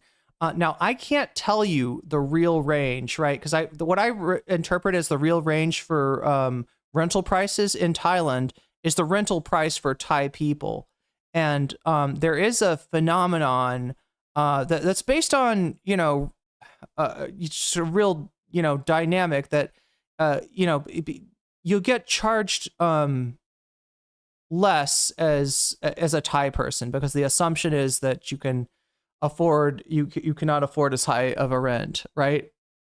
So, but in terms of what you can find on the market if you are not Thai, I would say anywhere between 100, and I do mean that, you can find an apartment, and you can find an okay apartment. It's not a nice apartment, it's not a great apartment, but you can find an okay apartment in Thailand for like $100 a month. Or you could pay, I don't know, I've seen, I'm trying to think what the top, I guess I didn't look at the top range, Philip. But yeah, my friend paid, see, my friend, when he got an apartment here, let me see if I can translate this into, oh,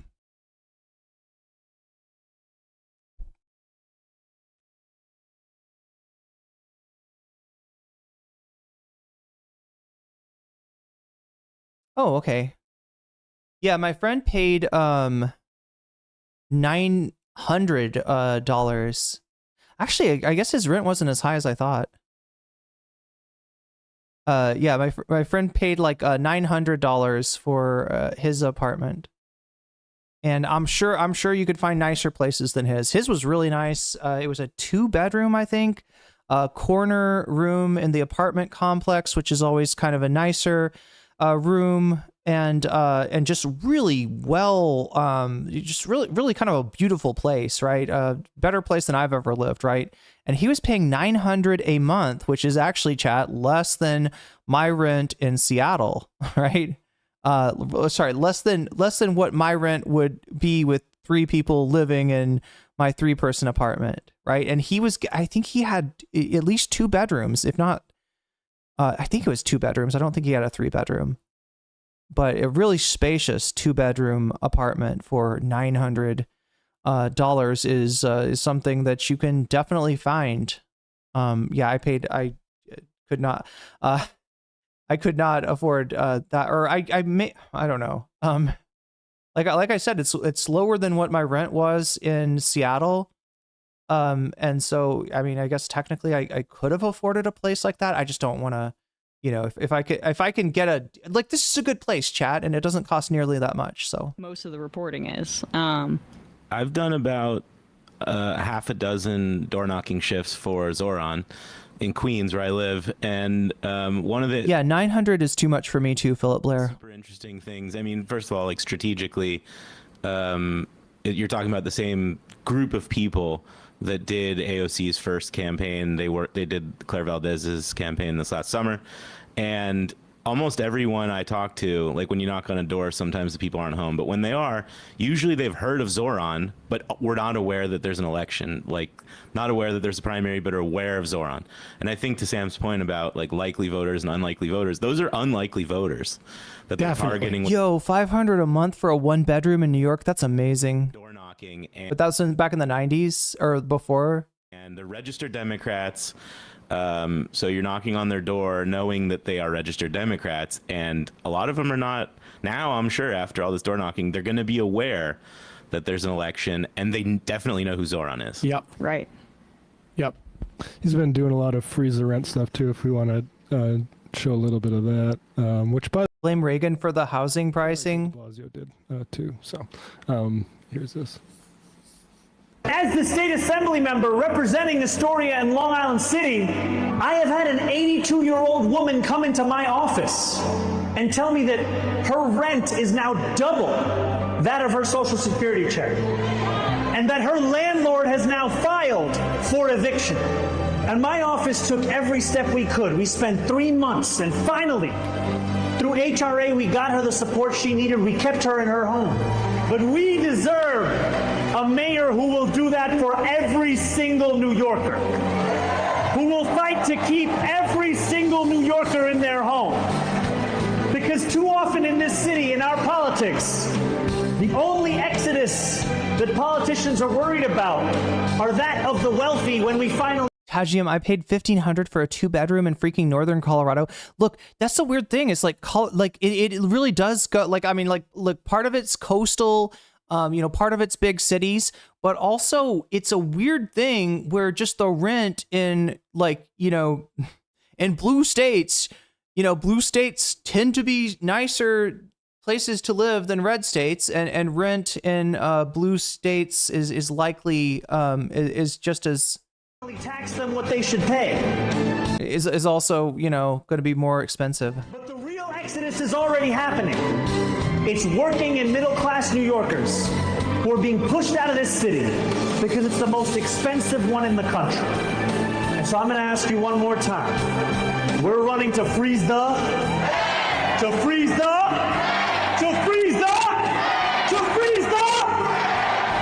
You have my commitment, you have my word, and together on June 24th, we're going to win this race so that next year we freeze the rent. It's pretty exciting. Again, there's over 3 more weeks, 2 weeks until early voting begins.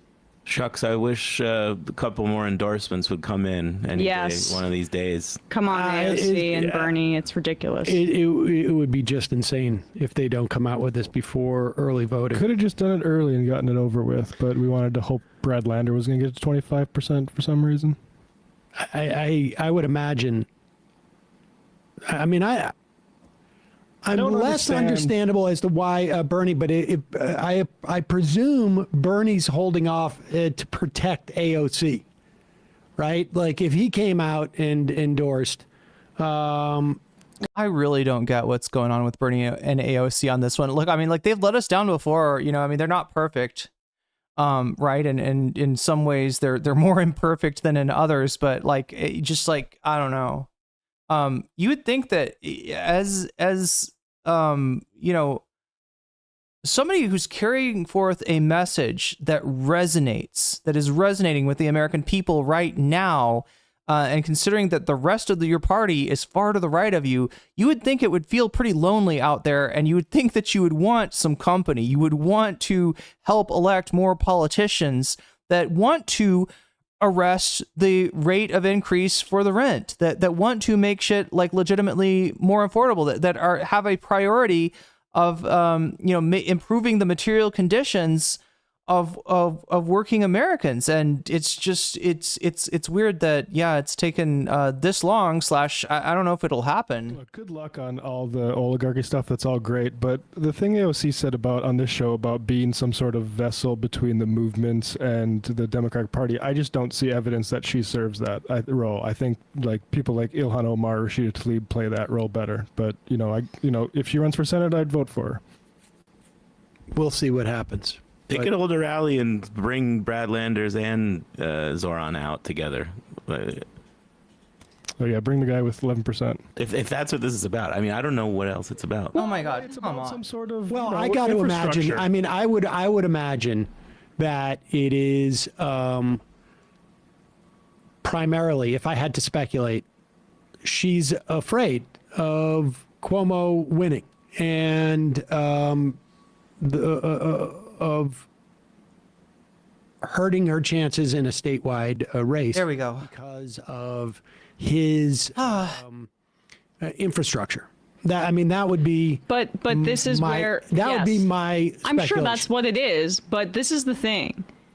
She has transcended the ability for a guy like Cuomo to really screw her in this situation. We see the numbers. She could not have his support at all and destroy Chuck Schumer in a primary. I'm not saying it's justified, and I would imagine that there's probably she is lending infrastructure and doing stuff like that for the campaign, but my guess is that unless they have some type of strategy that a week out before the election, which is, I mean, it's possible. It's possible because, I mean, let's put it this way: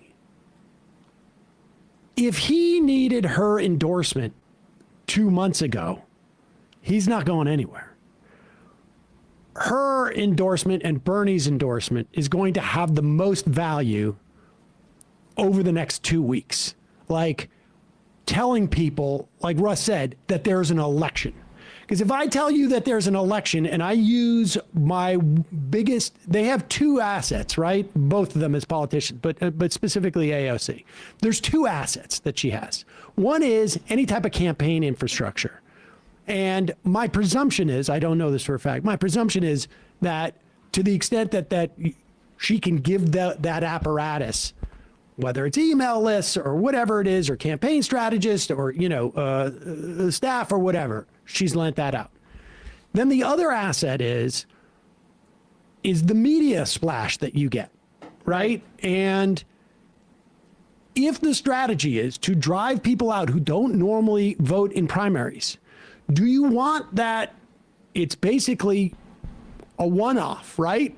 On some level, there's only so much campaigning she's going to be able to do in New York City. I mean, just in terms of literal time. Do you want that to happen in March, or do you want that to happen June 10th? I agree. I am just getting nervous.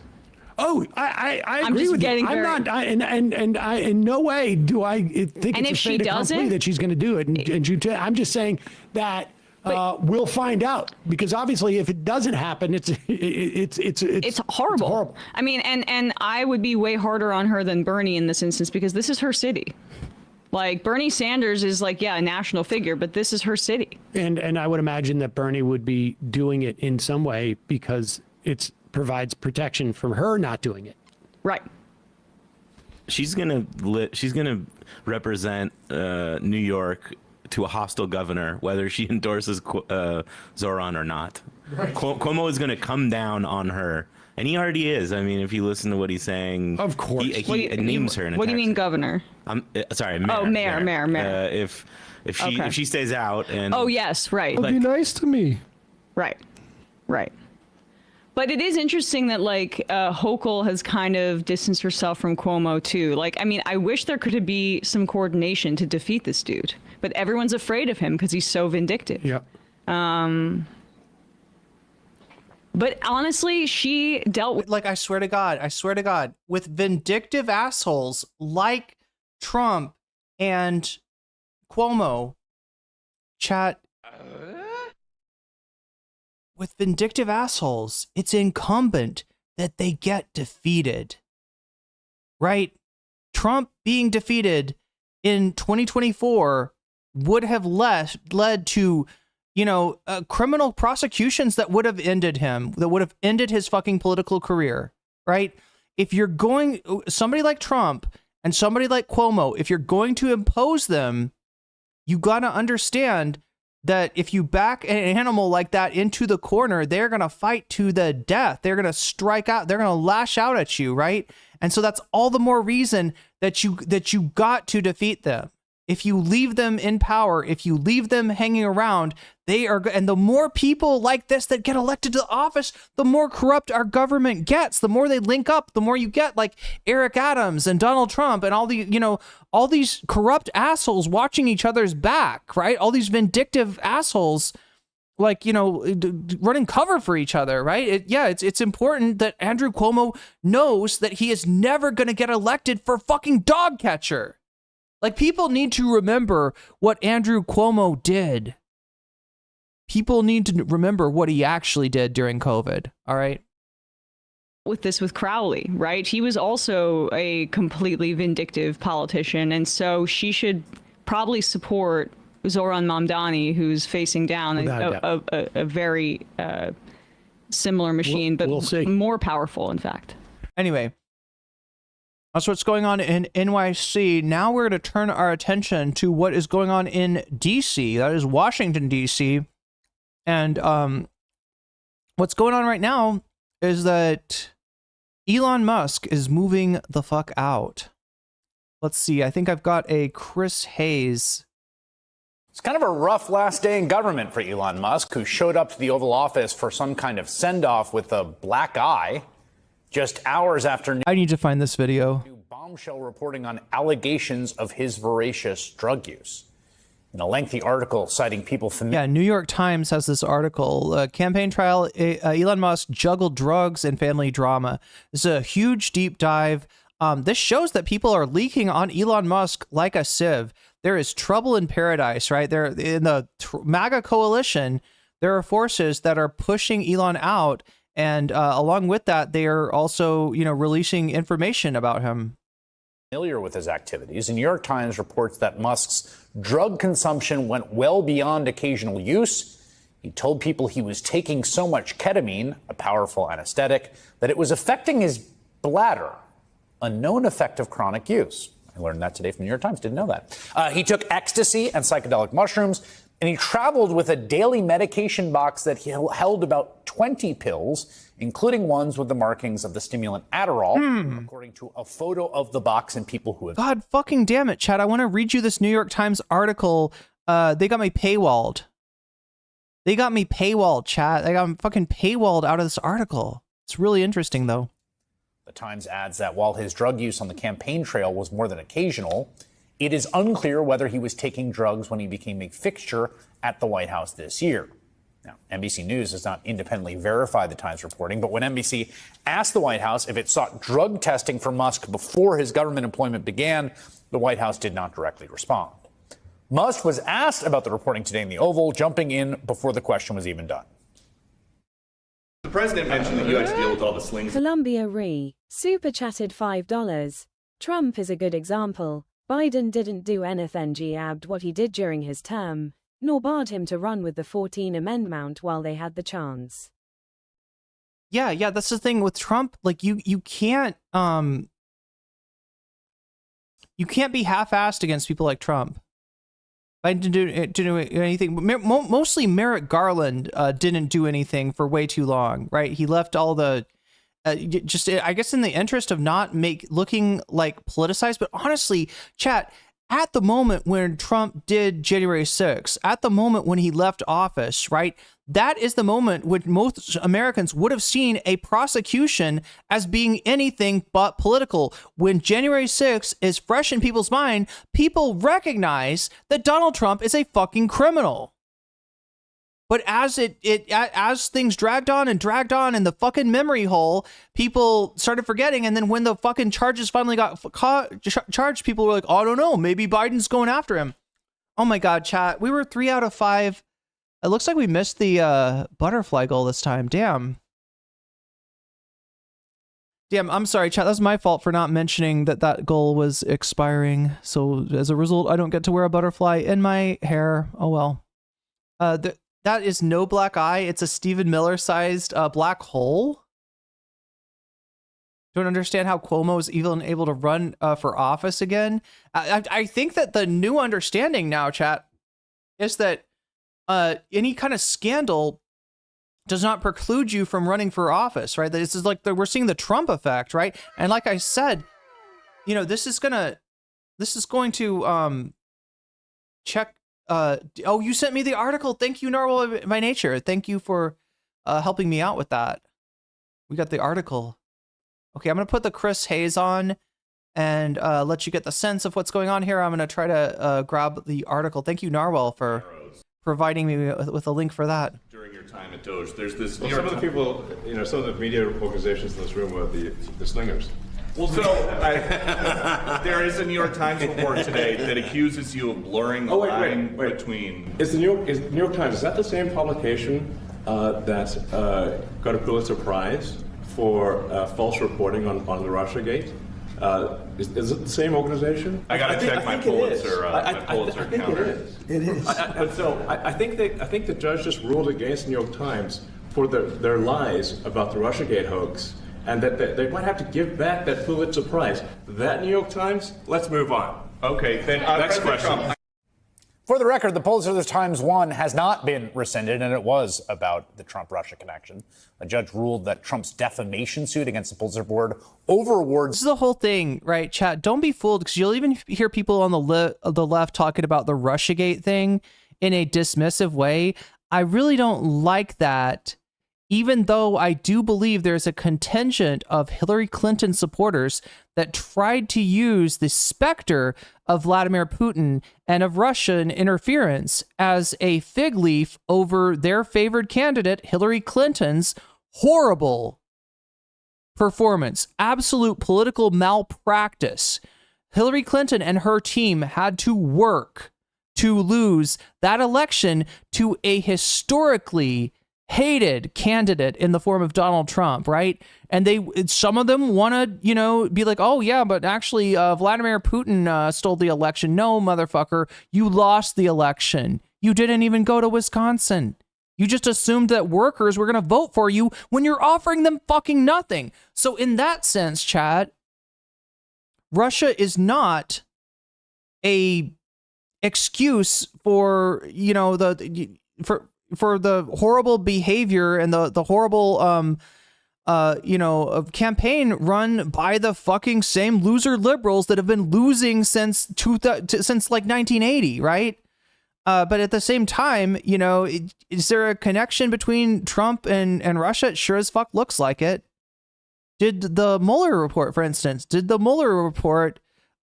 exonerate Trump? No, it didn't. That stuff was never prosecuted, was never examined, was never looked at because the Republicans were in charge of Congress and they refused to look at it. The Mueller report actually is not a nothing burger. It's not super clear. Like, I mean, there might be some accusations about Trump that are, you know, as of yet unsubstantiated. Like, for instance, the P tape. There doesn't seem to be indication that actually exists. But the idea that Trump might be beholden to, Putin or some of his allied oligarchs, that's not a ridiculous thought at all. That is the most likely case. But yeah. given to coverage of Russian interference in 2016 election can proceed, but that's all. Teddy Schleifer covers billionaires for the Times.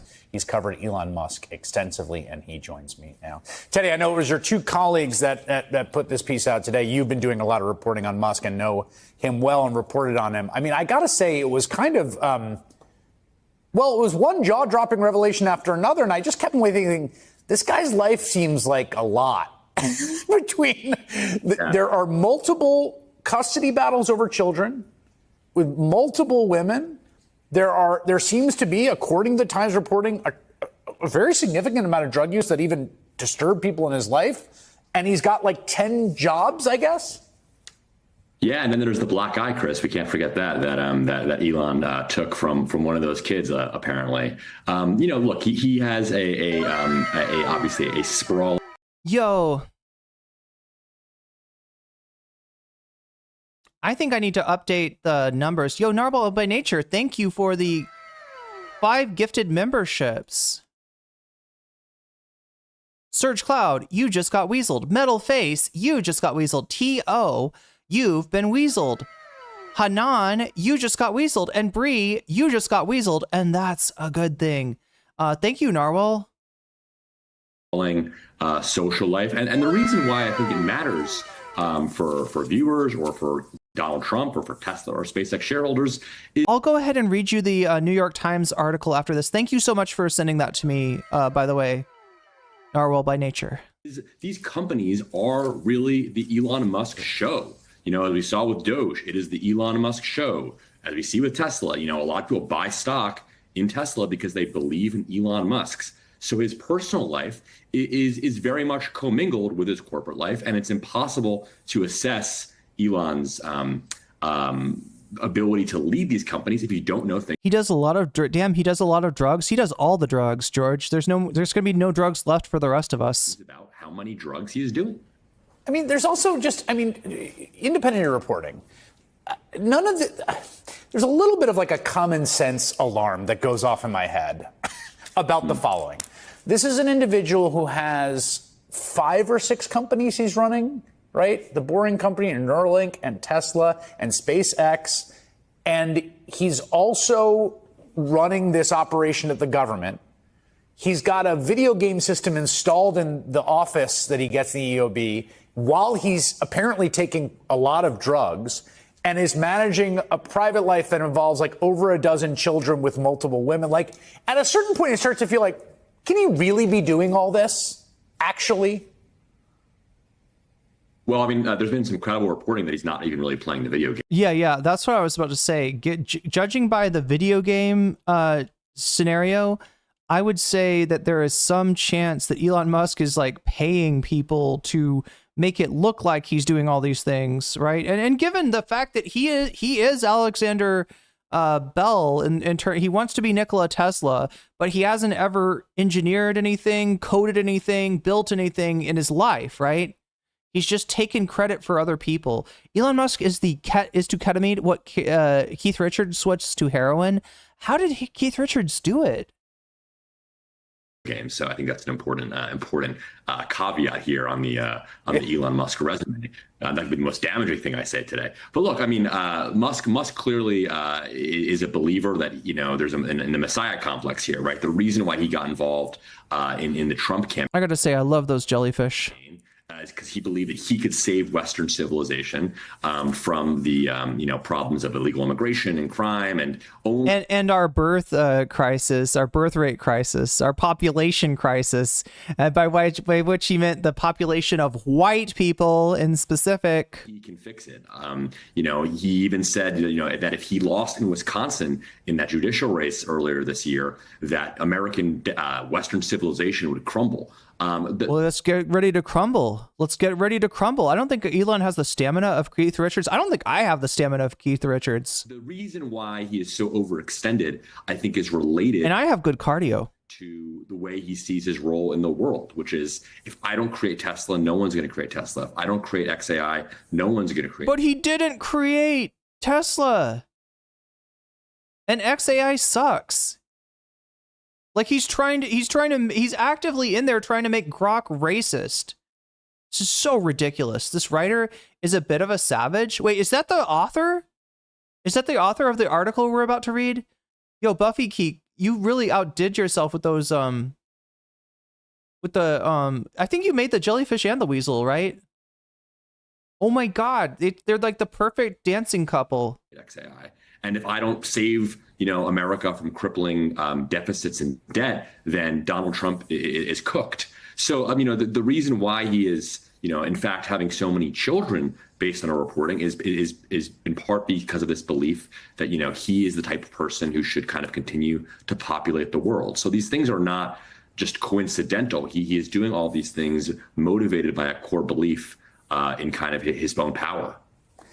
There's a really interesting nugget in this reporting that speaks to. Oh, good point, Rachel. Rachel says Musk is less capable than Edison, but is just as steals just as often. That's probably a better way to say it.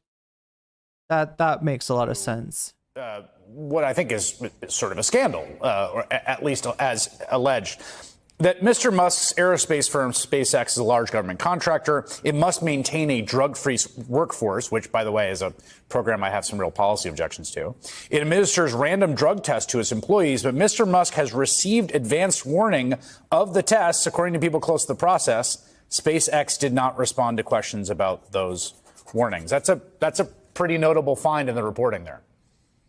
Yeah, I mean, my colleagues, Kirsten and Megan, did a great job of excavating that fact. And obviously, that would be true even if Elon Musk was not at the Department of Government Efficiency, right? I mean, wow, chat is spicy today. He is going to be leading. Don't take any offense if your messages get deleted. If the mods delete your message, they're saving you from yourself. Going back to SpaceX, today or tomorrow, or maybe is already there. And that you would think that if SpaceX read this New York Times story, their policies might change, but maybe not. Especially if your comment could be interpreted as wishing harm on someone. You gotta watch that. We don't want anyone losing their YouTube account or their Twitch account. By the way, we should say in the new budget, some of the details of which we got further today, later in the day. Yo, Dr. McGrib says some people call him Elon Musk. I've never heard that before, but it's perfect. It's perfect. Likely standing. I love it. Biggest beneficiaries of enormous cuts to NASA that are being proposed by Donald Trump. As Elon Musk goes out the door, just one of the many obvious conflicts, probably the biggest in terms of government contracts with Elon Musk and the government. Teddy Schleifer, the New York Times. Thank you so much. Okay. That's Chris Hayes. I believe he had the author that we're about to hear from here. Well, let's see here. Oh, Chris Hayes on the New York Times reporting. Was that guy the author? I totally missed it, chat, when they introduced him. From time to time I catch myself sounding exceptionally Midwestern. I don't know if chat notices it. I'm not that Midwestern, but Suit against the Pulitzer Board over and proceed, but that's all. And he joins me now. Teddy, I know it was your two colleagues in the election can proceed, but that's all. Teddy Schleifer covers billionaires for the Times. He's covered Elon Musk extensively. Wait, he covers what for the New York Times? And he joins me now. Teddy, I know it was your two colleagues that covers billionaires for the New York Times. Okay, so it's his colleagues that wrote the article, not him per se. Let me read you that article now, right, chat? Get ready. Get your popcorn, okay? I wonder, should we just we could also listen to the article. On the campaign trail, Elon Musk juggled drugs and family drama. This article... What do you think, chat? AI voice or my voice? Probably my voice. Probably should not delve into the AI.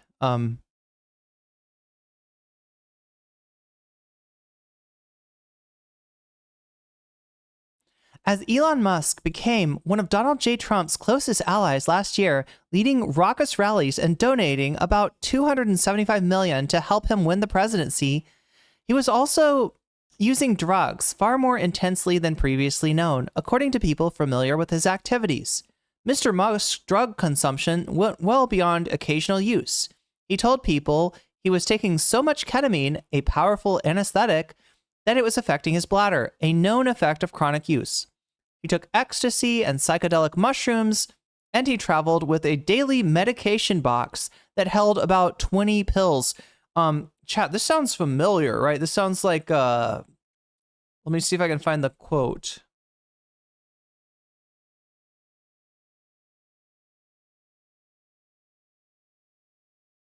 Yeah, it's like this one. Okay. But our trip was different.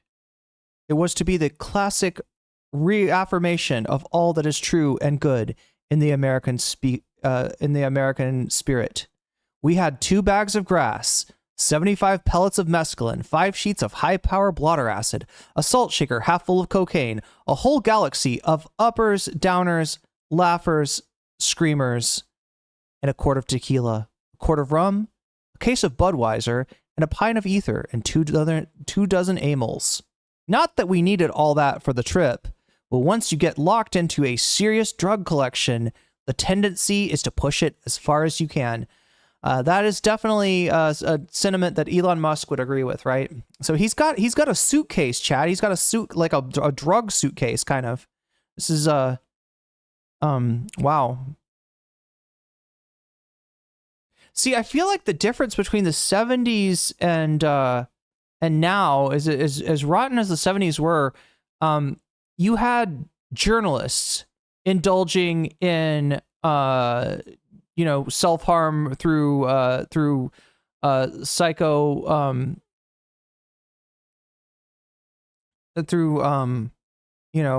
substances, right? And you had politicians doing war crimes, and now it's like now we got the some asshole in the government doing ketamine and ecstasy and psychedelic mushrooms and hurting people at the same, doing those same kind of crimes against humanity as McNamara and JFK, Jesus Christ, LBJ would have been guilty of, and Nixon, not to mention Nixon. All right, anyway, he traveled with a daily medication box that held around 20 pills, including one with the markings of the stimulant Adderall. According to a photo of the box. Now, here's the deal. New York Times, if you're going to mention a photo, fucking show us the photo. I want to see the photo.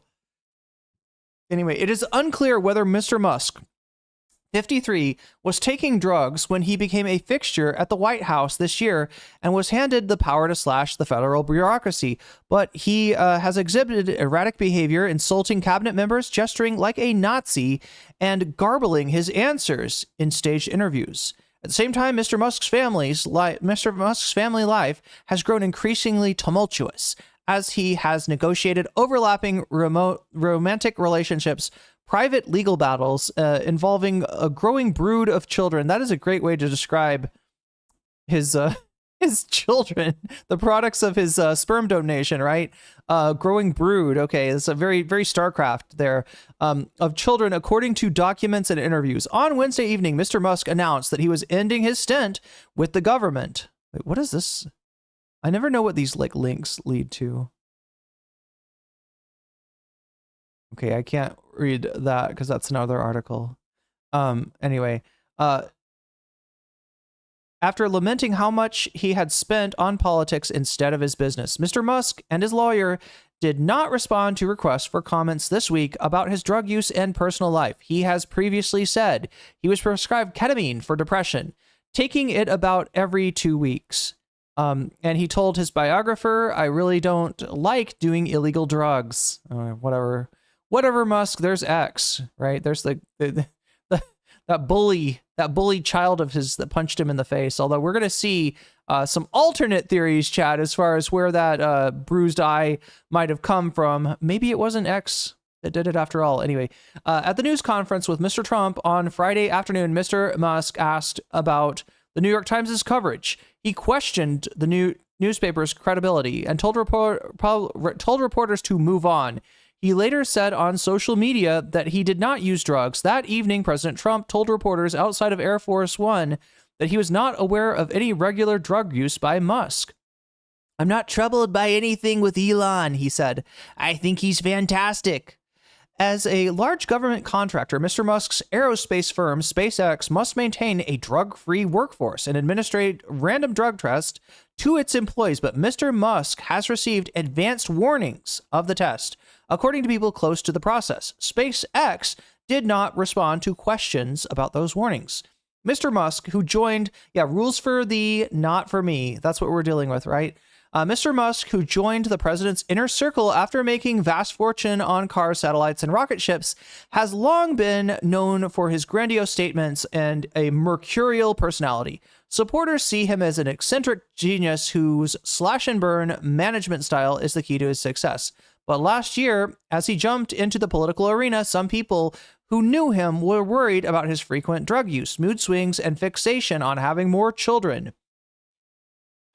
This account of his behavior is based on private messages obtained by the Times, as well as interviews with more than a dozen people who have known or worked for him. This year, some of his longtime friends have renounced him, pointing to his public content. Elon has pushed the boundaries of bad behavior more and more and more, said Philip Lowe, a neuroscientist. Oh, I've seen, I think there might be a video of this neuroscientist talking about him. A neuroscientist and one-time friend of Mr. Musk who criticized him for his Nazi-like gesture. His Nazi-like gesture. It was just a little Nazi-like. It was a little bit Nazi-like, right?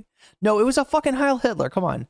And some women are challenging Mr. Musk for control of their children. Hey, they should be, right? This is a great time for Grimes to try to claim custody just to, protect her kids, right?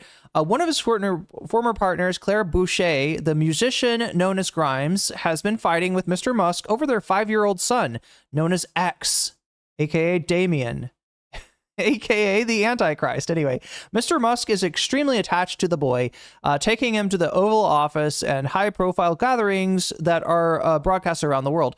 Miss Boucher has privately complained that the appearance violates the custody settlement in which she and Mr. Musk agreed to try to keep their children out of the public eye, according to people familiar with their concerns and the provision, which has not been previously reported. So there's a provision in their custody settlement, right? When they settled their divorce, one of the provisions in there was that both parties would try to keep the children out of the public eye.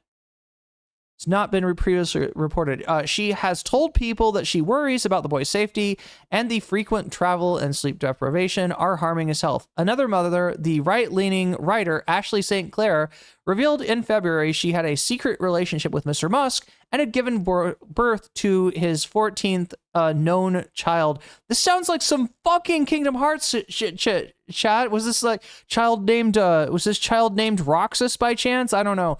Mr. Musk, wait a minute. Isn't there like an X thing in Kingdom Hearts 2?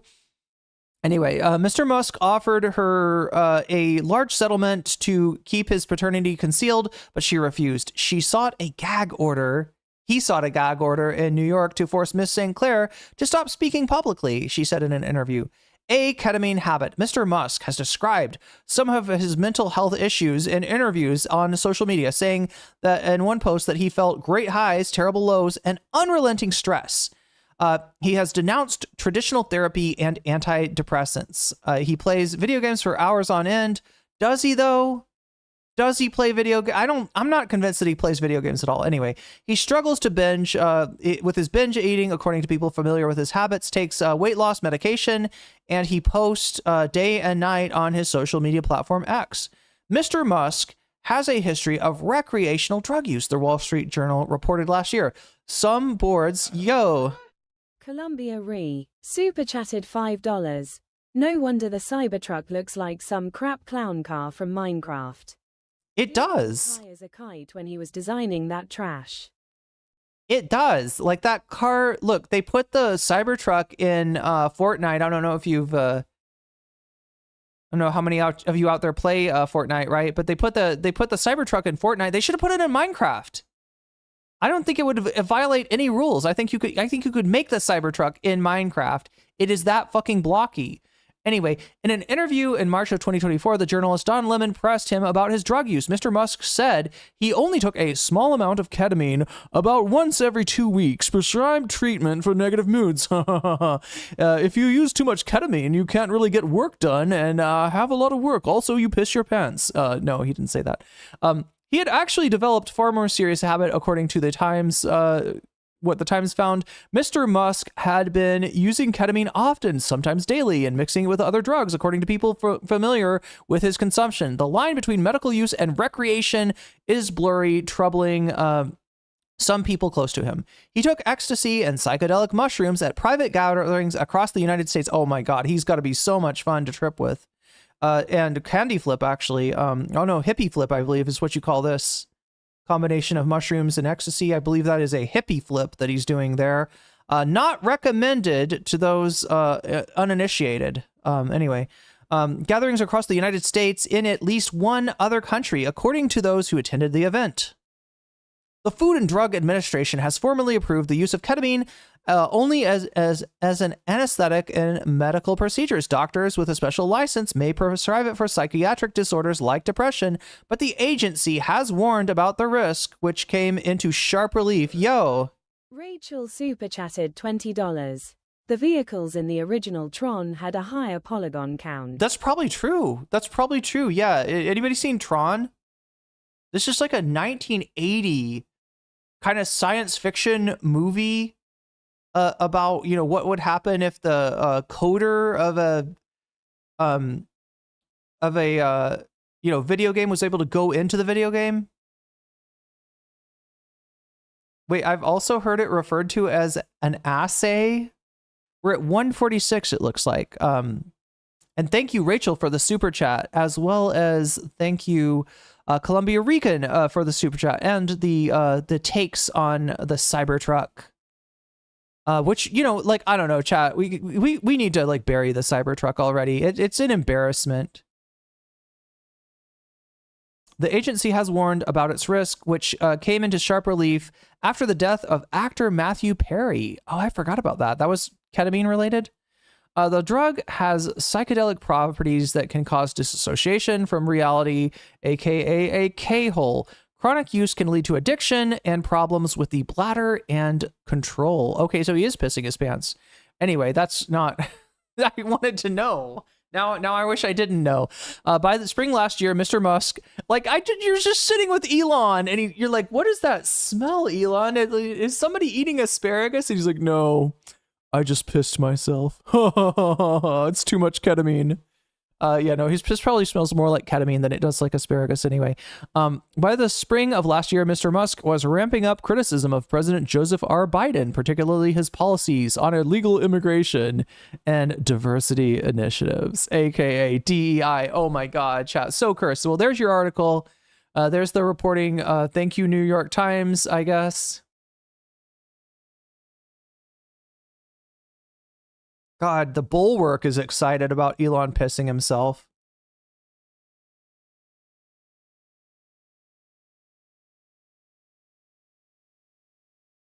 We got so many options here.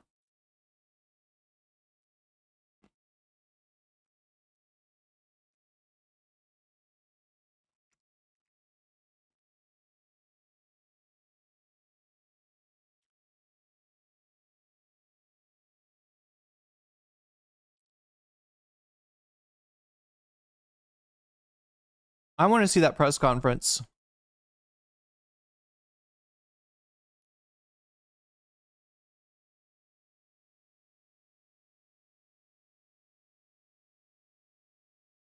Yo, I'm tempted to try to put this up on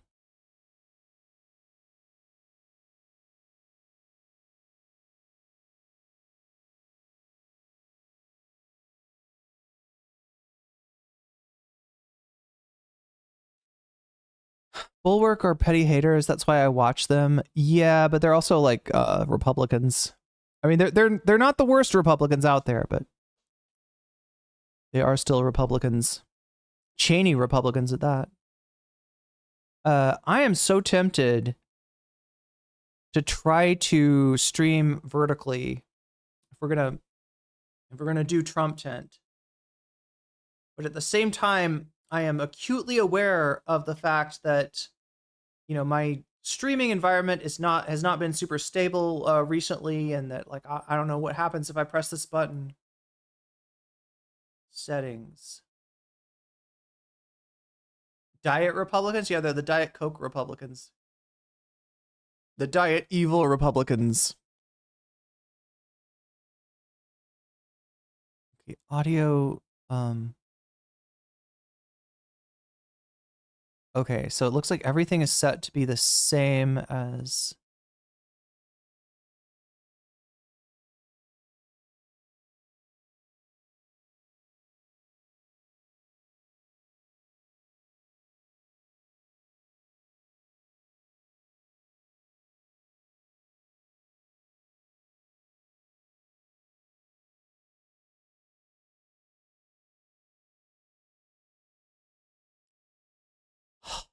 I don't know, chat. I don't know. Should we try this? Let's find the All right, so there's Fox News 52 minutes. Jesus Christ. Do you remember when I was watching like all the Trump during the election? God.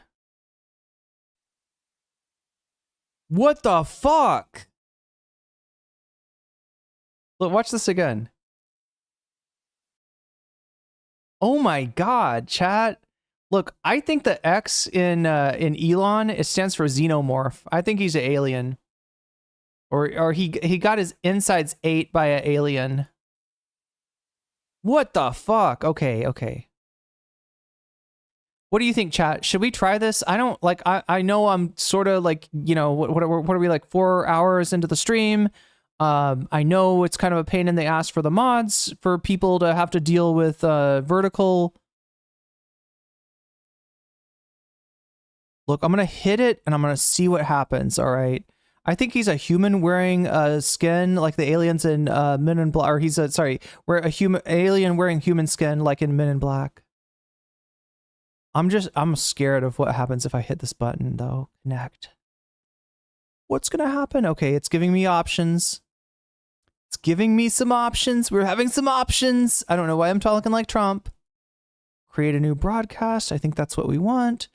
Donald Trump's cope speech as the country falls apart. Jesus Christ. That's the last time I did anything on vertical. This one would be Elon.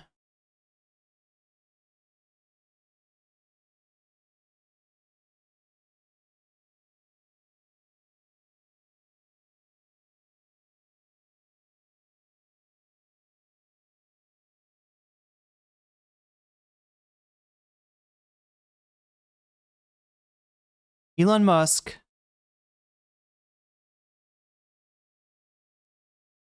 What do we do? Maybe put a block character in here? Yeah, let's do a block character. Chat, I'm gonna try this. I hope it works. Block character. So I'm gonna use a naughty word here. I'm gonna use a slightly naughty word. Slightly naughty word. Gotta use a naughty word. Naughty word. We're gonna use a naughty word on YouTube.com.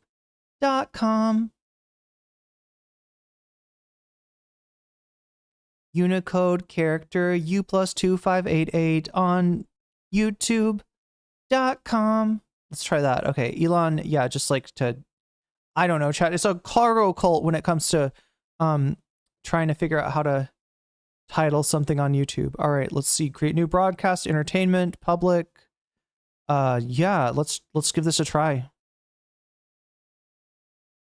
Oh my God, chat. Hopefully this won't break everything. Hopefully this isn't going to kill my... Oh my God, of course it did. Oh my God, what the fuck?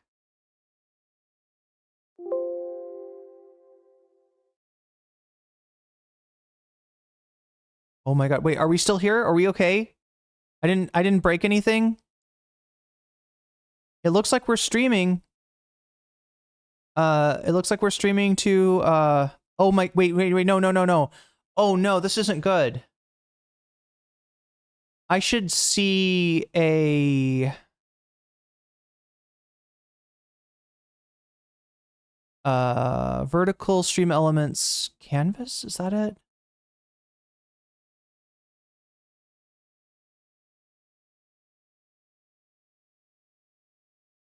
YouTube short stream elements canvas, yeah, maybe. What do we have? Loading canvas. Can anybody tell? Do we have a short stream here?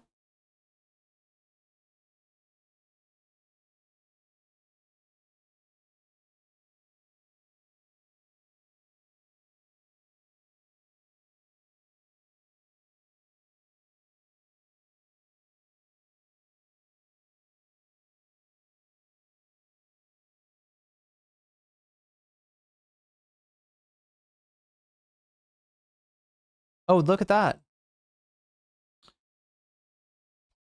I don't know what's going on here. Shit kind of looks weird. Okay, we're still here. Oh my god, I can either see chat or I can see this. 2 streams, 1 cup. What's going on, chat? Do we have another? Let me check. I got the thing right here, maybe. Go.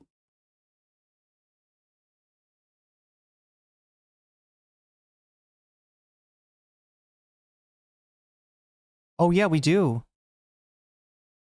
I just can't tell with this one. Let's take a look and see what's cracking over here.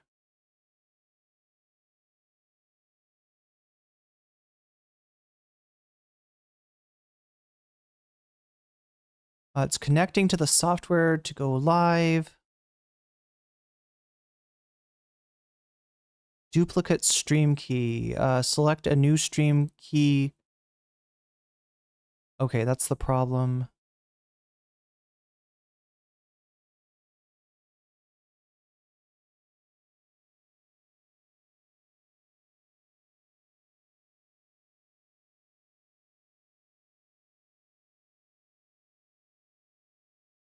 So if I would like reset this, reset stream key, this will end all your streams using that key. No, fuck no. Fuck no. That's not what we want to do. Chat, I might have to give up on this.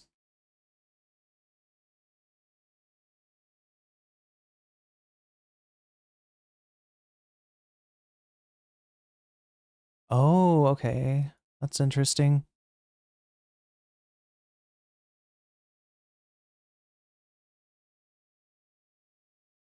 We're not switching streams. No, that's not what's happening, chat. I'm just trying to add a stream, and I don't think I can do it. I don't think that I can do it.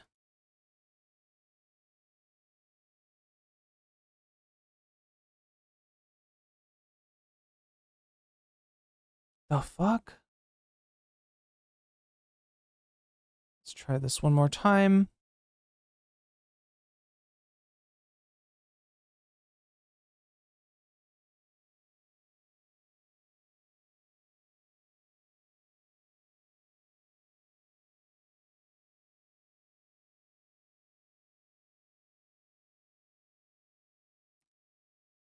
Okay, the stream does seem to be running in some fashion.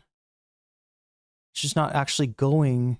It's just not actually working. Okay, because the default stream key is the problem. Anyway, settings. Settings.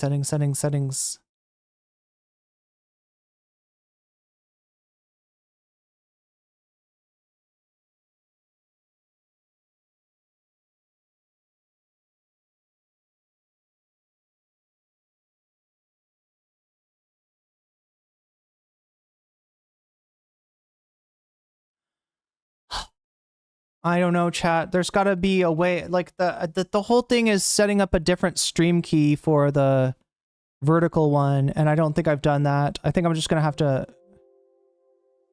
I think we're just gonna have to not do this. Oh well, there it goes. I thought I could figure it out. I really did. I really thought that I knew how to do this. I need to.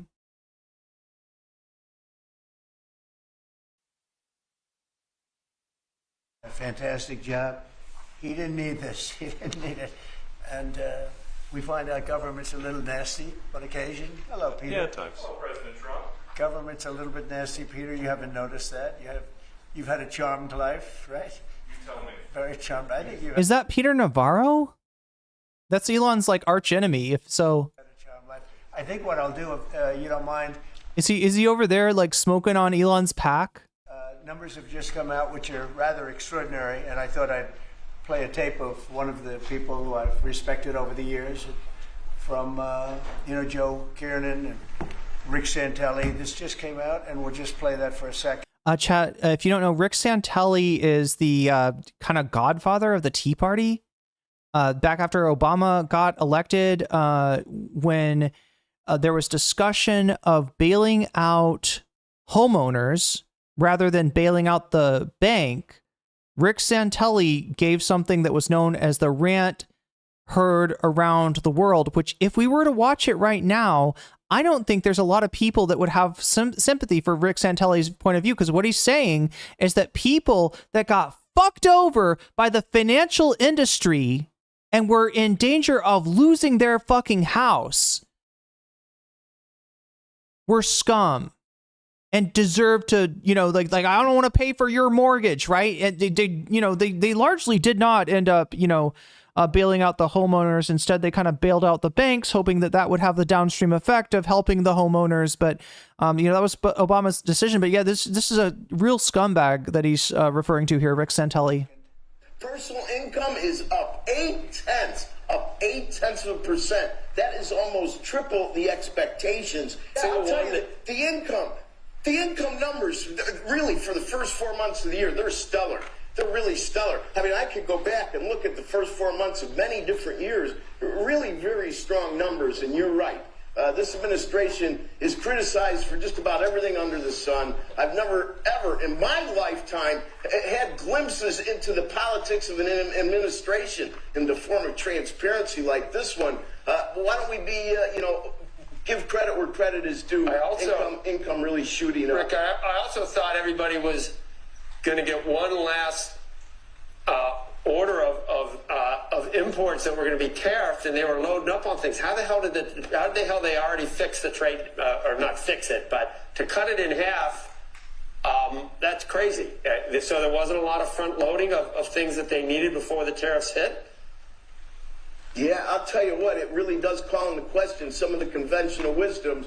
And, it's going to be interesting to see what happens next month when we get this number, or So what this represents is Trump finding one of his favorite broadcasters, somebody that is saying something that he wants all of America to think, and to try to use his bully pulpit to affect that. Now, I'm going to say two things about this. One, it's heavy-handed the way that he's doing it, but two, I wish the Democrats would ever do anything with their bully pulpit. What does that mean? That means that the president has the ability, should he choose to do so, to direct attention should they do so to direct attention towards, what they think is important for the American people to know. The Democrats will look at the polls and be like, ooh, doesn't look like we have support for Medicare for all. Ooh, Americans are worried about losing their doctors, right? And the answer to that would be to, use your rhetoric, to use your tool, to use your platform as president to change people's minds. Democrats will never fucking do that, even when they have the public on their side. If the public is not enough on their side to counterbalance the obvious forces of, the donors that are against priorities that would help the material conditions of American people, they still won't do it, right? So yeah, frustrating that Trump is using the bully pulpit like this, but also frustrating that the Democrats refuse to try to make their case to the American people, refuse to try to change the media narrative, right?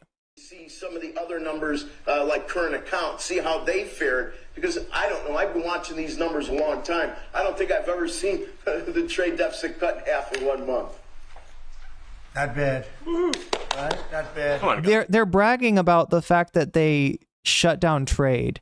They're bragging about the fact that a large amount of products will no longer be available to the American people. They're bragging about the fact that they have undertaken an act that is going to make life more expensive for the American people. That's fucking rich.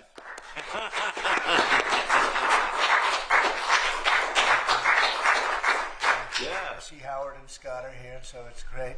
You guys want to stand over here? You might as well. You're the ones that help produce those numbers, and it'll only get better. The tariffs are so important, and that's why we were so happy with the decision yesterday, where the tariffs continue, because without the tariffs, our nation would be imperiled. We would really be imperiled. I think I can say that with great surety, Scott and Howard. And so we were very happy to get that decision, that big decision yesterday. And yeah, it's not a big decision. It's not set in stone. It is a court filed at first against him, or found against him, in terms of does he have the right to declare a crisis and use that to undertake what would normally be a congressional power. Thank you for indulging my insomnia, Irene. Anytime, EV Ocean, anytime. I'm in Thailand, so it's night. It's daytime for me right now. But yeah, this is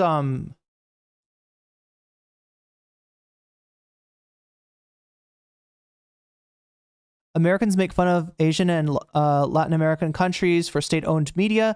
Then you have this, the pot calling. Oh, it's gross. It's gross, Charlie Kelly, right? Especially when you actually hear them talking, like they brought in people to glaze the president up. Mr. President, how is it that you have such good ideas, the best ideas of any American president? How is it that you've brought America to this point of ultimate prosperity, never before seen in anyone's lifetime? Why are you so awesome, President Trump? Glug, glug. Right? That's the kind of shit you get. You got Marjorie Taylor Greene's husband in the press pool now, right? Columbia Rican drag says, I work in logistics. I haven't seen anything imported for weeks. Everything is slowed down. Things are looking bad in the business already. Jeez, that's scary stuff. That is scary stuff. Today it's about a man named Elon, and he's one of the greatest business leaders and innovators the world has ever produced. He stepped forward to put his very great talents into the service of our nation, and we appreciate it. And I just want to say that Elon has worked tirelessly helping lead the most sweeping and consequential government reform program in generations. And you know the kinds of things that he's found in his people. Yeah, Joshua Keller, Mr. President, how do you make your dick taste so good? He's brought a group of very smart people in. And his answer is syphilis. I contracted syphilis many years ago. And they found things that are pretty unbelievable. I have to say, you're probably tasting the syphilis there. The numbers that we're talking about are substantial, but they're going to be very much more substantial with time, because many of the things that we're working on right now, we're going to have to remember Elon as we find them, but the numbers could double and triple, because many things we don't want to go out with them until we're sure, but we've found things that are unbelievably stupid and unbelievably bad. With the Department of Government Efficiency, Elon's delivered a colossal change in the old ways of doing business in Washington. Doge has installed geniuses with an engineering mindset and unbelievably talented people and computers. I actually Are we buying the my 5-year-old gave me a black eye story? I don't know. Look, I'm mixed on this one, right? I know that people are saying that it's Occam's razor suggests it wasn't X, his 5-year-old son, but rather Stephen Miller, the guy whose wife Elon seems to have taken with him, taken out of Washington, right? And they were allegedly in some kind of love triangle where I don't know, that Stephen Miller and Elon were giving sexual, access to this woman, and maybe she chose Elon over Stephen Miller. That's the story. I can't confirm or deny that, but I do understand why people don't trust Elon when he says that his Antichrist 5-year-old son is the one that gave him the black eye. That being said, that kid's got some real evil in him, right? Just waiting to come out.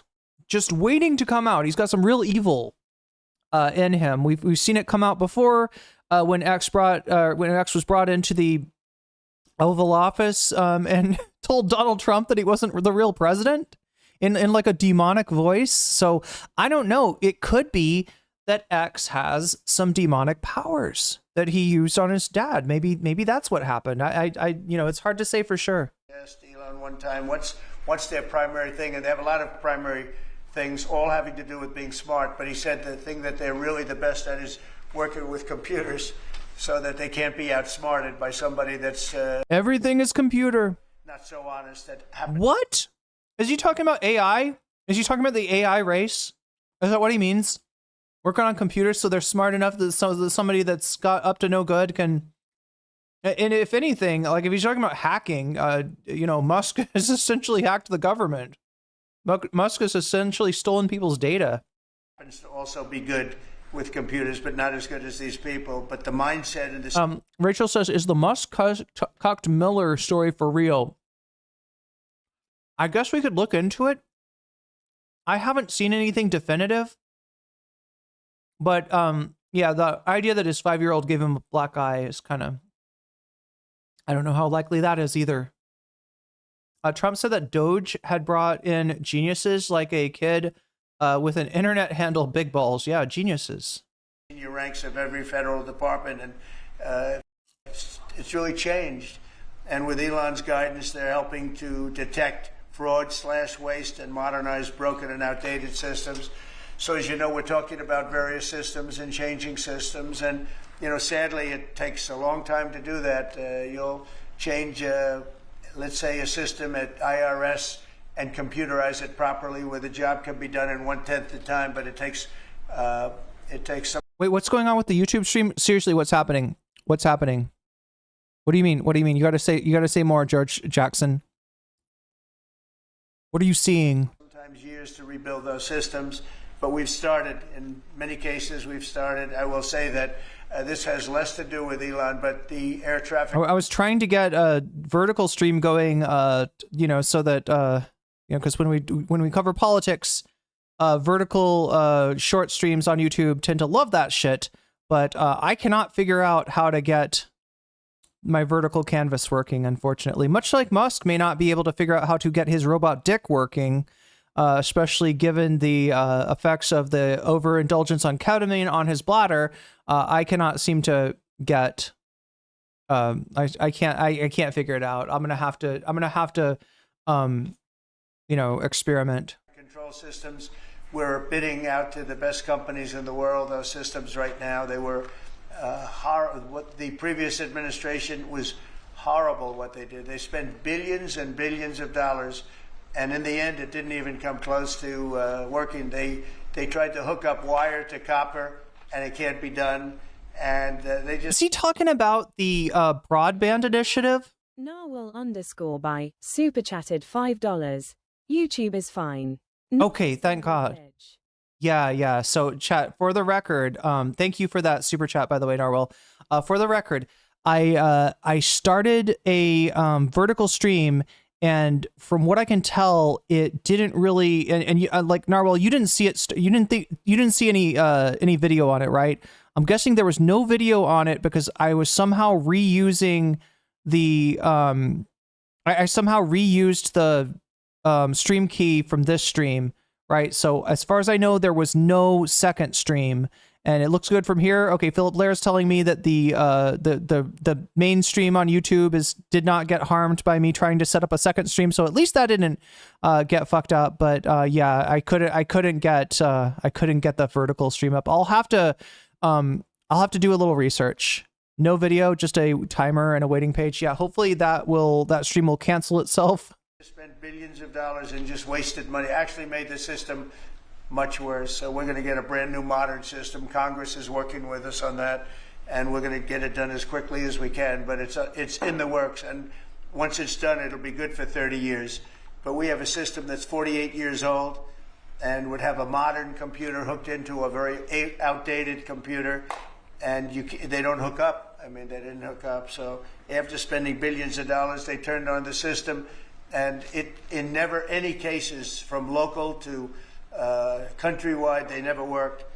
More than 75,000 bureaucrats have voluntarily left their taxpayer-funded jobs to come out and really do the job. Countless wasteful and unnecessary. He's talking about people that are in a bad way right now because they've lost their jobs. Contracts have been terminated, and you know that we have terminated many contracts, and many contracts, Elon, are right now being looked at, and it may be 6 months, it may be almost a year in some cases. We're going through procedures, we're going through courts. And we'll remember you as we announce billions of dollars of extra waste, fraud, and abuse. Just as an example. Again, that's the king of waste, fraud, and abuse that you're standing next to. If you want to know where your taxpayers' dollars are going, it is to projects like Elon Musk's SpaceX, space exploration, which used to be done by NASA, by the federal government, which used to be somewhat in the control of the American people, has just been fucking outsourced and privatized, right? This is corruption, pure and simple. And I want you to understand that it was corruption before Trump took over, right? The fact that Musk's company has been given, Musk companies have been given billions, if not trillions of dollars by the federal government is a more systemic problem than just Trump. That being said, Trump has essentially allowed Elon to get in there with his Doge team and target any government office that might hold him or his companies accountable for actual waste, fraud, and abuse. It's ironic that maybe not, like just projection, right? Or it's just that Hitlerian strategy of accusing your opponent of the exact thing that you were doing at that time, right? That's what's going on here. Doge canceled, $101 million. Jonathan Keller, everything's computer, everyone's computer.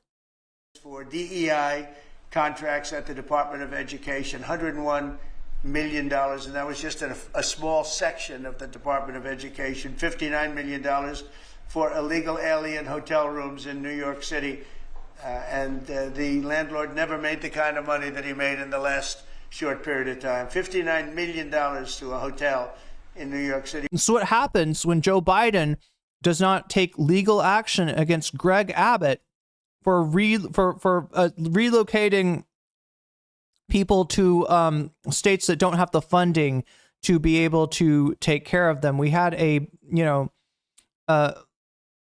bit of a crisis in terms of the amount of countries that were destabilized, Haiti, Venezuela, Honduras, and therefore the number of people seeking asylum, which in fact does not mean Hannibal Lecter. It's not what asylum is about. It's about human rights, that if somebody's life is in danger by being in the country that they're from, they're allowed to claim asylum in another country. The United States is now not maintaining, not honoring those human rights. $45 million for diversity, equity, and inclusion scholarships in Burma. Does anyone know about Burma? Obviously you don't, because it's called Myanmar, dipshit. $42 million for social and behavioral change in Uganda. $40 million Uganda? To improve the social and economic inclusion. Chat, at the moment, Myanmar is a failed state. He's saying Burma. I don't know if he's just old school or what. It's, the name has changed a few times. It's gone back and forth, right? But yeah, I mean, there's a fucking civil war there. Right? Is it possible that United States U.S. aid money, what was going in there and having a positive effect? Yes. Is it also possible that this was the United States trying to use soft power in order to manipulate situations? That's also possible. Is it possible that, this is something that, had a tie-in with the CIA? Also possible, right? So it's a bit of a mixed bag, but one thing that's not controversial, one thing that's not up in the air is that Elon Musk and his cuts are going to cause people to die that would have otherwise been able to live. Of sedentary migrants. I can say it's $2 billion to Stacey Abrams and her environmental movement. There was $100 in the account, and all of a sudden they found $2 billion in the account. And I assume that's being looked at. I don't know. I'm not sure, but I assume that's being looked at. Think of that, $2 billion. And then Lee will tell you there's another one over there for $20 billion being spent on another environmental crisis. $20 billion, not 20 million, a lot, not 200,000, which is a lot. So think of it, in her case, you have $100 And now all of a sudden, she gets hit with an infusion of $2 billion just before I take office. $20 million for Arab Sesame Street in the Middle East. Nobody knows what that's all about. Nobody's been able to find it. $8 million for making mice transgenders.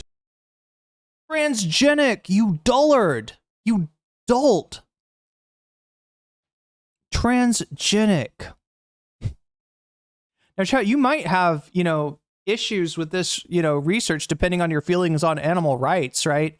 But making mice transgenic is altering their genetic code to be closer to that of human beings in order to test, in order to be able to use them to test to find out, what the effect of a medication, for instance, might be on a human subject. They do this research with animals before they do this with humans. This is, controversial. People have different opinions about whether, you should alter a mouse's DNA to resemble that of humans and then perform a bunch of tests on it. But it is not making mice transgender, whatever the fuck you say. This is just Trump being an unbelievable dumbass. And this is a sign that our media is unable to call somebody out on his dumb fuckery. Like, they're just like, oh yeah, I guess was there trans mice? I guess they were doing that too. I guess the Biden administration was, oh, wow, wokeness really got out of control. They were even making the mice transgender. Shut the fuck up. Shut the fuck up. This is so, we really live in a dark age. We really do live in a dark age, right? That shit should be shoved in his face and rubbed, like rub his fucking face in it like a dog that just shit on the floor, because that's what he did. He just shit in the Oval Office with that, right? There's no transgender mice. That's bullshit, right? I mean, the only connection I could possibly even imagine is if they used some of the transgenic mice to test out, I don't know, different like HRT protocols. I don't know if they're doing that. I don't know if that's going on. That's a possibility, but I do know for sure that what he's talking about is not transgender mice. It's transgenic mice. And it's because Trump is too fucking dumb to figure out the difference. And nobody is there to say this emperor is fucking naked. And I'm sick and tired of staring at his ball sack. Won't someone get this man a robe?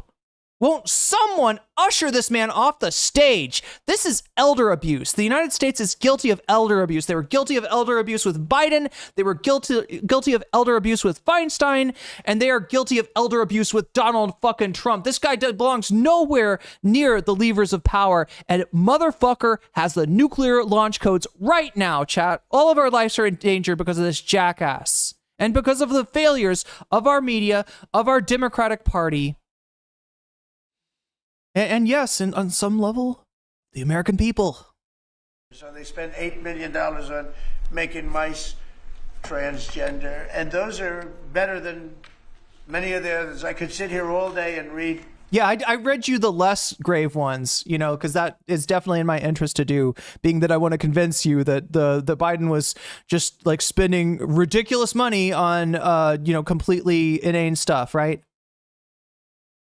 Even though you'd think that I want to hit you with the really grave stuff, the really severe stuff, the really bad stuff. No, I'm just going to tell you the tip of the iceberg, which is the transgender mice. Everything else is like way worse, right?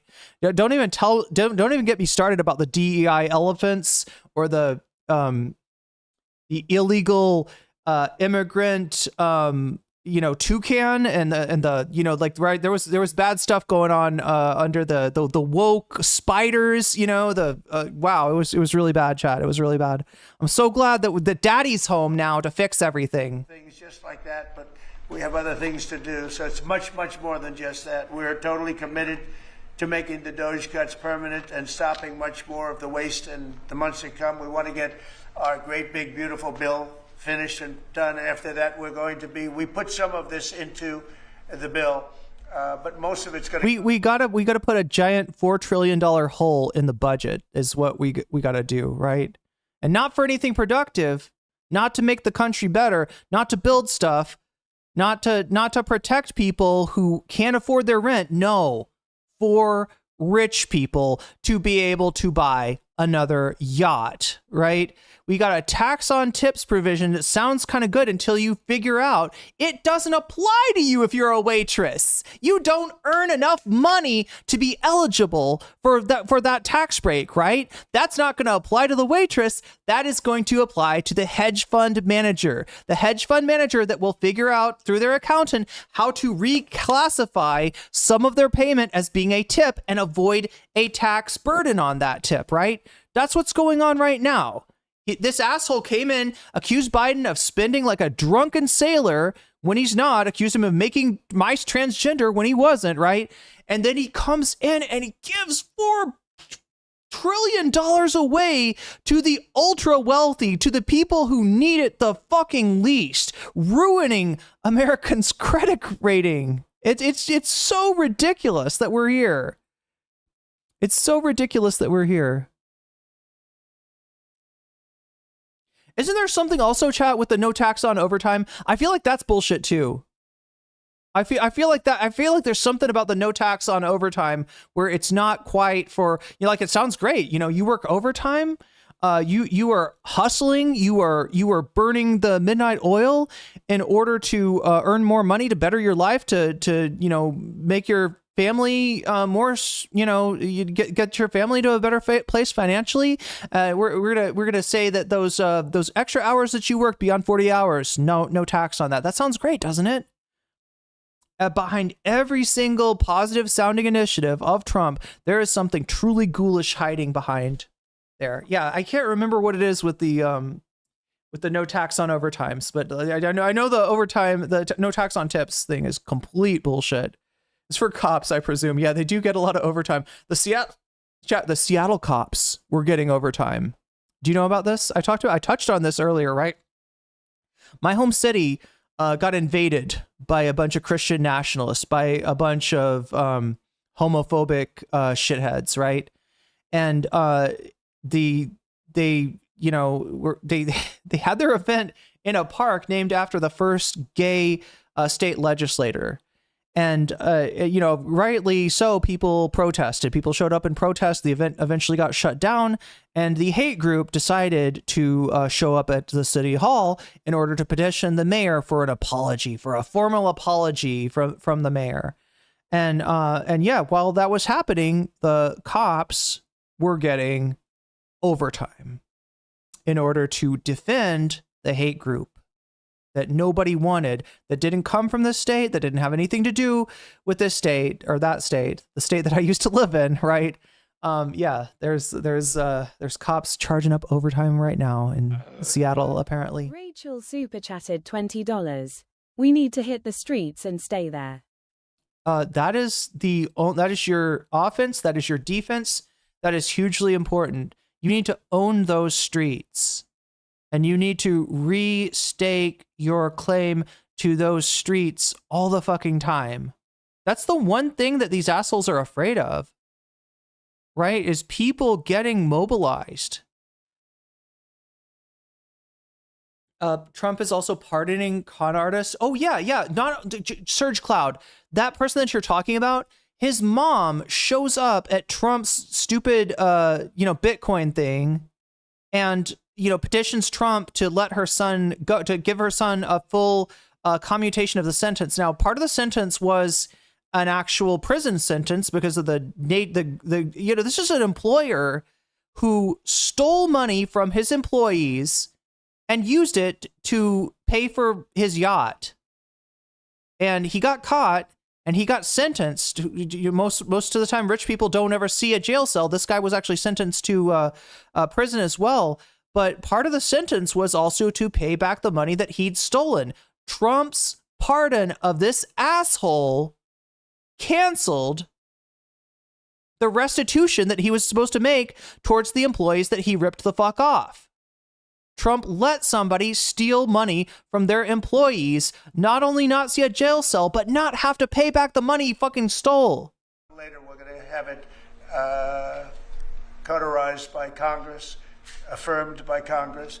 Did you say cauterized by Congress? It sounded like it. In some cases we'll make cuts, in some cases we'll just use it in a different layer to save the money. But It's hundreds of billions of dollars. Doge has also fully modernized the federal retirement process and continues to work very hard. Yeah, fully modernized so that you can't call the Social Security office. That's great. The IRS modernization, but we're taking that over with Doge. Many of the Doge people, Elon, are staying behind too, so they're not leaving. And Elon's really not leaving. He's going to be back and forth, I think. I have a feeling. It's his baby, and I think he's going to be doing a lot of things. But Elon's service... It's his baby, what, the 15th? Is that number 15? ...to America has been without comparison in modern history. He's already running one of the most innovative car companies in the world. You look at his factories and compare them with some of the old factories we have, and it's a big difference. He's a fucking loser. This guy, look, I'm sorry, Tesla lost the race. BYD's the winner. There's several other companies, a lot of them Chinese, that have won in electric cars. Tesla is looking at converting their production away from electric vehicles because they fucking lost. Because he's a loser. If you hit your truck to the, if you hit your truck, what was it called? Hit your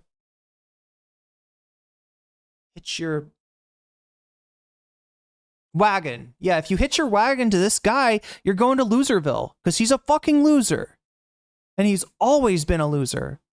What if X is Hellboy? Wait, I haven't seen enough Hellboy. Successful space company, and I guess in history you would have to say the largest free speech platform on the internet, etc. Yet Elon willingly, with all of the success, he willingly accepted the outrageous abuse and slander and lies and attacks because he does love our country. I know that very much. He loves our country. He comes from another country, a country that's going...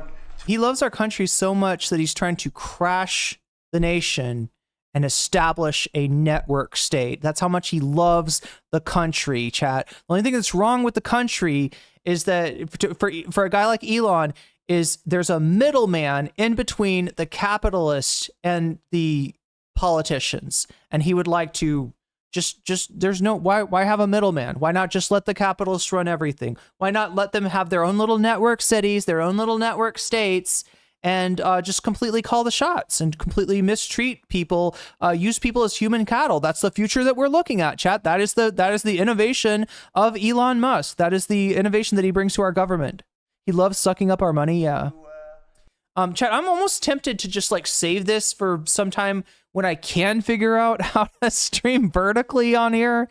Because again, this is the kind of content that YouTube shorts would just love in terms of streaming. Trials and tribulations, I would say. But he's all about the USA, and Americans owe him a great... He's all about the USA. USA. Debt of gratitude. So I just want to thank Elon for his time as special government employee. Can you imagine? They called him an employee, but it's a special government employee, and for coming and helping us. And he really has changed the mindset of a lot of people. A lot of people thought, you know, maybe we'll cut 1% or 2% or 3%. And we cut 0%. We actually increased. There's probably fucking expenses that were added. Overall, Musk fucked so many things up. It probably cost the government more money than he paid. I can tell you one thing for sure, though. Even if there was some kind of saving in the range of like tens of billions at most, right? Even if there was some quote unquote savings in all the destruction that he did, it's going to be wiped out by Trump's big, beautiful bill. They are going to blow a $4 trillion hole in the budget. They are going to fuck everybody over that's on Medicare. They're going to fuck everybody over that's on SNAP. Right? This is, Then they said, wow, we can cut a lot more than that. But you didn't. You didn't cut shit. We're going to do it very surgically. We're going to continue on. The only surgical thing about this, chat, is the things that were cut, for sure, the things that Elon did not miss on were government offices that might hold him accountable, him or his corporations accountable in some way, right? That's the only surgical thing that he did. Other than that, this is the asshole that fired, like, you know, the nuclear program that fired just people that they had to bring back to work because they had fired people that were absolutely crucial for the operation of the government. On the march, we're making America great again. When I was in Saudi Arabia, and we were in, as you know, 3 really great... Doing dirty deals with the scumbag states of the Gulf. Yeah. Predominantly the 3. Qatar was great. UAE was great. Saudi Arabia. Continue advising the president and Doge informally, or are you Successful nation. advisor to the president? So do you expect to continue advising the president and Doge informally, or are you going to sort of shift your focus entirely to your So chat, we heard them say Peter earlier. I'm looking for Peter Navarro. I see Besant. I'm not seeing Navarro. Is that MTG? I can't tell. No, it's not MTG. To continue to provide advice whenever the president would like advice. I hope so. Okay, so we can see his. We can see the black eye pretty well there. I mean, yeah, I expect to remain a friend and an advisor, and certainly if there's anything the president wants me to do, I'm at the president's service. Mr. Musk, on Doge, you said that there was $1 trillion promise for cuts from Yes, I think we do expect over time to achieve the $1 trillion. But what have you found in your time here was the biggest roadblock to getting those cuts? Was it the cabinet, or was it Congress, or something else? What was the biggest roadblock? Yeah. Why did you fail so hard? Why did you fail so hard? Your mission was to cut like fucking $4 trillion from the budget. Why did you not even really manage to cut even 10 billion? Right? It's mostly just a lot of hard work. It's really not any one person or Congress. It's going through really millions of line items and saying just each one of them makes sense or does not make sense.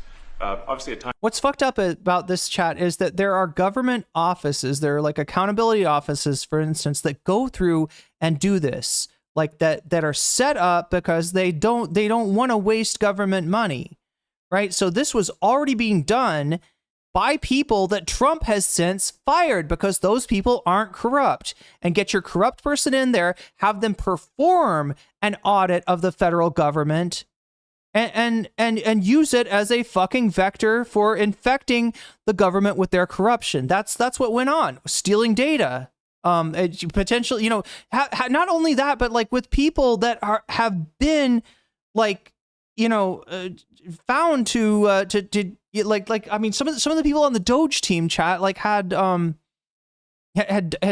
committed maybe some illegal acts prior to that, right? When you cut expenses, those who are receiving the money, whether they're receiving that money legitimately or not, they do complain. And you're not going to hear someone confessing that they received money inappropriately. Never. They're going to always say that they received money appropriately for an important cause. Naturally, that's what you'd expect. Oh, yeah, like with SpaceX, yeah. Anyway, chat, like I said, I'm going to maybe go through this more thoroughly, more completely with a short stream. I want to find out about the eye, though. I wanted to ask quickly, Mr. Musk, is your eye okay? What happened to your eye? I noticed there's a juice there. Well, it wasn't. I wasn't anywhere near France, so.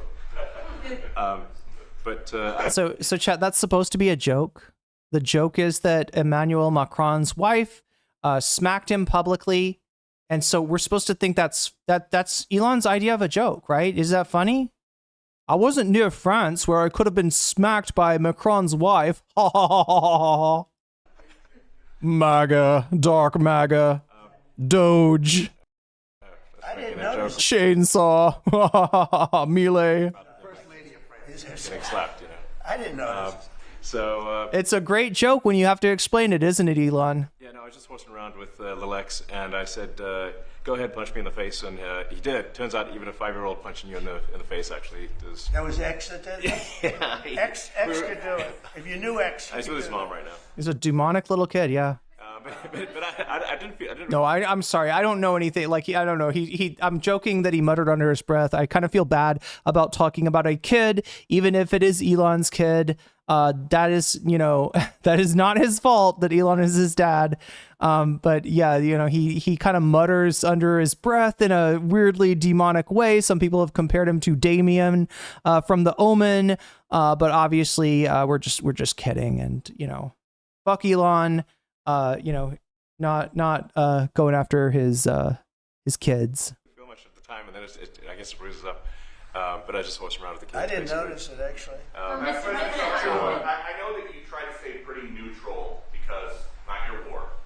But And by the way, not my war. I just want to solve the problem for people. This was not a war that was going to happen if I were president. Right. Hey, I'm done with that. He's going to make more bullshit about Zelensky and Russia. And we are running out of time, chat. We got to get some bonus content in today. We at least one bonus topic. What are we at? 166 right now out of 200. So we are 34% from getting double bonus content. What is the bonus content going to be if we got it? It looks like voters reject Ezra Klein's Abundus has got 23 extra. Taylor Lorenz has got 10 extra. I think the Hasan Chapo Trap House was winning the poll. Yeah, it's 40% right now. Ooh, Chad, it's pretty close. 40%, and then that one's got like 23 extra on it. 23 extra. Ooh, look at that. It looks like Ezra Klein, voters reject Ezra Klein's Abundance. That's a majority report clip. It looks like that's what's ahead right now. Just remember, you can affect the outcome. If you haven't voted already, the poll is active. 139 of you have voted so far. Make sure to make your vote heard if you haven't already. And also leave me a like while you're there because it helps me out greatly and I appreciate it. And you can, the other thing to remember is that when you donate, whether it's a super chat, super sticker, if you're getting yourself a membership, if you're gifting someone a membership, if you are signing up for my Patreon, if you are supporting me on Throne, or if you're supporting me on Twitch, you can let me know in the comments which of these topics you want me to apply your donation towards, and I will put your money where your mouth is, giving the topic of your choice an extra boost. It looks like, yeah, Hasan Reacts is in the running. New Taylor Lorenz is in the running. And voters reject Ezra Klein's Abundance seems to be ahead, I would guess, by about 6% right now. That's the state of things right now. It could change before we get to the end of this. I want to watch a little bit more on this Elon Musk thing and see if we can dig up some information on this story.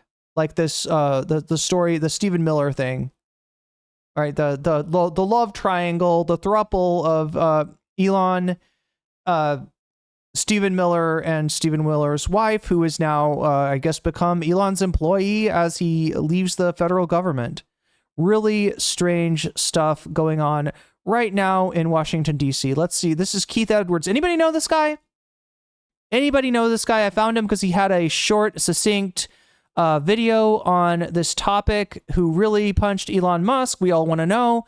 And so we're going to watch him. I don't know anything about him. So if anybody does, feel free to let me know. He seems all right. I mean, look at this thing. He got punched in the except that his audio is kind of quiet. Okay, that's not great. face. And I'm going to show you who he says did it. And then I'm going to tell you about who I think did it. On top of that, Elon Musk was in the Oval Office because Donald Trump was trying to celebrate his ending of his government career, which Doge was a complete disaster. And Elon Musk appeared to be high as hell. I have that video for you too. And the New York Times, on top of this, I mean, you really can't make this stuff up. When all of this was happening with a black guy, Elon... Here, I'm going to turn this up. Really high, the New York Times yesterday released this article that says, on the campaign trail, Elon Musk juggled drugs and family drama. Details Elon Musk's alleged drug use and has some leaked. Is that better, chat? I apologize for the low sound, but yeah, it's a pretty good video. I don't know anything about this guy. It's Keith Edwards here, but yeah, he seems to have a short video to kind of... text messages from Elon that make him look really bad. So let's go through this article, and then I have Elon Musk's reaction to it right after. Mr. Musk's drug consumption went well beyond occasional use. He told people he was taking so much ketamine, a powerful anesthetic, that it was affecting his bladder. Oh my God. How much drug... Rachel says your Elon impression is great. Thank you, Rachel. You have to be doing that you can't pee. A known effect of chronic use. He took ecstasy and psychedelic mushrooms, and he traveled with a daily medication box that held about 20 pills, including ones with the markings of the stimulant Adderall, according to a photo of the box and the people who have seen it. And Rachel says, as a polyamorist for my entire life, I'm 60 now. The words Elon Musk or Stephen Miller and throuple make me shudder. Yeah, it is not something. Look, like I said, chat, there's many different ways that a throuple can work. It doesn't mean that they were all having sex with each other. You know, polyamory is a multi-splendored thing, and there's many different ways to do it that are all valid. However, it doesn't seem like there was a lot, I don't know, like the way that the fallout from this, right? The idea that it just does, you know, if they're doing polyamory, maybe they're not doing it right, is all I have to say.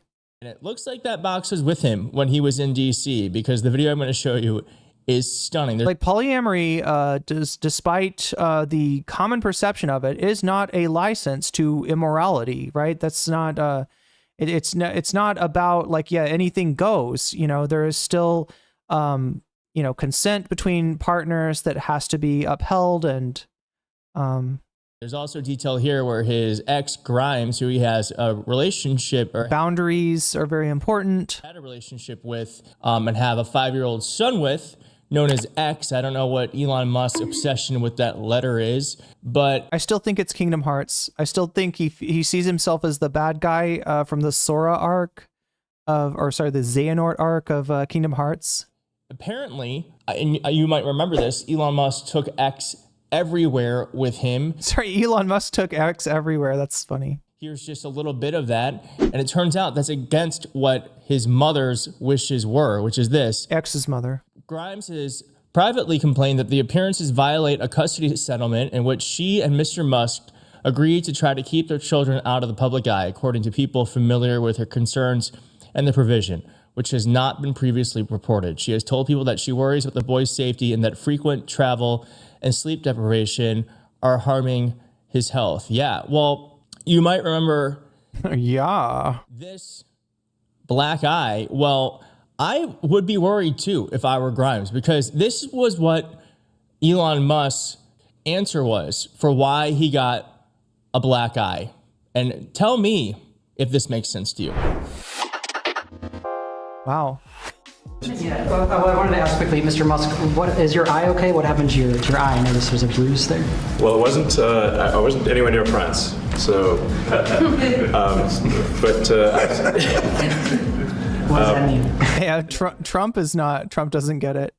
I didn't notice it. I can't believe like some of the news junkies back there did get it. You heard a couple laughs, right? I don't think those are necessarily like Elon dick riders. I think that is just because you know, it's the kind of joke that if you are chronically, and I mean chronically online, right? Maybe it's funny, but like I don't think most people in chat, like, you know, that came to mind when he says, "Oh, I wasn't anywhere near France." Like I don't think anybody got that. I think you have to be absolutely swimming in the news to make that connection. I didn't know. Yeah, no. Oh my God! So he made a joke because the French prime minister got smacked in the face by his wife on camera, which is pretty funny. He's not funny. What happened to the prime minister was a stupid joke. And I said, "Go ahead, punch me in the face," and he did. It turns out even a 5-year-old punching you in the face actually does. That was X that did? Yeah. X could do it. If you knew X, I saw his mom right now. But I didn't really feel much at the time, and then I guess it bruises up.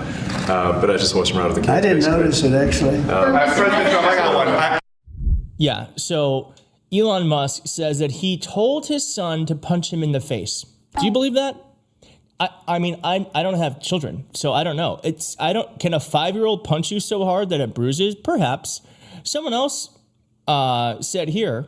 Like, look, I mean, yeah, in general, look, a 5-year-old's probably not going to have, and especially if the 5-year-old is Elon's kid, maybe Zuck's kid might have at the age of 5 gotten some kind of MMA lessons. That's horribly irresponsible. You probably do not need to be, you know, teaching your kid MMA, right? But no, Musk's kid, there's no way that I just don't think that like little kids, they don't know how punches work, right? could he have like wildly swung on him or something? I mean, given that the bruise is on the side of the eye, I guess that's the most likely explanation, assuming that it was X that did it. But we're going to see the other explanation in just a second. Jen K says, I think he wanted people to see it or he would have covered it up with makeup. Good point. This is a black eye delivered by someone who can't throw a punch. And Stephen Miller's wife just left him for Elon Musk. Also, Stephen Miller is left-handed. All right. So now I keep on hearing this claim.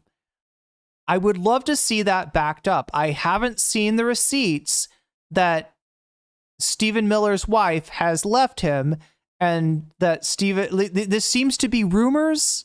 This seems to be coming from the rumor mill. I don't know if it's true or not. Probably unrelated. So yeah, if you're right-handed, could it be he tried some crazy drug and injected it into his eye? I don't know. And you're punching someone, you would hit them here. But if you're left-handed, you would hit. Makes sense to me. I don't know. We're just saying. Further on in this report, it details his drug use. Botox? And it says here that Elon Musk plays video games for hours on end. Well, nothing wrong with that. I do that. Except that he doesn't play video games. He pays people to do that for him. I do that. Did that. Well, it's too bad he can't pay somebody to take a piss for him. Then he wouldn't have to worry about the effects of the ketamine. Last night, about to do that this afternoon. Nothing wrong with that. But he struggles with binge eating, according to people familiar with the habits, and takes weight loss medication. And he posts day and night on his social media platform X. And he also said that he takes a small amount of... Sounds like Blue Anon to me, shrug. Hey, look, I mean, like, I would normally be predisposed to agree, but there is a certain amount of palace intrigue going on in the... Wait, what?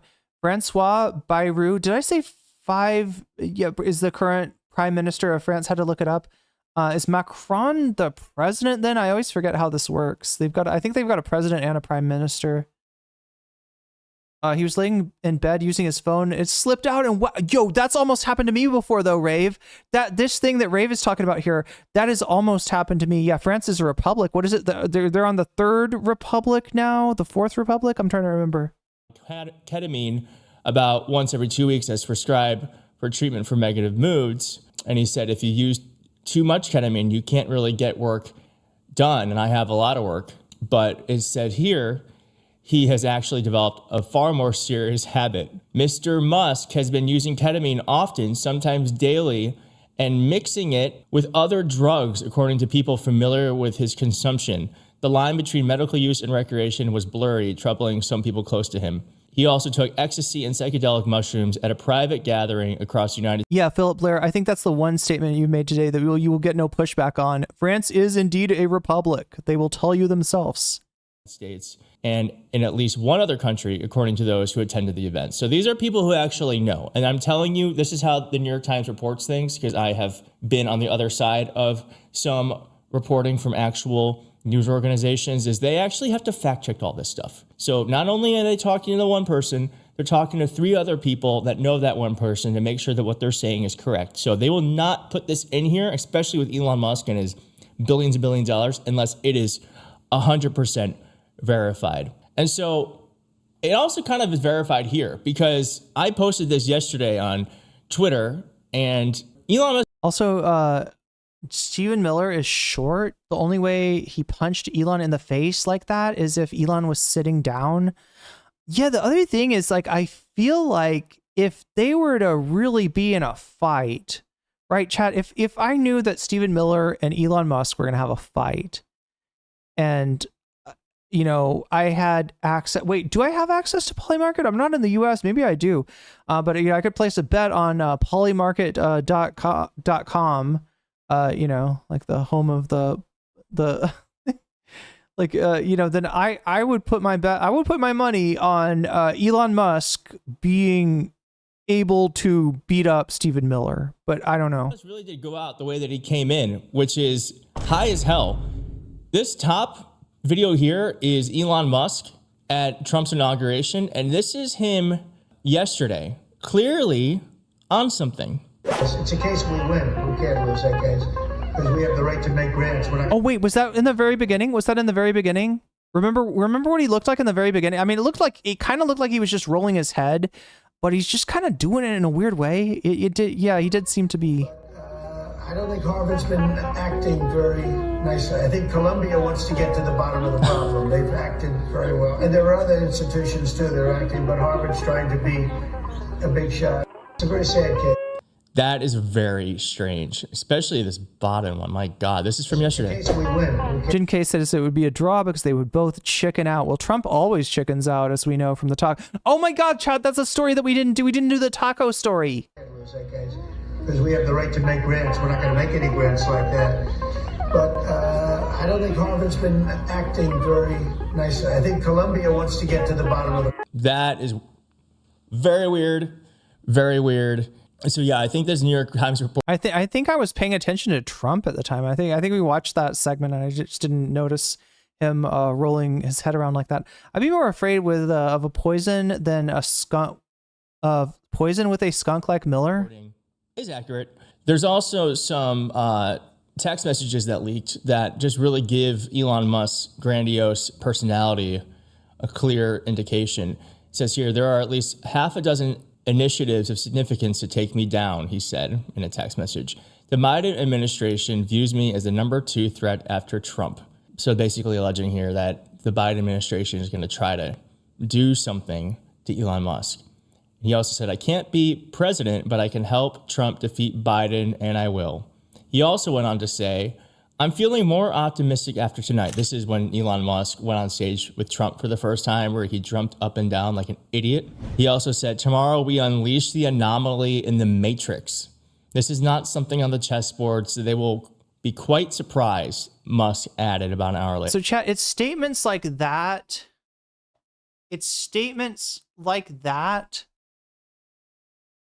And I feel like there's one other statement that Elon Musk made that have people suspecting like foul play in the election. Now, there's a bunch of different levels that this can happen at, including one that's fairly unfortunately mundane at this point.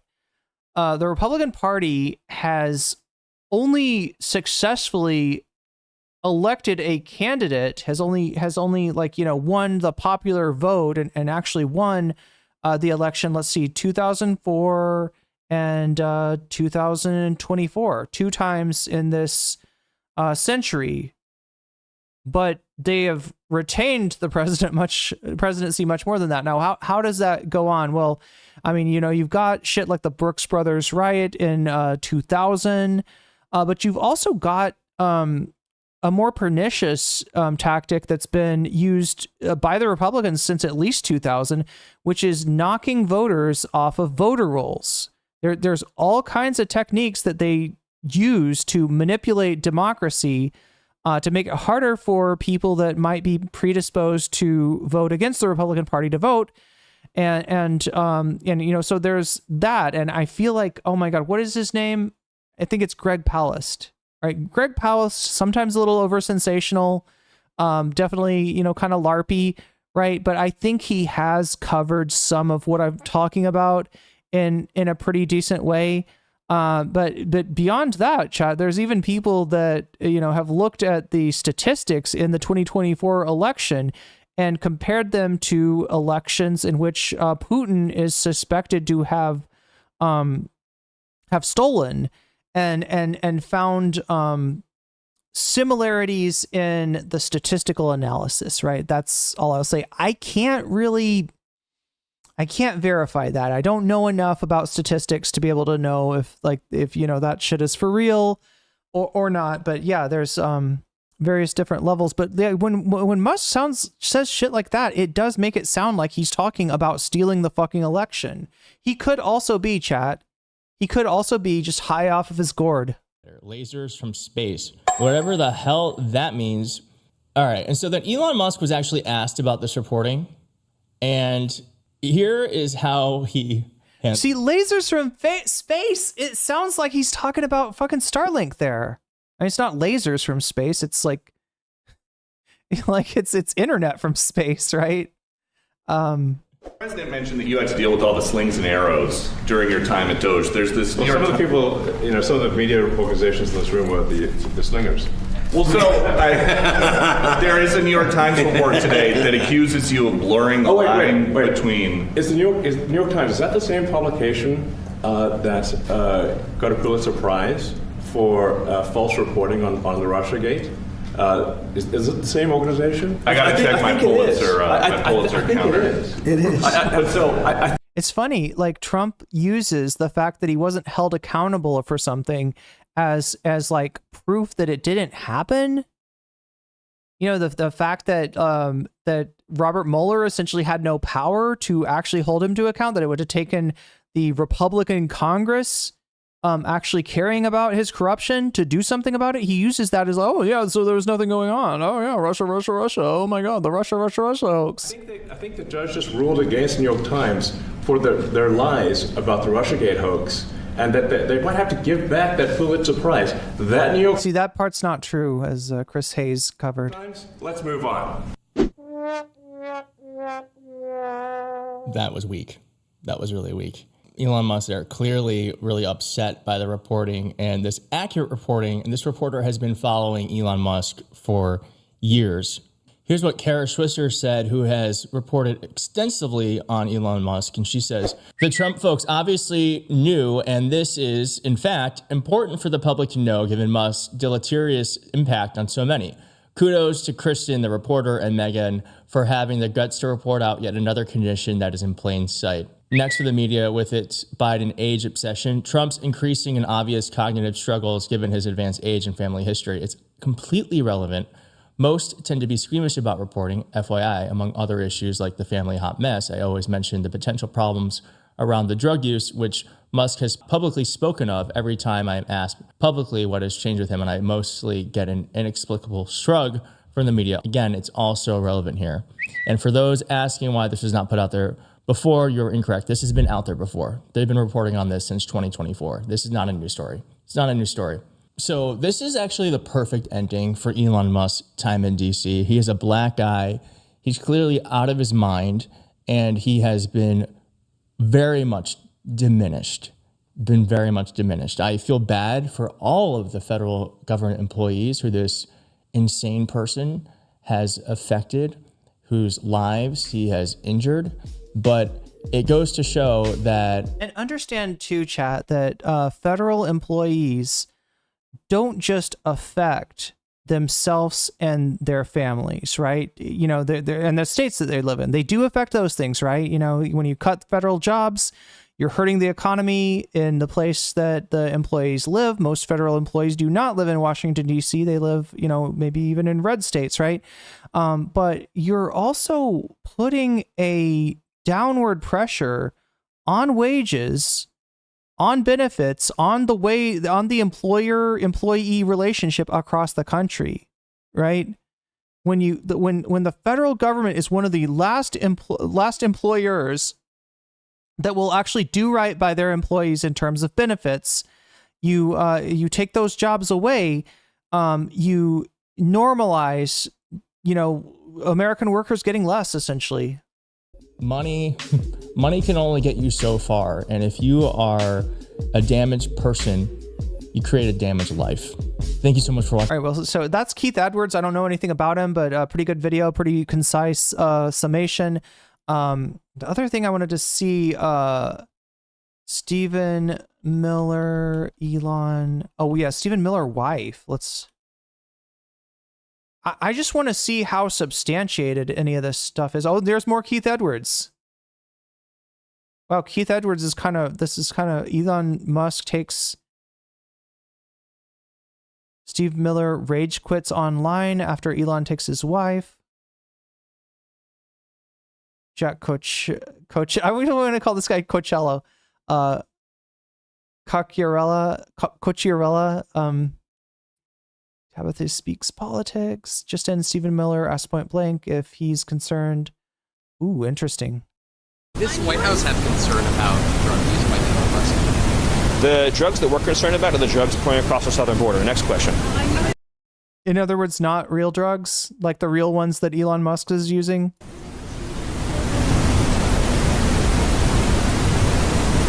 Well, as you know, we received an almost immediate stay from the Federal Court of Appeals and the tariffs are fully in effect. Also, all nations know that the president has vast authority in the trade space given to him by Congress. I mean, these are laws that you all know well, Section 301, Section 232. There are numerous statutes. I mean, that's not true. He's faking an emergency in order to claim powers that he doesn't have. The president has control over, and my understanding is the president has control over tariffs only in as much as the, his power to negotiate trade deals with other countries. He doesn't have the power that he's using, and most likely, chat, given that, he's declared a fake emergency, in fact, let me just put it this way, right? Gauging by the market, which is currently going back up, I would guess that the market is looking at these tariffs as being something that will not stay in place. They are in place for now, like you said, due to the appeal. But we don't know, how long even the, that if that will get overturned, and we don't know what the final decision on the question of whether the president can, make up an emergency to give himself powers that, in fact, even I think that maybe the tariffs wouldn't even be like amongst his emergency powers. I don't know. There's a lot wrong with what they're saying about this. That give the president authority to conduct trade, because trade is a core element of national security and foreign policy. It's why the Congress has given the president those authorities. So nations all around the world understand. Yeah. In regards to negotiated trade deals, like NAFTA, or the exact copy of NAFTA that Trump replaced it with, just like putting his name on it instead, right? Stuff like that. Yeah, the president can, I believe, alter tariffs. Usually that would be to diminish tariffs, right? If you're negotiating a trade deal, that is usually in favor of free trade. So it wouldn't be adding tariffs. It would be maybe taking tariffs away to make trade a little bit easier. But that they are required to continue these negotiations with the United States in order to avoid tariffs. And they all understand that. The market thinks that the tariffs are not going to stay. That is a bet that I would be willing to make as well. Anyway, what do we have? Oh. It was a great trip to a fantastic place, the Commonwealth, Pennsylvania. The steelworkers are very happy. We had a fantastic time. We had a great day. So it's going to be fantastic. Great partnership. And the company Nippon is coming in with 17 billion. You're right. That's many thousands of jobs. It means thousands of jobs in Pennsylvania, right? With Elon, I think he's fantastic. Thousands of jobs in Pennsylvania, right? That's many thousands of jobs. State of Pennsylvania. I like this man. Oh crap, chat. I just realized something. That is probably way too loud for you. Let's take this filter off. There we go. It's loud enough already with the plane there. Were you aware of Elon Musk's regular drug use? No, I wasn't. I think he's fantastic. I think Elon is... You know what's funny here is there's not a denial. Fantastic guy.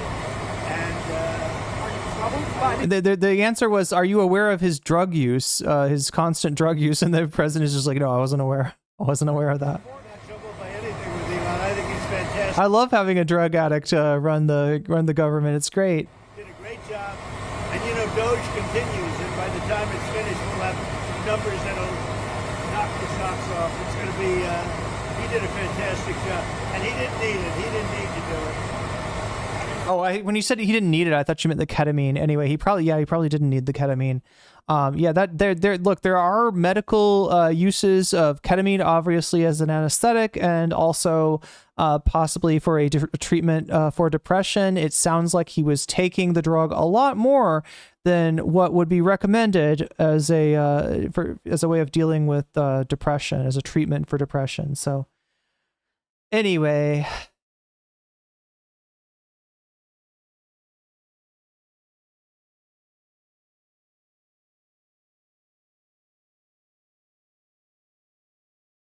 Oh god, the fucking kink tapes, chat. The kink tapes. I kind of wanted to see more about this Stephen Miller thing, though. God, there's too much news. This is why I don't cover the news, chat, more often, is that there's so much shit going on. Elon Black Eye. Where did we have the Elon Steve Miller thing? I think it was here somewhere. Does the White House have concern?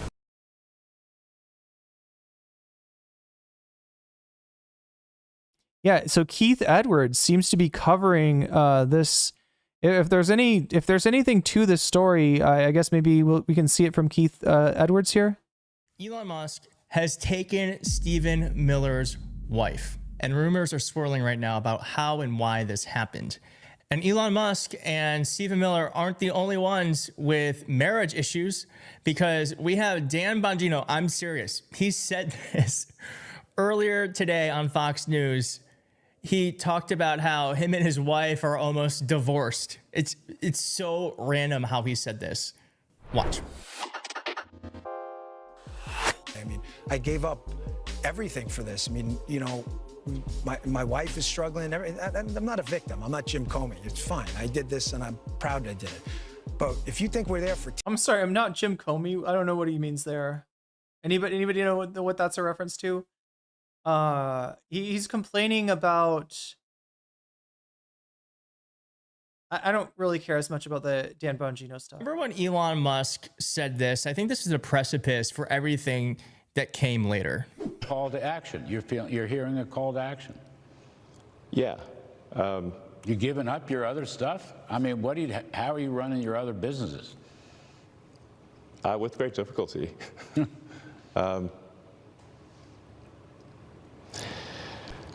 Yeah, I mean... But there's no turning back, you're saying? I'm just here trying to make government more efficient, eliminate waste and fraud, and so far we're making good progress, actually. Narrator's voice, they were not making good progress. In fact, they failed at the mission. Elon Musk here kind of realizing in real time that he's not cut out for this. And when the Fox host asked Elon Musk if there was no turning back, turns out there was, because Elon Musk made the announcement yesterday that he is leaving the job as special government employee. As my scheduled time as a special government employee comes to an end, I would like to thank President Donald Trump for the opportunity to reduce wasteful spending. The Doge mission will only strengthen over time as it becomes a way of life throughout the government. The Doge mission is dead, ladies and gentlemen. I think that is the one thing we can celebrate here. Okay, the Taco Bell drop I can agree with. The Doge mission is... I was a little I was questioning some of the sound drops, right? But the Taco Bell is always a good sound to hear. Now, it's making me hungry, chat. You know there's Taco Bells out here too? A lot of you were very smart yesterday when I talked about how Elon Musk said that Donald Trump played him when he said this. You know, I was like disappointed to see the massive spending bill, frankly, which increases the budget deficit, not just decrease it, and undermines the work that the Doge team is doing. I actually thought that when this big, beautiful bill... Yeah, so he said what I just said earlier, right? Any sort of savings, which is minute, right? And like I said, a lot of what Doge did is going to cost the government money long term. You know, any savings though that were procured are more than wiped out by the big, beautiful $4 trillion tax cut. Came along. I mean, like everything he's done on Doge gets wiped out in the first year. I think a bill can be big or it can be beautiful, but I don't know if it can be both. Yeah. So Elon Musk there, kind of admitting that Donald Trump effed him over. A lot of you pointed out that Elon Musk actually might be trying to save face, and he might not need to be there anymore because he got what he needed. And I think that's actually a fair assessment. And I think you're all very smart. So thank you for pointing that out. Governor Tim Walz, though, said this. He said, "We're finally rooting out waste and abuse." Oh, that's sick. Like, Waltz has been on a tear lately. Waste and abuse might be the theme of this video, because Elon Musk isn't letting Stephen Miller's wife go to waste. Here is the report. What the fuck? Musk takes Stephen Miller's wife as Trump Daily Beast rage tweets. Now I scoured. I mean, look, this isn't exactly a tabloid, right? They're not known for posting fake shit. Article for the Trump aid rage tweeting. I don't think it exists. I wish I could have found it. It's not in this article. But Elon Musk is officially making his exit from federal government, and it appears he is taking one of President Donald Trump's top aides with him. Katie Miller, a top advisor and spokesperson for the Department of Government Efficiency at the White House, is headed out to work for the tech billionaire. It has prompted rumors to swirl across the internet that there's trouble in West Wing paradise. Yes, that's exactly what happened. In fact, I have a video here outlining it all, that it could very well be. This is the rumor. Okay. So we're definitely in rumor territory, right? There is an article in Daily Beast, but it's not. It is what's confirmed is that Stephanie Miller is going to be working with Elon Musk going forward, right? Has been offered a job with Elon Musk. That is, in fact, Stephen. Wait, is it really Stephen and Stephanie Miller? Are those their name? Like they have the same name, but the masculine and the feminine version? Stephanie and Stephen? Is that even right? Am I hearing this correctly? Katie Miller, thank you. God damn, I don't know where Stephanie Miller came from, chat. That's probably anyway. Elon Musk and Stephen Miller's wife were in some sort of love triangle. I'm serious. Watch this. So the DC rumor mill has... Okay, so we're fully in the DC rumor mill. So chat, just to keep track of this, confirmed Elon's hiring Stephen Miller's wife, right?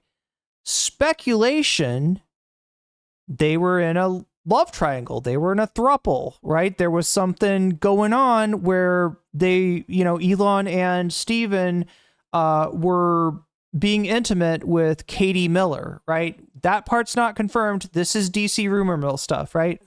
That Stephen Miller, his wife Katie Miller, and Elon Musk were in some sort of throuple situation. The nightmare throuple intent was that Katie Miller would serve as a sort of honeypot, which would enable Stephen Miller to control, in some sense, Elon Musk. Well, he thought that his wife sharing affections with Elon Musk would be a way to control him. Today, Elon Musk left Doge, and he's apparently taking Katie Miller with him. Apparently, Stephen Miller is currently subtweeting angrily at Elon Musk. So my question is, hypothetically speaking, if Katie Miller did really leave Stephen Miller for Elon Musk, is that an upgrade or a downgrade? I can't decide because Stephen Miller and Elon Musk are both objectively horrible. One thing is for certain, Katie Miller has horrible taste in men. And in a strange way, that comforts me because I've always had a broken picker, but at least my taste in men isn't as bad as Katie. I'm sorry, a broken picker is what she said, chat, not a broken pecker. I don't want anybody getting confused here. So wait, so what did the allegation is that Stephen Miller is somehow subtweeting what everyone's view on the Middle East is, don't be naive. The foreign students supporting Hamas hate the West and hate America deeply. That doesn't sound like a subtweet. Where would he be subtweeting? My God.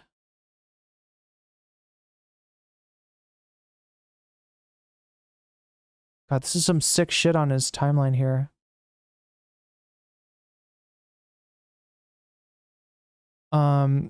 He retweets way too much.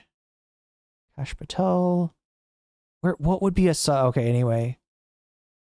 Keith looked for this too and couldn't find it, so we're probably not gonna find it either. Now, I don't know if that is true. It is a DC rumor. It is a DC rumor. I don't know if it's true. Sounds like it could be true.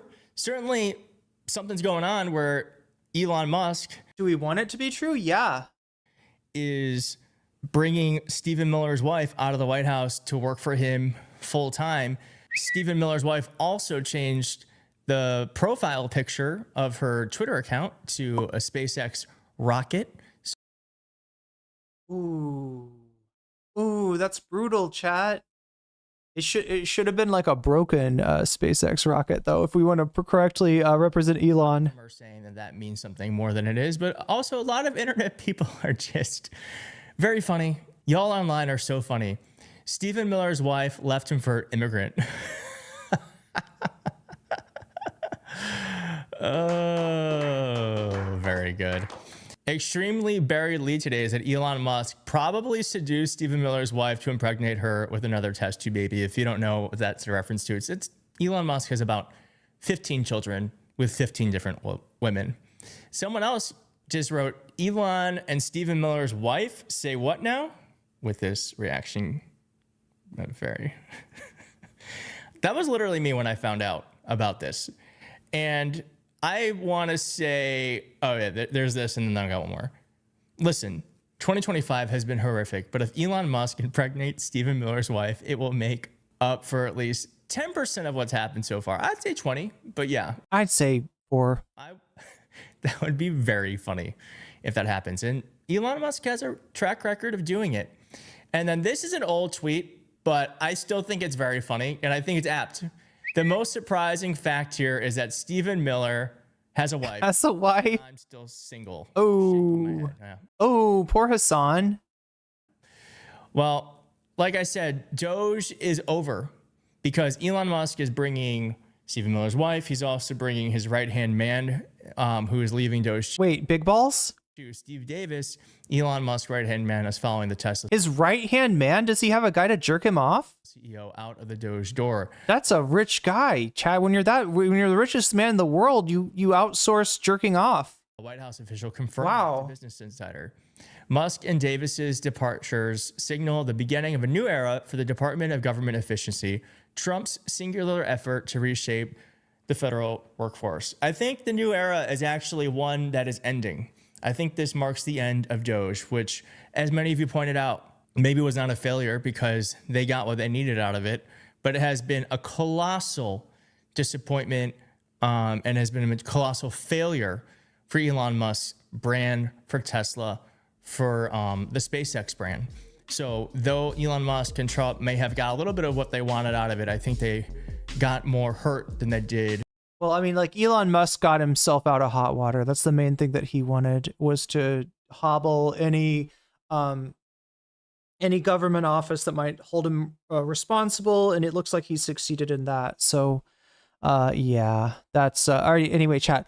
We're almost at 6 hours here. I've been streaming longer than I've been meaning to. 6 hours here. It's kind of a long stream, but we got to check and see where is the bonus content at. We have earned at least one bonus topic.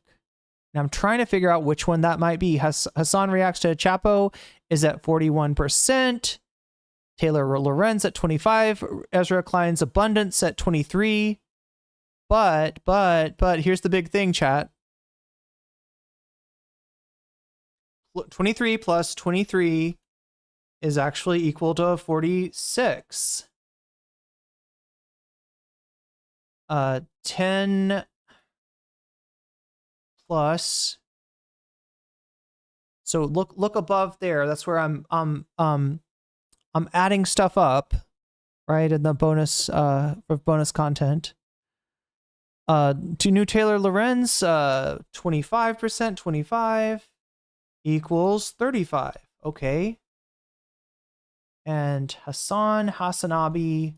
Now, chat, I haven't logged any donations for the Chapo segment. I know this is the most popular one. Look at that. 41% of you voted for this. But I didn't hear anybody who donated say that they want to put their money where their mouth is, right? So chat, with that, it looks like voters reject Ezra Klein's abundance is the winner. Now, if there's anybody who's donated and you still want to, add your donation to one of these topics, now is the time to speak up. If there's anyone who wants to make a donation in order to bias I mean, change the polls, right? Then now is the time to do that, because I'm going to give it, I don't know, a couple minutes here, and then I'm going to go into whatever is ahead. Right now, it is the Ezra Klein abundance thing. So speak now or forever hold your peace. This is your last chance to there's 3 things that are in the running, and that's Hasan reacts to Chapo roasting Ethan, voters reject Ezra Klein's abundance, and the new Taylor Lorenz video. So I'll give it a couple of minutes here. I will even put on some music whilst we wait.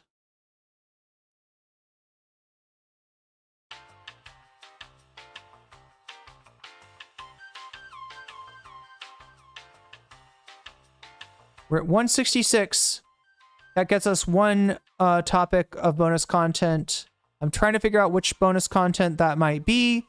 It is, at the end of the day, up to you, the voters, and you, the donors. That's what decides what we watch for bonus content. So, Rachel says, I choose Hasan with my 2 super chats. That is, what, 40? So, yeah, look at that. Look at what a difference that makes. Look at that. 40 plus 41 is 81. Okay, so now Hasan reacting to Chapo is ahead by a country mile. I believe that's a country mile. I am from the country, believe it or not, and I've run a mile. I've run several miles. I've run some miles at sub 5 minutes, chat. Not to flex. Not to flex.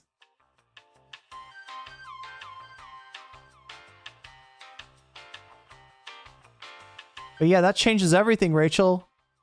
So Hasan reacts to Chapo is at 81%. Voters reject Ezra Klein's abundance at 46%. New Taylor Lorenz at 35%. Like I said, if you've donated, I also put my donos to Hasan. Okay, it looks like Hasan's running away with it. So that pause like surprised me. That pause like greatly surprised me. Meow. This song, like, chat, this is like got to be one of my favorite songs. Meow. Meow. Meow. Meow. Okay, yeah, it looks like we're getting 5 extra percentages towards Hasan. That makes this 45%, which makes this 86%. Now it's 40% ahead.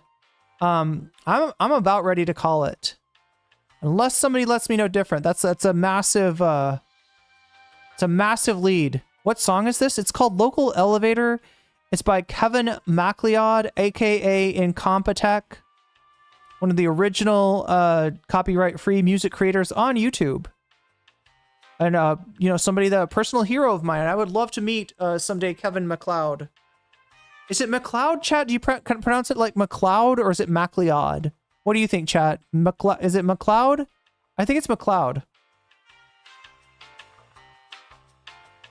Kevin, hey, you, get off of MacLeod. That's what he says, chat. He says, hey, you, get off of MacLeod.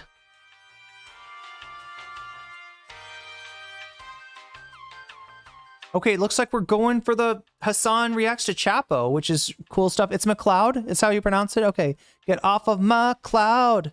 Hey, you, get off of MacLeod. Chat, you didn't know I had that deep knowledge of classic rock, did you? It's a good thing Davi's not here. Davi hates classic rock. I just like grew up with an uncle, so I got exposed to a lot of it. I had an uncle growing up. Anybody else have an uncle? Uncles are weird. Why are uncles so weird? Why are aunts never as weird as uncles? You know what I'm saying? Like an uncle, just by saying that somebody's an uncle, you're immediately thinking you're probably a little bit weird. You're probably a little bit strange, right? Aunts, I don't really think about that about aunts. Aunties, like, yeah, aunties can be weird, but usually you'd assume that they're not weird at all. Those aunties, they're pretty fucking normal. Oh my god, I still want to know what's going on with Glenn Greenwald, chat. I don't think we're gonna have time for that, though. I still want to know what's going on with Glenn Greenwald. What is this? What is this? What are we going for here? We're looking for where I had this. Oh wait, no, I know where it is. I know where I left this content. There we go. Oh geez, chat. I didn't realize this is kind of like a long it's a long video. So buckle up.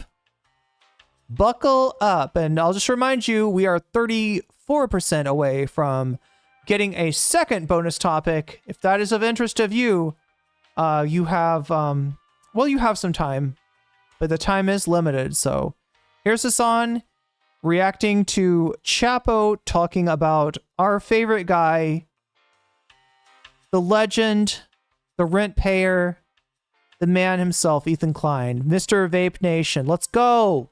Let's go. He would constantly complain about how. Here it is. Here is Will Menaker, Felix Biederman, and Matt Lieb, and Daniel Mate discussing Ethan crash out. I'm gonna go grab some food, chat. I'll be right back. That, like, the flailing and the sort of cruelty of the Zionist project in this country, and how quickly like both parties and like our entire government is like getting on board with just trashing all of our civil liberties and constitutional freedoms in service of protecting the reputation of this fucking pariah state that nobody wants anything to do with. I saw something Ali Abunimah posted the other day about how difficult it is getting for Israel to get anyone born in the West to make aliyah to Israel. Like, right, anyone yeah. educated. Like, it's like the only people who move to Israel are from like former Soviet states, and they don't want. And they also have brain drain that they're experiencing as well. A lot of people are leaving Israel as well, which will, as I've said before, it's Israel's biggest fear. Okay, Israel's biggest fear is not Hamas. Israel's biggest fear is not Iran. Israel's biggest fear, what do I always say, is fucking Boca Raton, Long Island, Brooklyn, and West Hollywood, Beverly Hills. Okay.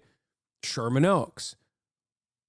That's the biggest fear. If you can, why the fuck would you live in Israel, dude? What, like, literally, why would you ever live in Israel if you can just easily be like, yeah, no, I don't want to live here anymore. This is crazy.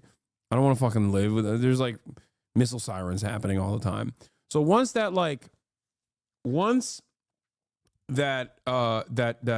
security boundary was penetrated overwhelmingly by both Iran and even by fucking the Houthis, okay, it's Jover.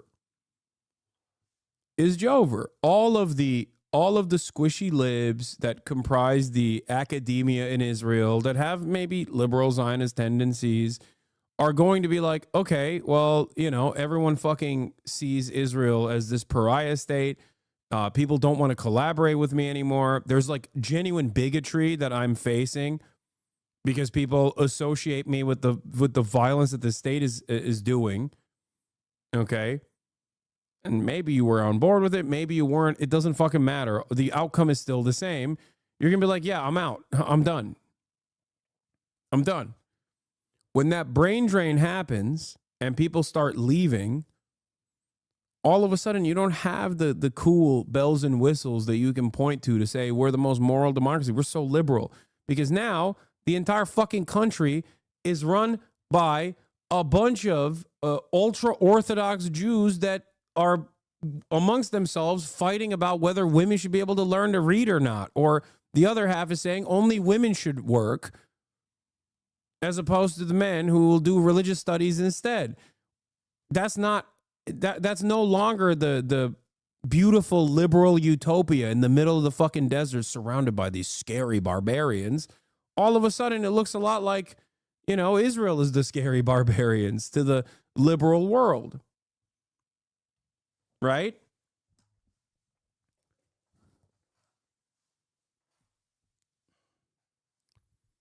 This is a major problem. What are you even talking about? What happens in Muslim countries in Middle East? You are delusional. What? There's not even an argument about what's going on in Israel. I'm talking about the internal dynamics within Israel And you're over here being like, but what about the Middle East? All the other countries around it. It's like, what are they doing? Oh, well, they're getting bombed by Israel. Some of them, a lot of them. I'm talking about women's rights, etc. You refer to. I just talked about how Israel is going to turn into a fundamentalist shithole, which it already is in some respects, but it's going to further erode. And this dumb fuck is like, well, what about all the other countries that are already fundamentalists? Like, what do you mean? You talking about Lebanon? Is that the fundamentalist shithole? You talking about Syria, the fundamentalist shithole? You talking about Turkey, the fundamentalist Islamist shithole? Is that what you're going to say?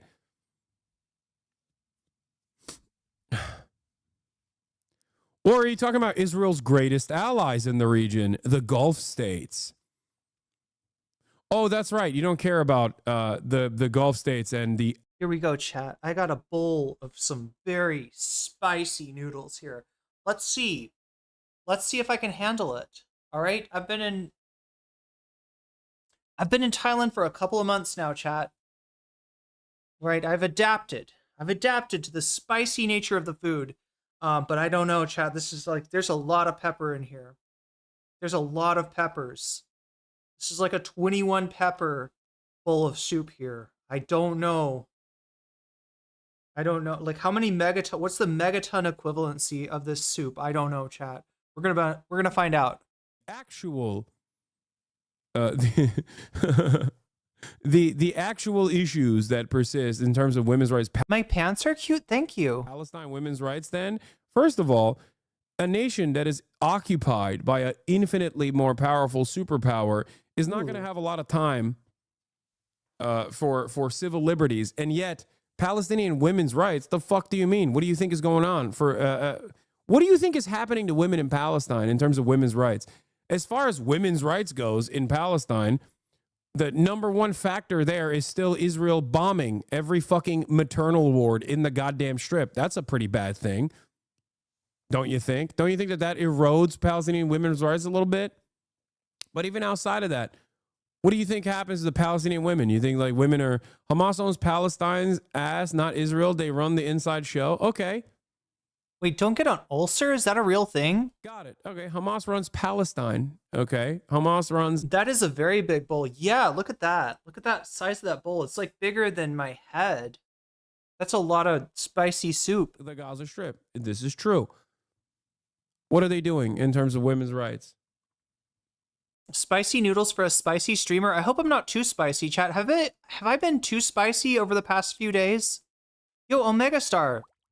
Thank you for the gifted sub to Signrise. Signrise, you just got jellyfished. And that's a good thing. Is Israel saving women by killing them? 73% of the last round of bombing since the ceasefire ended is women, children, and the elderly. Did Israel liberate them from the treacherous grip of Hamas by liberating them from their fucking bodies, liberating their souls from their bodies? Is that what you're saying? Is that what we're talking about? Ooh. Hamas is exactly what you accuse Israel of doing? Wait, really? Dude, holy shit. I had no fucking idea that Hamas had F-15 fighter jets that they were constantly fucking pummeling Israel with. I didn't realize that Hamas actually had the entirety of the Israeli registry, okay? And they knew exactly where every Israeli lived, and they were using that and their superior firepower to destroy Tel Aviv right now. Oh my God. I didn't realize that Hamas controlled all borders of Israel. I didn't realize that Hamas was in real time mass kidnapping Israelis and putting them through military detention and then raping them to death in their prison. Wait, I just got kicked from YouTube subscription for trying to click off a commercial? I put the 5 minutes thing on Tagium today because we were covering, if you look at the thumbnail, okay, Hasan looking at a tweet from the ADL saying that they want to deplatform him. It's the kind of thumbnail that is going to appeal, to you, to viewers like yourself, but it's maybe also to appeal. I was afraid that the thumbnail was a little too appealing to Hasan haters. And I wanted to make it a little bit harder for Ethan Spoopa Troopas to brigade this chat, should they find themselves attracted to the prospect of Hasan being deplatformed from Twitch, YouTube, etc. System. That's right. That's what Israel says Hamas is doing, which there's no evidence for, but Israel has certainly been doing that to the fucking Palestinians. There are 49 pages of evidence for that. The only thing Israel has is projection. Is it really spicy? Let me check. All right, the only way to know is to take a little sip of the broth.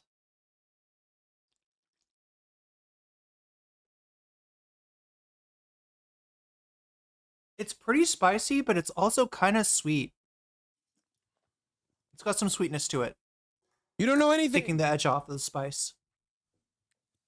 Yeah. Hamas controls all the checkpoints in Tel Aviv and has enforced a rigid structure of apartheid upon the Israeli population, where the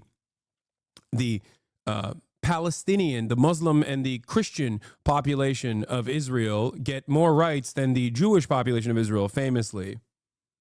Wait, I'm trying to figure it out. Like, it unsubscribed you from the channel when you clicked, like, skip ad?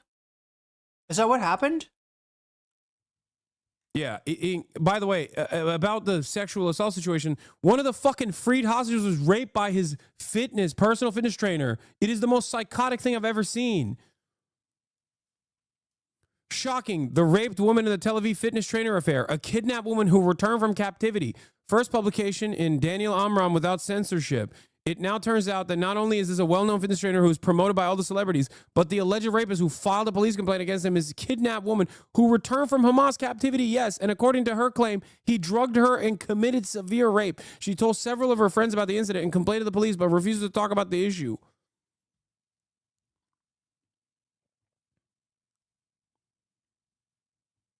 Oof, I can't with you lefties. I'm out. What do you mean lefties? What the fuck what is this about? Dude, are you admitting that the anti-rape position is inherently a leftist position and saying that that is somehow a wrong position to have? What the fuck's wrong with you? Yeah, I mean, get the fuck out of here if this is your perspective.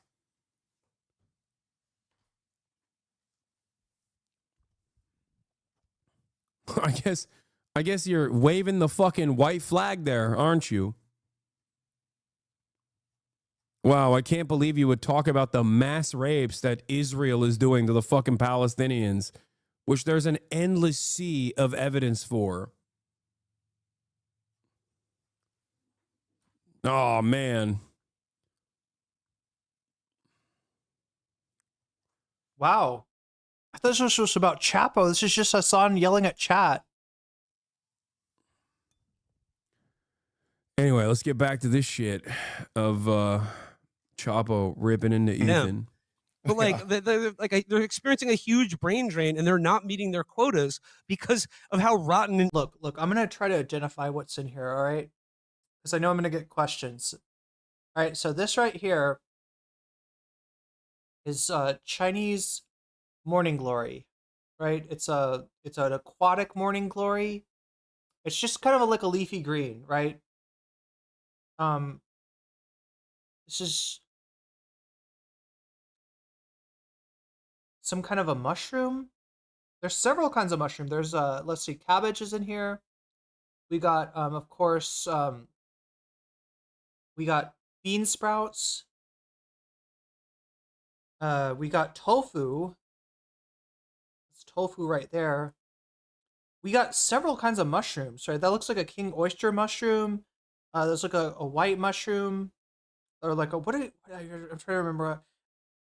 I think there's some enoki in here too. Got some carrots, onions, and of course hot peppers. Of course, hot peppers. Evil their fucking country is. That the fact that nobody wants to live there. And it just does. It also just sucks to live there. Yes, like exactly. that is like, you know, Ethan Klein before he became what he is now. When he had to live in Israel to like marry the first girl who ever touched him, yeah, he would constantly complain about how much it sucked and how excited he was to leave.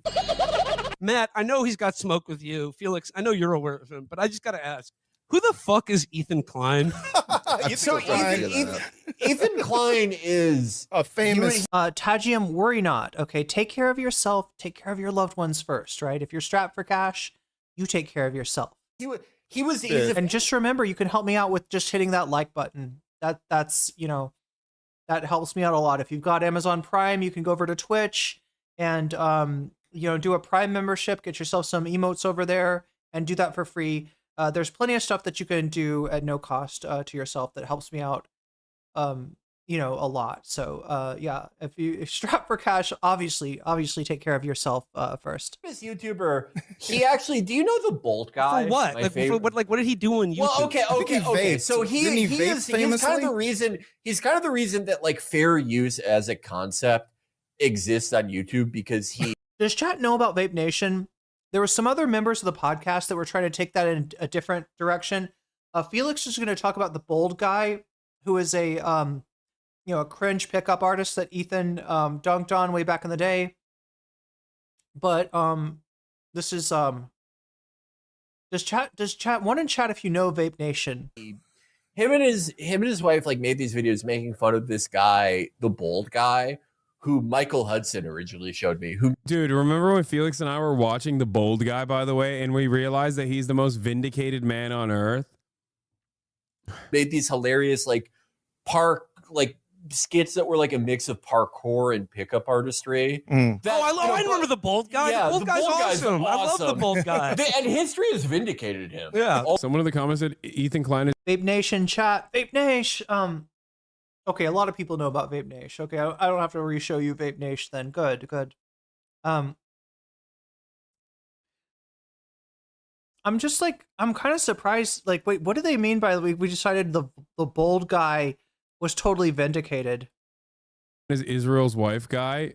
Also, like, it works to like go up to a girl and be like, "Think you could catch me?" Like, I've put up Will Chamberlain numbers doing that. And second, he's a way better person than Ethan Klein, it turns out.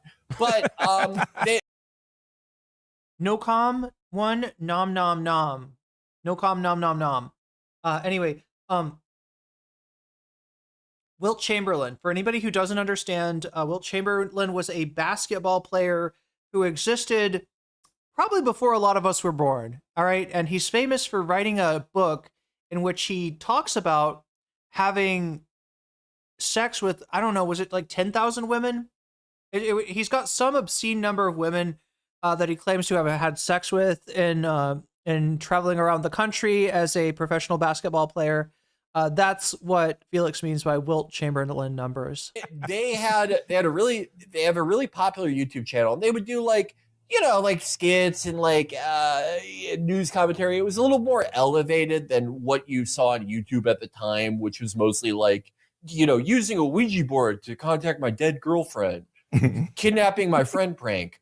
And he was sort of like a vaguely left liberal guy, if they talked about politics at all. He had sort of a reckoning with his quote unquote like edgelord past. Though I do think Wilt Chamberlain was a non-video porn star that played in the NBA. Yeah, that's pretty much it. People did show me a bunch of videos of him like saying the N. Wait, according to the right? Yeah, it's crazy. Do right wingers hate Wilt Chamberlain? Yeah, I don't. He did. Maybe it was, but he did like 30 minutes just on me on his show like a couple weeks ago to just trying to get me fired from a job. It's Matt Lieb talking. Bad Hasbro, Matt Lieb. Trying to call me a token Jew, and I was like, damn. Wait. No, I'm sorry. I missed the voice. It's actual. Wait. Is that Daniel Mate? It doesn't sound like Matt.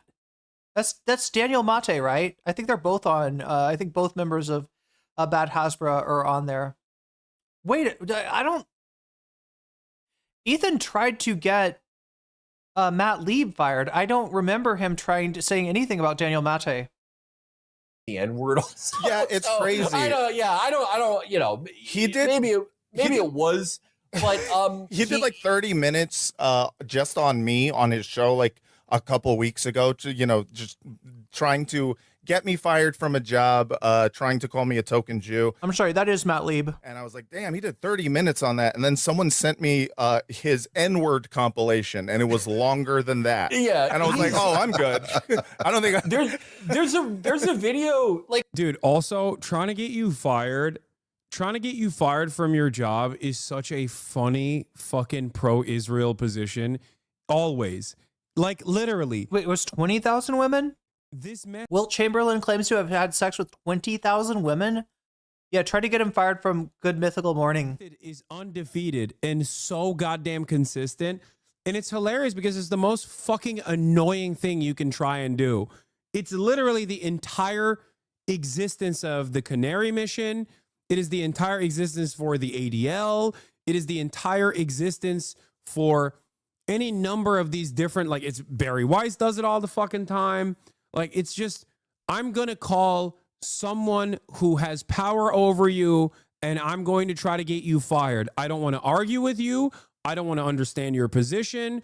I don't want to see if what your position is like, if there's any veracity to it or not. I'm just going to get you fucking fired. It is such loser shit. It is such unimaginable loser shit, and everybody fucking hates it. Everybody hates it. And it's the number one. Now, before Beitar and all, Beitar, which is a fucking terror cell, by the way, like literally a terror cell, okay, operating as a 501c3 under U.S. boundaries, but, that's besides the point. Or fucking Canary Mission and the ADL started working with the Department of Homeland Security to do the ultimate calling the fucking manager move, which is to get the Department of Homeland Security to fucking black bag you in the middle of the goddamn street with plainclothes officers for the crime of saying Israel is mean, okay? Or even at any given point, if you were around a fucking anti-Israel protest, then God forbid, holy shit, and deporting people, this is what they used to do. This was the number one move. The number one trick is just like doxing and then fucking freaking out. Sounds like Ethan Klein. Wait, what is Damn. This? They call Israel Spicy. a shitty place to live. Matt Lieb and Chapa Trapos, Hasan's friends Felix's group, team up to attack Ethan and Gila. They call Israel a shitty place. Really hateful, bigoted stuff. Yeah. I think foot soldiers should listen to Ethan from when he lived in Israel and how he said infinitely worse things than these guys have ever said about Israel or about Jews. I was about to say, yeah, Ethan Klein can attest to what kind of a place Israel is to live. I feel like Hila would even back that up, right? Hila Klein, born and raised in Israel, got the fuck out when she had a chance to. Really? Holy fuck. Especially Orthodox Jews. Jesus Christ. Wow, this is hot. I am like usually against, like just taking like a clip and being like, oh, sure. Spicy. For the most part. But there was one clip I saw where he's watching a video about like a girl who got her leg blown off. Oh, the boss. Oh God, no. Oh God, no. Oh God, no. Pussy's got to be bigger for an N-word like me. And it's like, what the fuck is it? What were you doing?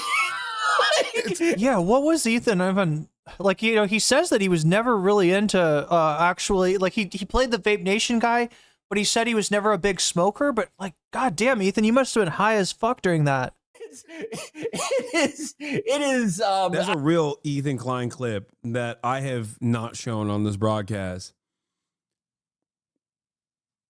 I don't know. He had an interesting theory of how to make content. Yeah. Like he had a reckoning where he was like, "I'm sorry for my edgelord past." He had a podcast. That's why I was shocked. Yeah, the Boston Marathon bombing victim was like literally underage too, I think. But that's why I was shocked when he went after Matt Lieb. Ethan did, because like Ethan, up until that point, I feel like had only rarely ever called like anti-Zionist Jews capos or whatever, or like token Jews or whatever. But like every single time there was a fucking clip that circulated on the H3H3 broadcast, Felix or Noah was sitting right next to me, and he suspiciously would never say anything about them. Okay? He would never say anything. Felix would say unspeakable things that at the time I would never say. Okay? And he would just not refer to them at all. Okay? That's the fucking guy? What do you mean? And I explained it like this, right, chat? Ethan is a comedy guy. He may not be a stand-up comedian, but he's a comedy guy. He has a comedy channel, right? You can do a lot with comedy. You're kind of overpowered when it comes to internet beefs if you're a comedian. However, Felix is like on a whole nother level. Felix is the last guy I would ever want to have beef with on the internet because Felix will straight up roast you. He is funny as fuck. And there's no comeback. There's no comeback to somebody like, you know, turning you into the subject of humor and derision the way that Felix can do. And he's good at it. He's been doing it. He does it on Twitter. He does it on Chapo. He burns people. That's the guy. That's the fucking guy. And until Matt Lieb, who was on the broadcast here, on the podcast, I don't think that he ever went like super hard after anti-Zionist Jews. I don't know if it's because... All right. I don't know if that is because Felix is not fireable. Yeah, Felix is the internet's final boss. Probably so. Probably so. God damn it, chat. Like, the only thing that I can do to, like, kind of cool down my mouth is make some coffee with soy milk in it. This is actually not just soy milk. It's black sesame seed soy milk, which is my favorite kind. If you ever get a chance to try soy milk with black sesame seed in it, go for it because it's so good. I think you'll have a hard time going back. Because in the same vein, like, I'm not necessarily fireable either, which is why he couldn't go after my sponsors because I don't have any sponsors. So he tried to go after the entire platform by just saying, like, Twitch is the most anti-Semitic platform. Well, guess what, dude? Twitch recently unbanned a formerly banned Jewish content creator, proving once again that it is clearly not an anti-Semitic platform. So there's no reason to worry, okay? Twitch is taking the initiative. Twitch has heard your criticisms. And in the interest of making sure, in the interest of conceding to the ADL, Twitch is unbanned a Jewish content creator who was formerly banned. I'm sorry, who is he talking about? With Hasan. Yeah. And then there was a falling out because I wish it was chai tagium. I should get some. That's the one thing. Look, I'm kind of like, look, I gotta admit, my caffeine game has changed profusely since I moved here. All right. I used to be a coffee gal, by which I mean I had a French press that I would fill up like twice a day, you know, like a big old French press. You know, grind the coffee beans. I mean, it wasn't super fancy, but I found some good beans. I found some good beans that I like. And I would grind them and I would throw it in the coffee press and I would drink like 2 big, you know, coffee presses full of coffee every day. And you know, like I was like, yeah, no, when I get to Thailand, I'm going to find some coffee beans. I'm going to find a grinder and I'm going to get a coffee press. When I got to Thailand, chat, I found that everybody drinks this stuff, right? That is instant coffee. This is what my parents drink, right? I laughed at instant coffee. I laughed at my parents, right? You know, they drank shit coffee because they just didn't know. And everybody in my friend group in Seattle, you know, like was like, instant coffee? Really? No, we're going to drink the real stuff, right? But I swear to God, everybody in Thailand, they drink this stuff, right? They drink instant coffee, right? And so I was kind of like, all right, that's fine. I'm in a hotel. I'll drink instant coffee while I'm here. But God damn it, I need to get the beans. I need to get the coffee press. I need to get the grinder and everything. I'm finally in an apartment and I guess I've just adapted. Like I kind of like this, right? And I finally found some places that sell coffee beans. And I just can't bring myself to, you know, I don't know, spend like 400 baht on a bag of coffee beans, right? Like I can't bring myself to pay for a French press and all that shit when I'm just like, no, actually this is fine. The other thing that I've been doing is like getting into mate. Mate is, you know, kind of expensive, but it's cheaper here. So, you know, I just got a big bag of mate, and I always make like a mate latte, a mate milkshake, right? And that's pretty much what I need, but I don't know. Wait, grinder? No, that's the other kind of grinder. That's not coffee, says Columbia Rican. Look, yeah, like that's how I used to feel too. I somehow adapted. I somehow like gave in to the instant coffee in favor of, you know, putting more of my effort and more expense into the matcha. Green tea with cardamom is umami. Oh, I gotta try that. I do have a coffee grinder though. Like this apartment did come with like a hand grinder, in fact. So I don't know. What would I need?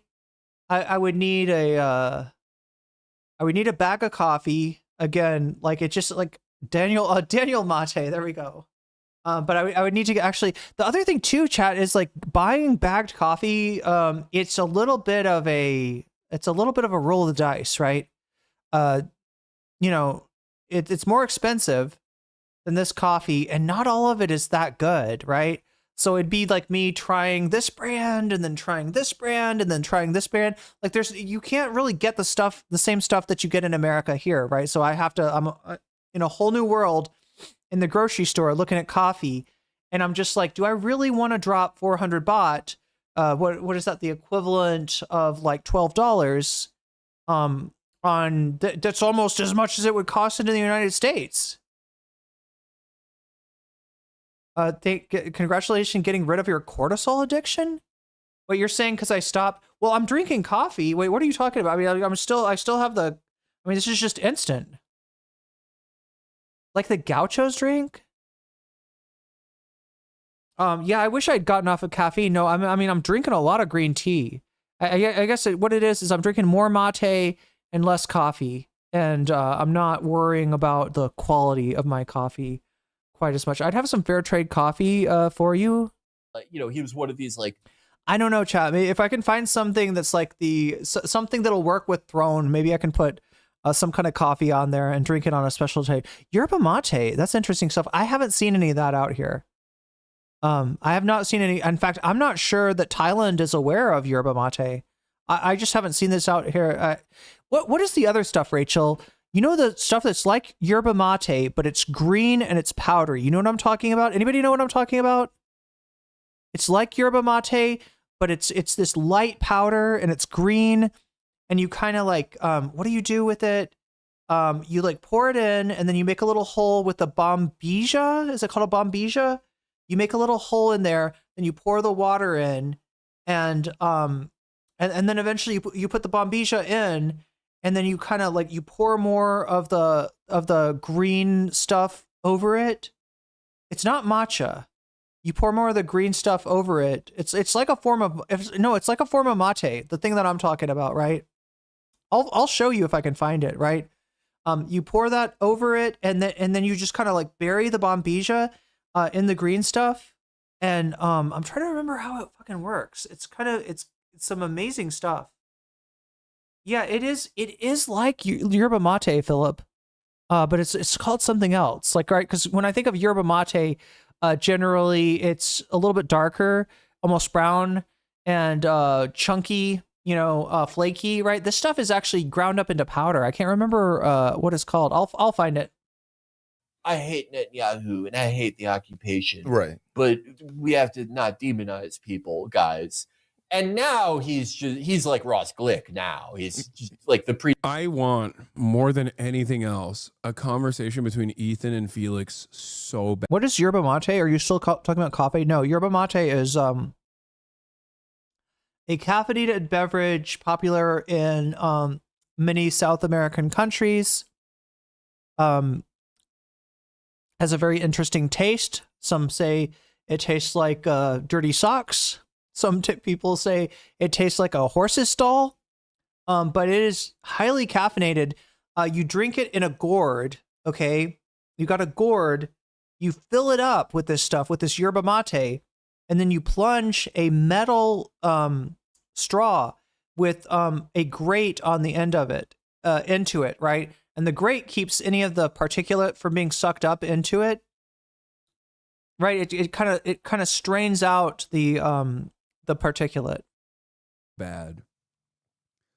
I know it'll never happen, but oh my God. I want that. Yeah, chat, that sounds good to chat's super appetized by my description of dirty socks and a horse stall. None of those sound good. So badly.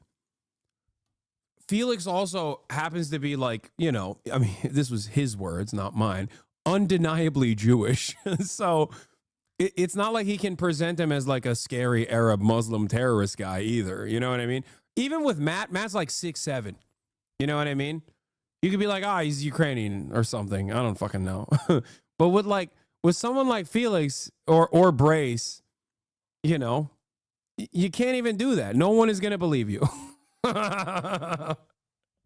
Pretense has gone away. It's crazy. Go ahead. But he is like an incredibly, before this, he was like an incredibly foundational and like very popular YouTube figure. And one of the most well remunerated. His wife, who is the one who's like, she's always like frowning and dressed like Pootie Tang on their show. they made this clothing brand called Teddy Fresh, and their logo is like, you know, like a teddy bear that's cool.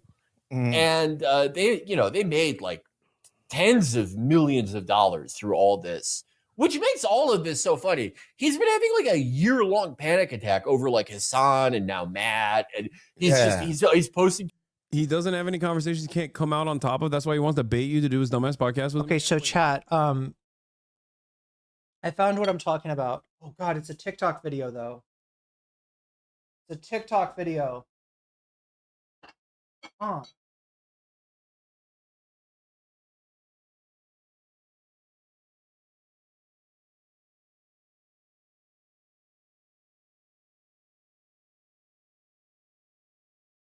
I don't know if I'm going to pronounce this correctly.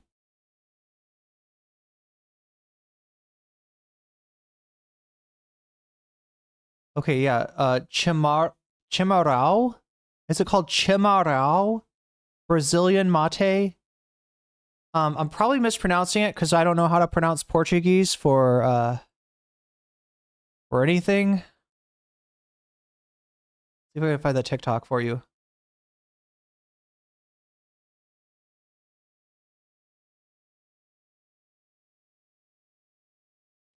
All right, check this out. Prepare to be amazed. Right now, I don't know how this is actually pronounced, but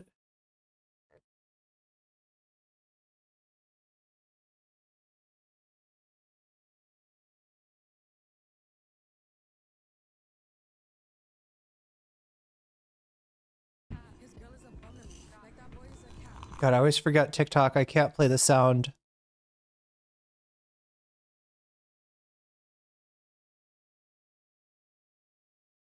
Okay, so it still does have the stems in it. I feel like I've seen it where everything is like ground up.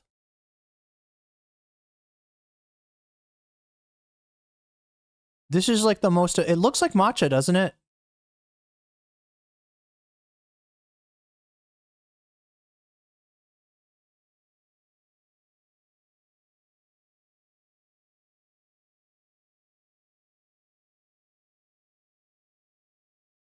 Bro's drinking Mother Nature. All right, so there's the gourd, there's the bombija, and there's the yerba mate, or I think this particular kind is called chimarrão. I swear to God, Chad, I must be mispronouncing that.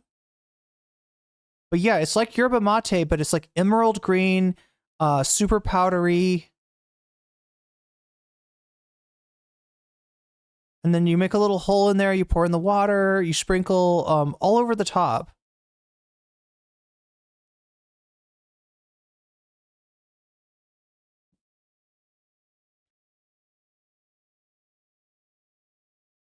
You can get fancy with it too. Look at that. We're getting fancy. We're getting fancy with it. Wow, super fancy. You got a makeup brush to clean off the bombige. Anyway, amazing stuff if you can find it.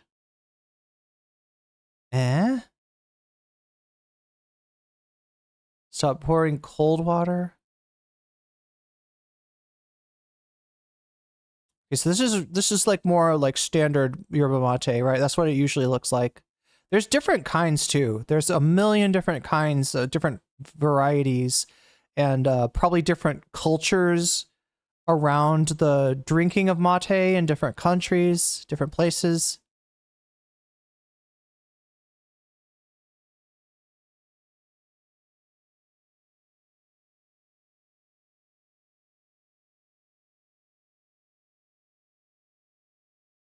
And you're just like, basically, yeah, it's like a slushy, kind of, I don't know how to describe it, right? The spoon filters the tea, right? Because otherwise you'd get a mouthful of nasty tea. You don't want that tea in your mouth.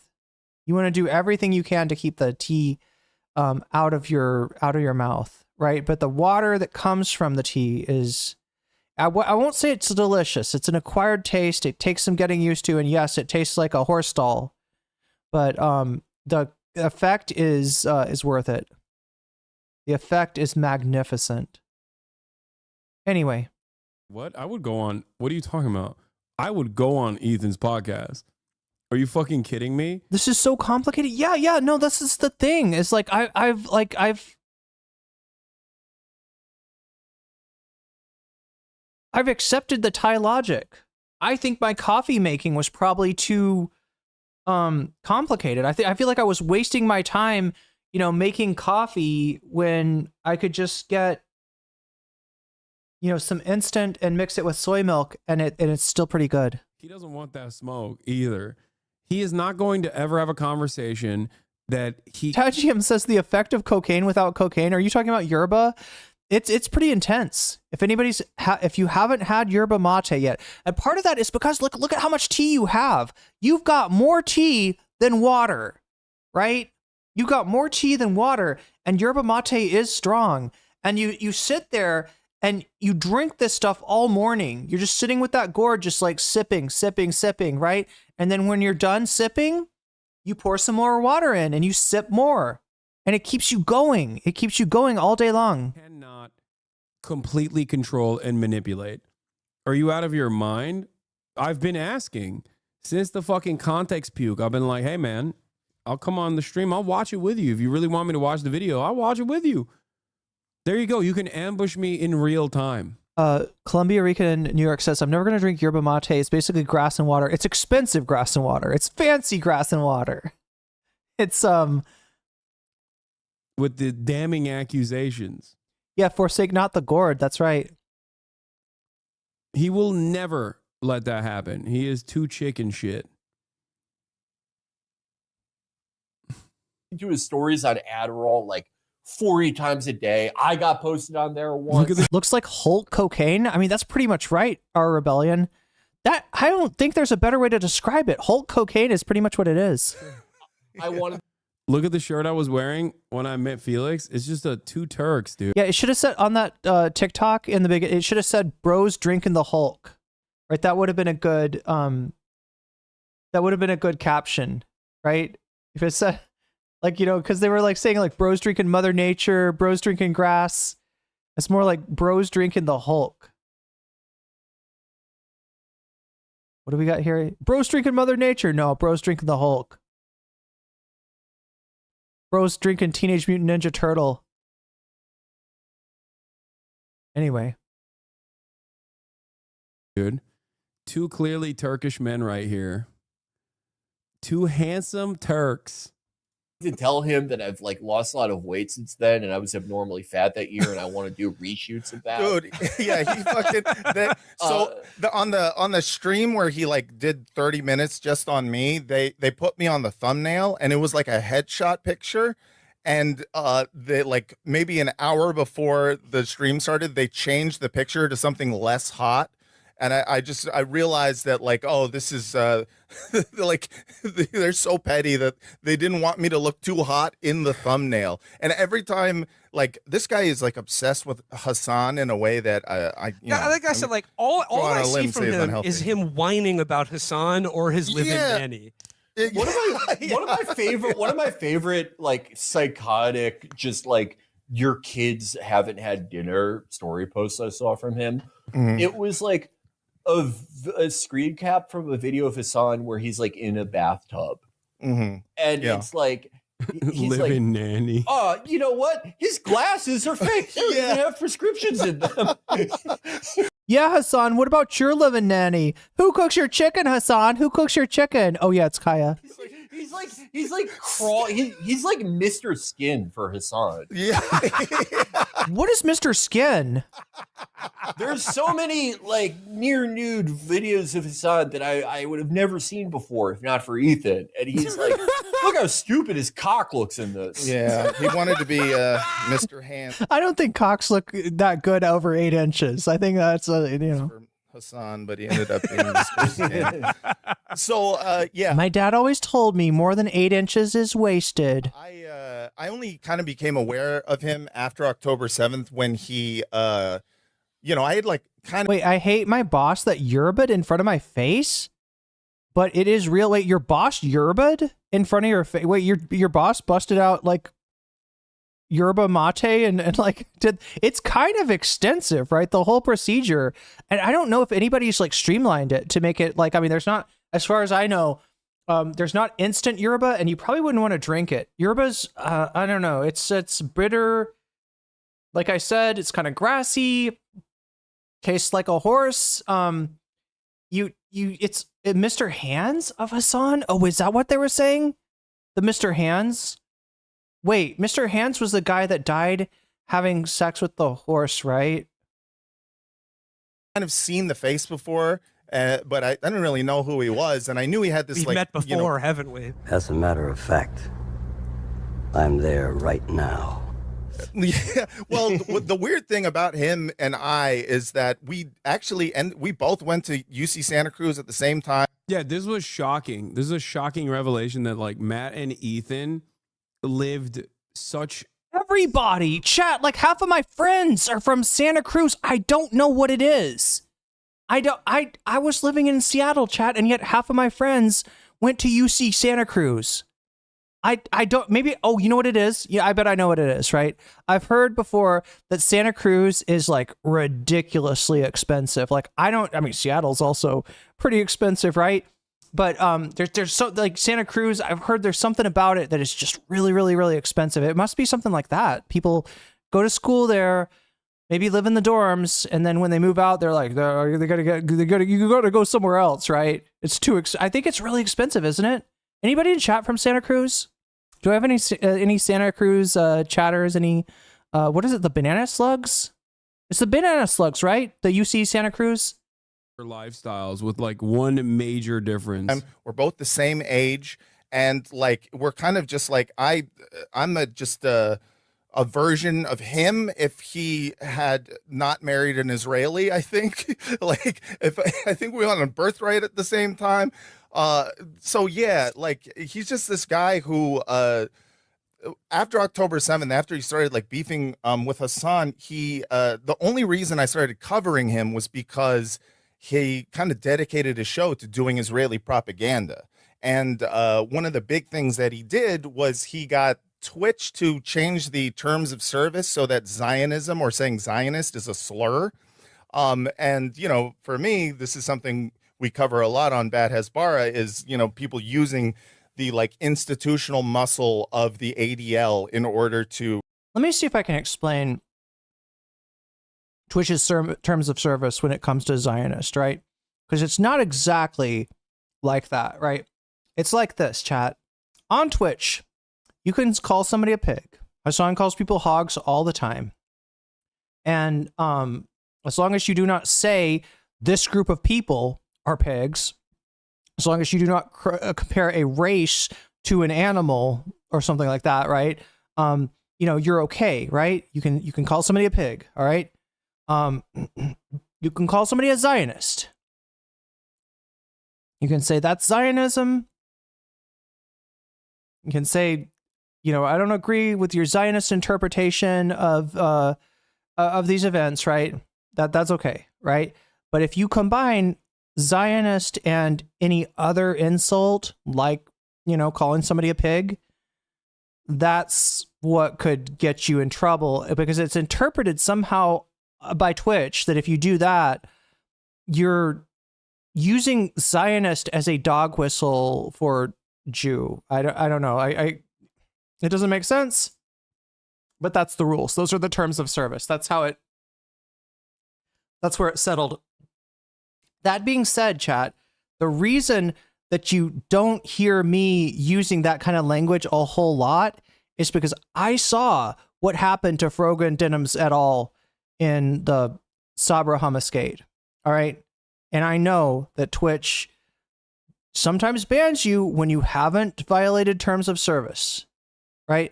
I interpret it as this: if enough people chirp, if enough people make noise, and you become inconvenient for Twitch, they'll ban you. They'll ban you. Right. So it's just like, you know, every time you say, you know, you call somebody a Zionist, you know, you're taking a chance on, you know, some shithead getting you banned. Stop people from being able to express their free speech about Zionism, which is not a slur. It is a concept. It is a belief structure that people do believe in and has political and real life consequences. And they proudly claim. Yes, and people, proudly are proud Zionists. So it's fucking ridiculous. And so I started interviewing people who he had actively been targeting. And it's so funny where these guys here, every single person in this conversation is Jewish, by the way. Will Menaker, Felix Biederman, Matt Lieb, and Daniel Mate as well. Daniel's father is Gabor Mate, for those of you who don't know, and his brother is Aaron Mate. Anyway, and it's really funny because Will is either Will is no. Will is. I was about to say I don't think Will grew up Jewish. Stop saying Will isn't Jewish, chat. No, I think either his adopted family is Jewish or he's ethnically Jewish. He's not religiously Jewish. Or I think Will's dad is Jewish. Will's adopted father is Jewish. Shut the fuck up. Why are you trying to correct me, you parasocial fucking losers?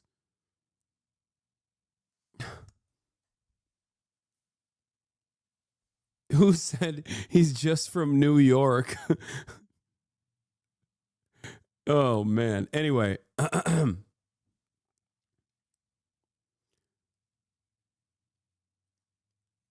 In any case, because he tweeted about it yesterday. Oh, is that why he tweeted about it? Well, in any case, listen. Okay, sure, he's half Jewish. Whatever. It doesn't matter. While they're having this conversation about stop being afraid of your chat. Yeah, I famously am terrified of my chat. That's why I always famously yell at them. Chat, can you see the fire coming out of my mouth? Oh my God, I got a really hot swallow of soup right there. Holy shit. I'm going to start sweating. The fucking time when they're being dumbasses and then people clip it and go, Hasan is so mean to his chat. Which one is it? Am I terrified of my chat or am I fucking too angry at my chat all the time? Dumb fuck. Also, you're in the chat, which should cause you to understand that perhaps anyone and everyone can be in this chat usually. Regardless of whether they're fans of mine or not, because, you know, unlike many others, I still allow dissent.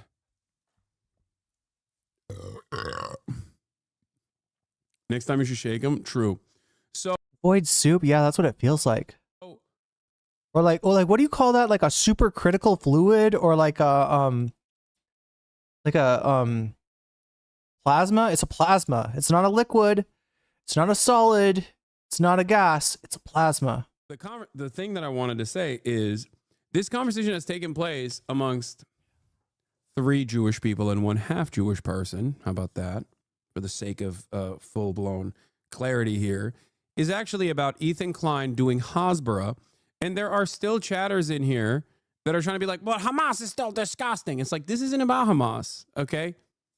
This is not about Hamas. You don't have to always say, but October 7 or but Hamas every single time. It's not going to work. It's not working in this situation. Chad, I just realized I don't ever have to do the hot chips challenge, all right? Because there's like, I just walk outside. I walk outside, I buy the first food that I see, it'll probably be spicy as fuck. Like I go to the 7-Eleven and get like a seaweed snack. Probably be spicy as fuck. Situation. Let me tell you. God damn, Chad, is my face red? What's do I look like hell? Oh.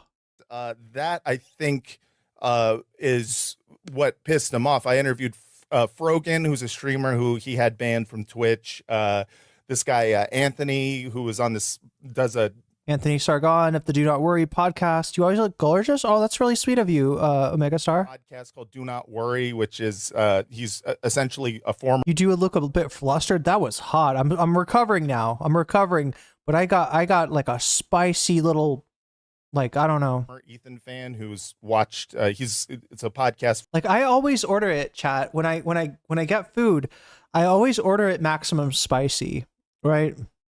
I don't tell them to go above and beyond or anything like that, but I say maximum spicy because I'm trying to get used to Thai food. Like it's drink some milk. Yeah, that's what I got here is coffee with black sesame soy milk. From Lebanon, where he, talks about, Zionism and talks about what's going on, with Israel. Okay, I'm okay. Marked as safe, chat. Marked as safe. I'm okay. Israel's bombardment I should post to Twitter. Marked as safe from eating too much spice. Of Lebanon.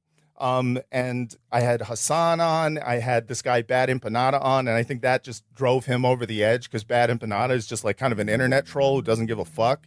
And like he just that guy goes hard. He goes real hard. Chat, Bad Empanada is like the closest thing the left has to Donald Trump. Really truly doesn't give a shit. And we had a great conversation. Like as far as somebody who just doesn't get no, I won't say that.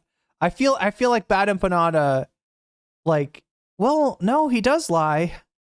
Well, only if you lie about him first. With him, not about Ethan. We talked. Oh, you're right. I forgot to pop off on Blue Sky. I got to remember that, Columbia.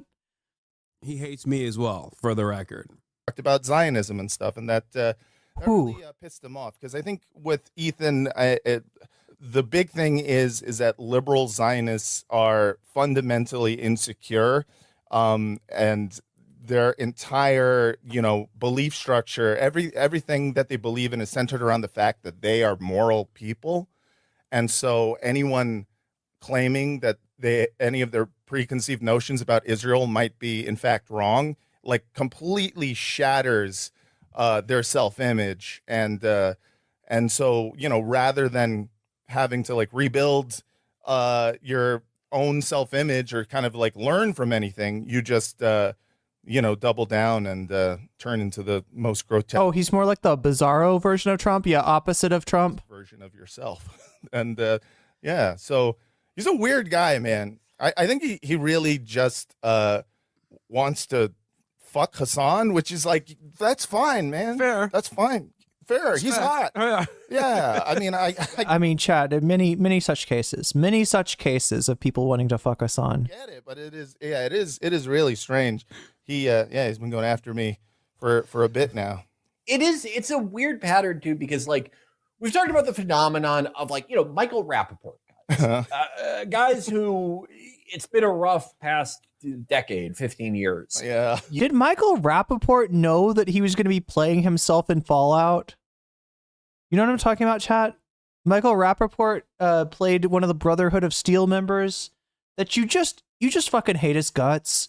Like the first thing he does is like hands his codpiece to his squire for them to clean off, right? It's just like he's an asshole. He's an asshole. I almost spoiled what happens to Michael Rappaport's character, but That's what I'm saying. He like plays himself. Like that's who he would be in the world of Fallout. That character is who Michael Rappaport would be. You only see them when you look at their IMDb. It's like, movies that don't have a Wikipedia. Some like a Kevin Hart web series in 2012 called like "I'm My Own Damn Husband," and they play a character called like Pervert Number 3, and so like there's an economy for guys like that where they can join some insane organization and they can post an interview and be like, Hollywood A-lister reveals anti-Semitism in Hollywood. But Ethan Klein made an incredibly good living. Ethan and Hilo both. They were some of the most well-remunerated people ever on YouTube and still are. They were near the height of their powers. I wouldn't say they still are. But I think they were. Yeah. And Ethan just like kind of fucking cast all of that aside, which is why whenever people Damn, chat, when am I going to get that bag? like, oh, is he, What do I have to do? Make a Vape Nation video? is he being paid by Israel? It's like, no, dog. I like to vape. I can vape. Not only is he not, but also on top of that, he's expending social capital. He's expending like capital. He's just like dumping everything for the love of the game to be a real ass hater. He has lost. Unironically, Michael Rappaport always played the one guy everybody hates in a movie. Is that called a character actor? It's what Michael Rappaport does in movies. Is that called a character actor? Would that have been called a character actor in a different time? His viewership, the remainder of his viewership are just like, there's a lot of hot Turkish guys. Damn, I should move to Turkey. Some of the biggest Look up Turkish oil wrestling. Damn. I mean, I'm not that much of a Fujoshi, Philip Blair. Social stands at this point that will go whichever way he goes. But the remainder of his community is all like drama slop, desperate drama slop opportunists who want to wield Ethan like a fucking weapon. And once it falls out of favor, they will drop him like a bad habit. It is crazy. It's crazy that he doesn't recognize it. The content nuke on Twitch is making him lose thousands of Twitch followers. Yeah, he's just like losing. He's hemorrhaging fucking followers everywhere.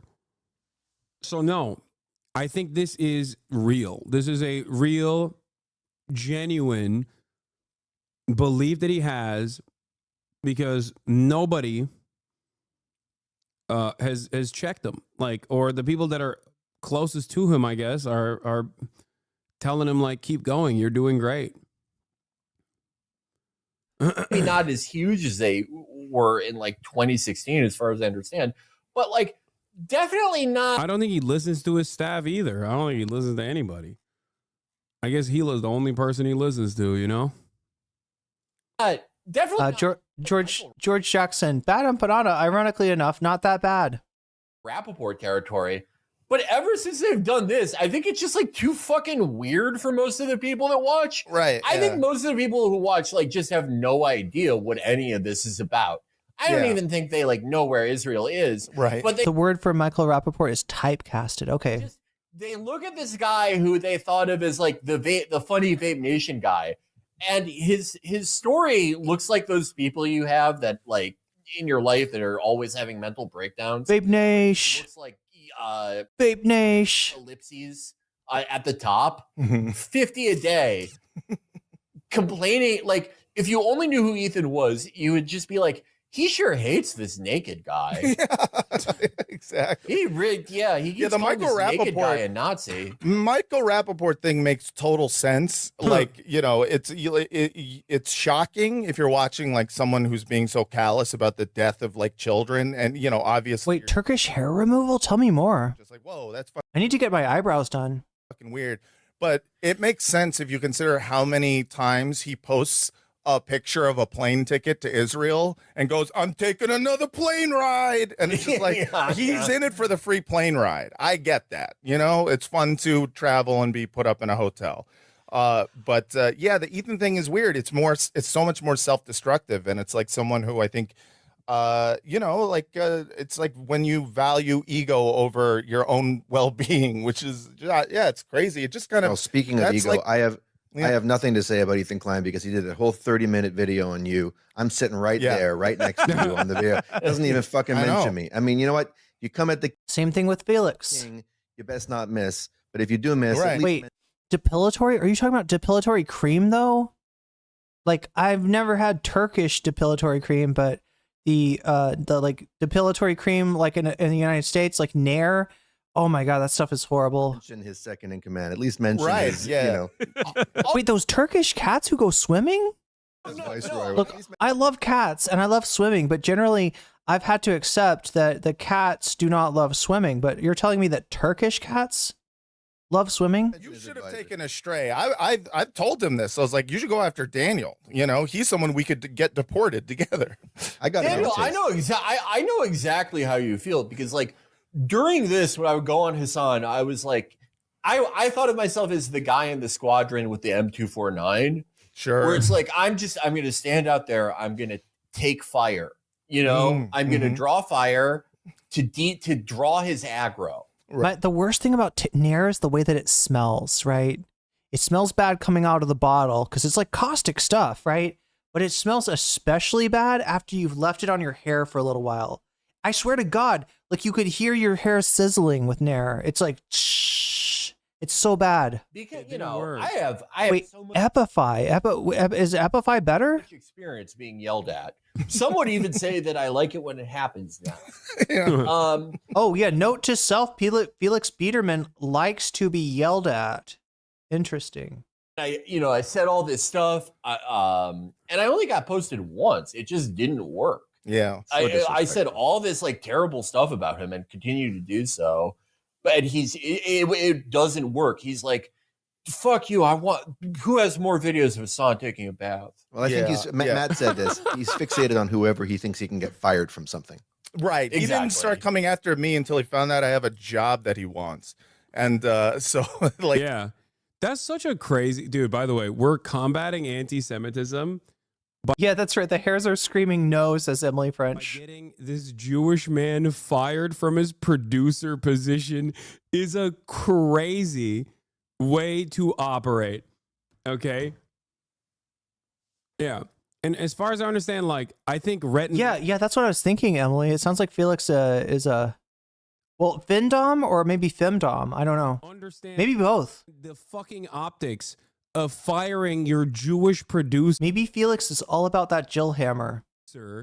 For being an anti-Zionist looks like they're not fucking insane.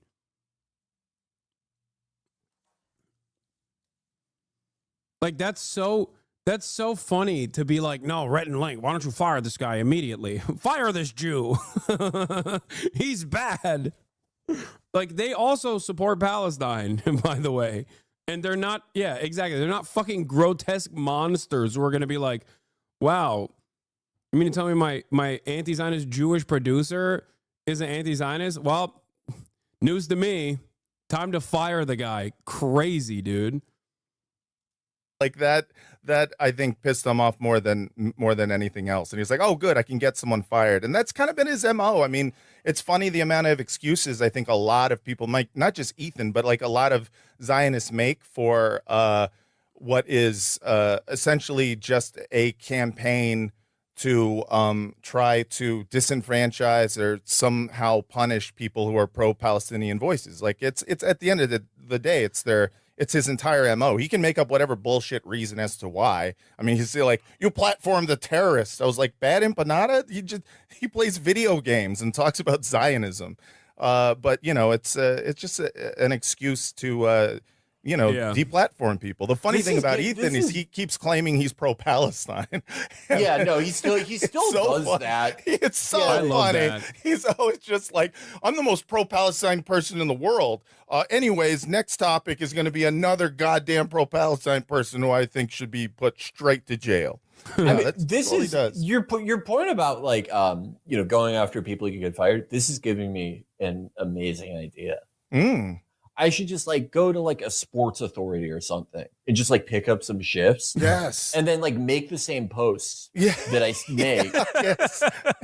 Yes. And just like get fired from that one because it will like, it will just take up their attention entirely. The act of getting me fired. I'm doing the Tim Pool of anti-Zionism is so funny. Yeah. He's the Tim Pool of being pro-Palestine. You know how Tim Pool always is like, oh, I'm a liberal, but I think Donald Trump is going to win every state, including states that don't even exist yet. That's Ethan Klein. I'm pro-Palestine, except almost every single piece of commentary that I have on Palestine is just either A, shitting on every other pro-Palestinian content creator for the way that they are defending Palestinian emancipation, or B, undermining Israel as small being, a moral democracy that's vibrant, constantly talking about how the attacks against Israel must stop. It's really fucked up. Or C, the new version of liberal Zionism he's adopted is like, well, there are some good Palestinians out there, the ones that are protesting Hamas. Well, guess what, Ethan? Israel's killing them too, okay? Turns out Israeli bombs don't make that distinction of whether or not you fucking like Hamas or not. They just kill you anyway. With 60 posts in a row on my Instagram stories, adding Dick's Sporting Goods and sharing posts with them. That'll get their attention. What is this? It's Victory Day. And what do I mean by this? Victory over the United States for Vietnam? We are talking about violent resistance against colonial occupation. Violent resistance against American colonial occupation, American imperialist occupation. The country I'm talking about is Vietnam. This is a video that I've been meaning to watch for some time now, and I think this is a perfect time to watch it. From Uncivilized, How Vietnam Teaches Palestine to Fight Invaders. Now, I think I saw this one. Chat, I'm going to be in Vietnam in not too long. Look, I got to go. I'm going to raid you over on Twitch into somebody new who looks really cool. They've got a trans rights tag and they've got a free Palestine tag. New friend unlocked, right? I'm also going to thank my Patreons on the way out because I like to thank you twice a day because you're twice as nice. And I appreciate you for supporting me on Patreon. So thank you to Temporal Insanities. Thank you to Steven Sayers. Thank you to Funky Monkey. Thank you to Sarah. Thank you to Nadia Yvette. Thank you to Moe Noe. Thank you to Crystal Saphira. Thank you to Jules K. Thank you to Izzy Mandias. Thank you to Infallible Fowl. Thank you to Hot Ham Radio. Thank you to Good for Gabby. Thank you to Buffy Geek. Thank you to Animus. And a fancy thank you to Zarazarix, to Rachel K, and to Omega Star. We got the raid. Get in there. Bill Boneless. I don't know this streamer. But so far, so good. We're going to hope that this is a good fit and, a place where you can make some new friends maybe in chat and get to know a new streamer that is pro-Palestine and pro-trans rights. So that's the raid going on over on Twitch.